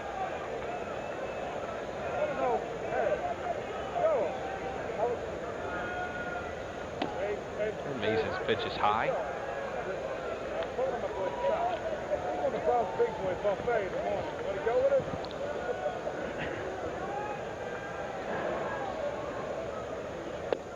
Slider. That's low. 2 balls and no strikes. 2 outs and a run in here in the 13th inning.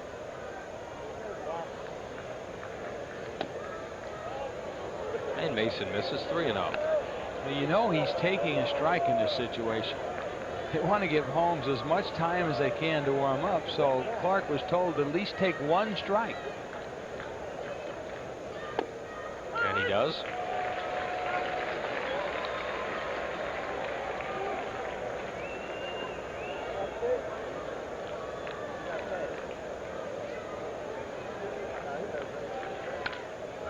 Fouled off the end of the bat, and it's 3 balls and 2 strikes.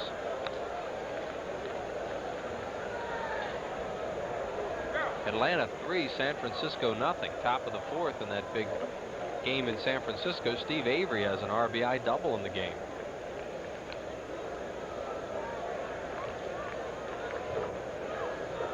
Padres lead the Cardinals 5-3. They are in the 5th inning at San Diego. And we are in the 13th here in Philadelphia.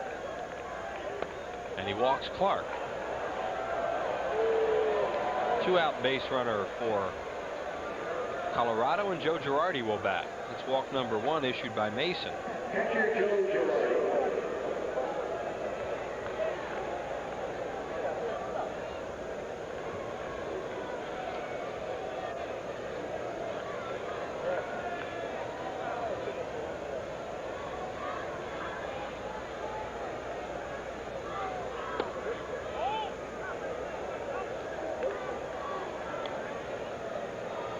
Roger seems to have a little problem finding the strike zone here.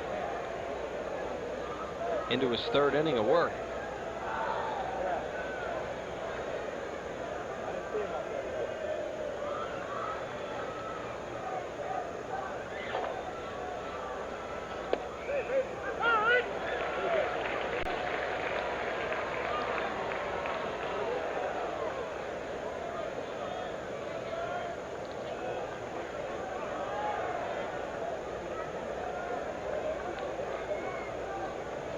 That home run by Bichette, the 11th hit of the game for Colorado, as Gerald Clark leads off first with 2 outs. And Girardi lines a single to center. Dykstra cuts it off and keeps Clark at second base. I really want to keep this game to 1 run.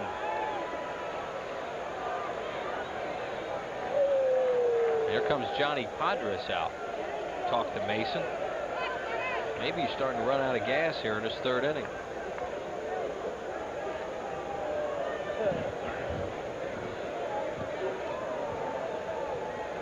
Phillies don't have anybody up in the bullpen. They have right-handed hitters up here, and another one in Benavides.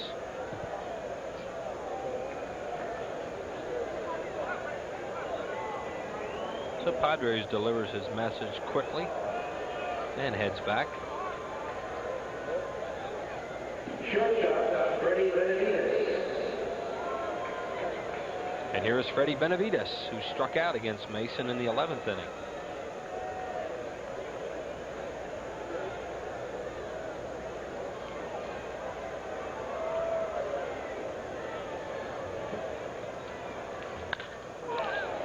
Left field, Thompson is there. He grabs it. And they're out. Are the Rockies here in the 13th inning, but they get the go-ahead run on Bichette's homer. A run on 2 hits, no errors, and 2 left. Bills coming up with their last chance in the bottom of the 13th. Deep to left center field. Way back. This ball is a grand slam. Home run, Darren Daulton. Hi, I'm Chris Willer. There's no more exciting place to be for a Phillies game than in the broadcast booth. And thanks to Prism, that's exactly where you could be on September the 20th. If your name is selected, you'll win a night out with the Phillies featuring a complete behind-the-scenes tour of that night's Phillies-Marlins game. And a chance to spend an inning with me right here in the Prism broadcast booth. To enter, just send a postcard with your name, address, and phone number to the Prism Booth Contest, P.O. Box 1252, Ballackinwood, PA 19004. Deep to left field, fair or foul. It is a fair ball, upper deck home run, Pete Incaviglia. Send your entries in right now, and I'll see you here for the Phillies-Marlins game on September the 20th. Well, here is why the Colorado Rockies lead this game as Dante Bichette hits a bomb here off Roger Mason to right center field. A long home run by a strong guy. His 19th of the year. Lenny Dykstra, he tried there. He tried to make the umpires think maybe that ball hit the wall, but it didn't. It hit well up on the Expos logo, it looked like. And here is Darren Holmes, who has had a really up and down season. Started off very, very shakily, having a lot of trouble with his control, blowing games. Then they sent him out, and now he has made good on his last 14 save opportunities. And he's 7 for 20 on the year in save situations. Hasn't blown one since May 20th at San Diego. 17 save marked the second highest total by an expansion pitcher. And you know who that is? Brian Harvey this year. Blew one yesterday. Holmes was optioned to AAA on May 5th with an ERA of 17.19. And since coming back on May 17th, he has a 2.79 earned run average. So whatever happened when they sent him out, it sure helped him. Woke him right up. Fastball, slider. And he also has a little bit of a curveball, but he throws everything pretty much the same speed. Everything hard. Fastball's fairly straight. His curveball is a downer type thing. And as Chris said, he had a little trouble with his control.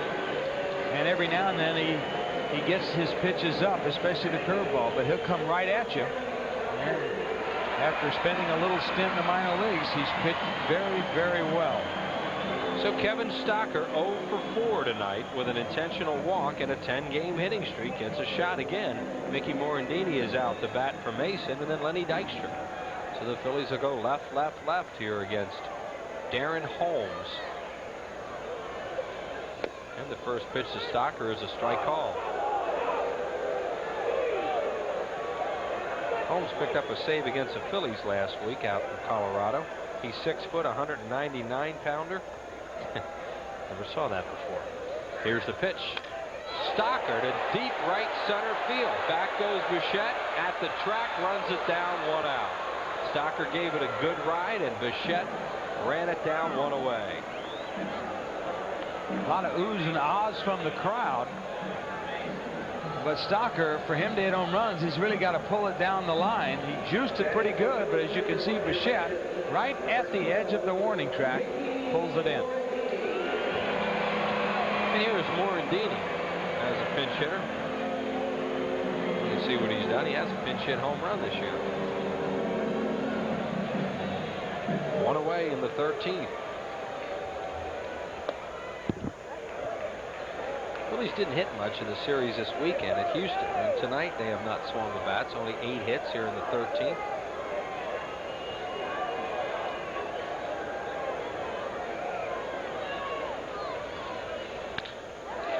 Morandini, long run call. He runs it down. The outfielders are playing really deep to prevent any kind of an extra base hit. They're playing like they do in Denver all the time, and that's a correct defense. The Phillies have hit 2 balls hard here and 2 outs. As you can see, Morandini went right down and got this pitch. But as Chris said, when you're up by a run and it's the bottom of the 13th inning, you're going to play deep. You're going to let the ball go in front of you. And here those balls hit right to the track, but they were easy pickings for the outfield. Well, Lenny Dykstra 0 for 5 tonight with a sacrifice fly and an RBI, and he takes a pitch over for a strike.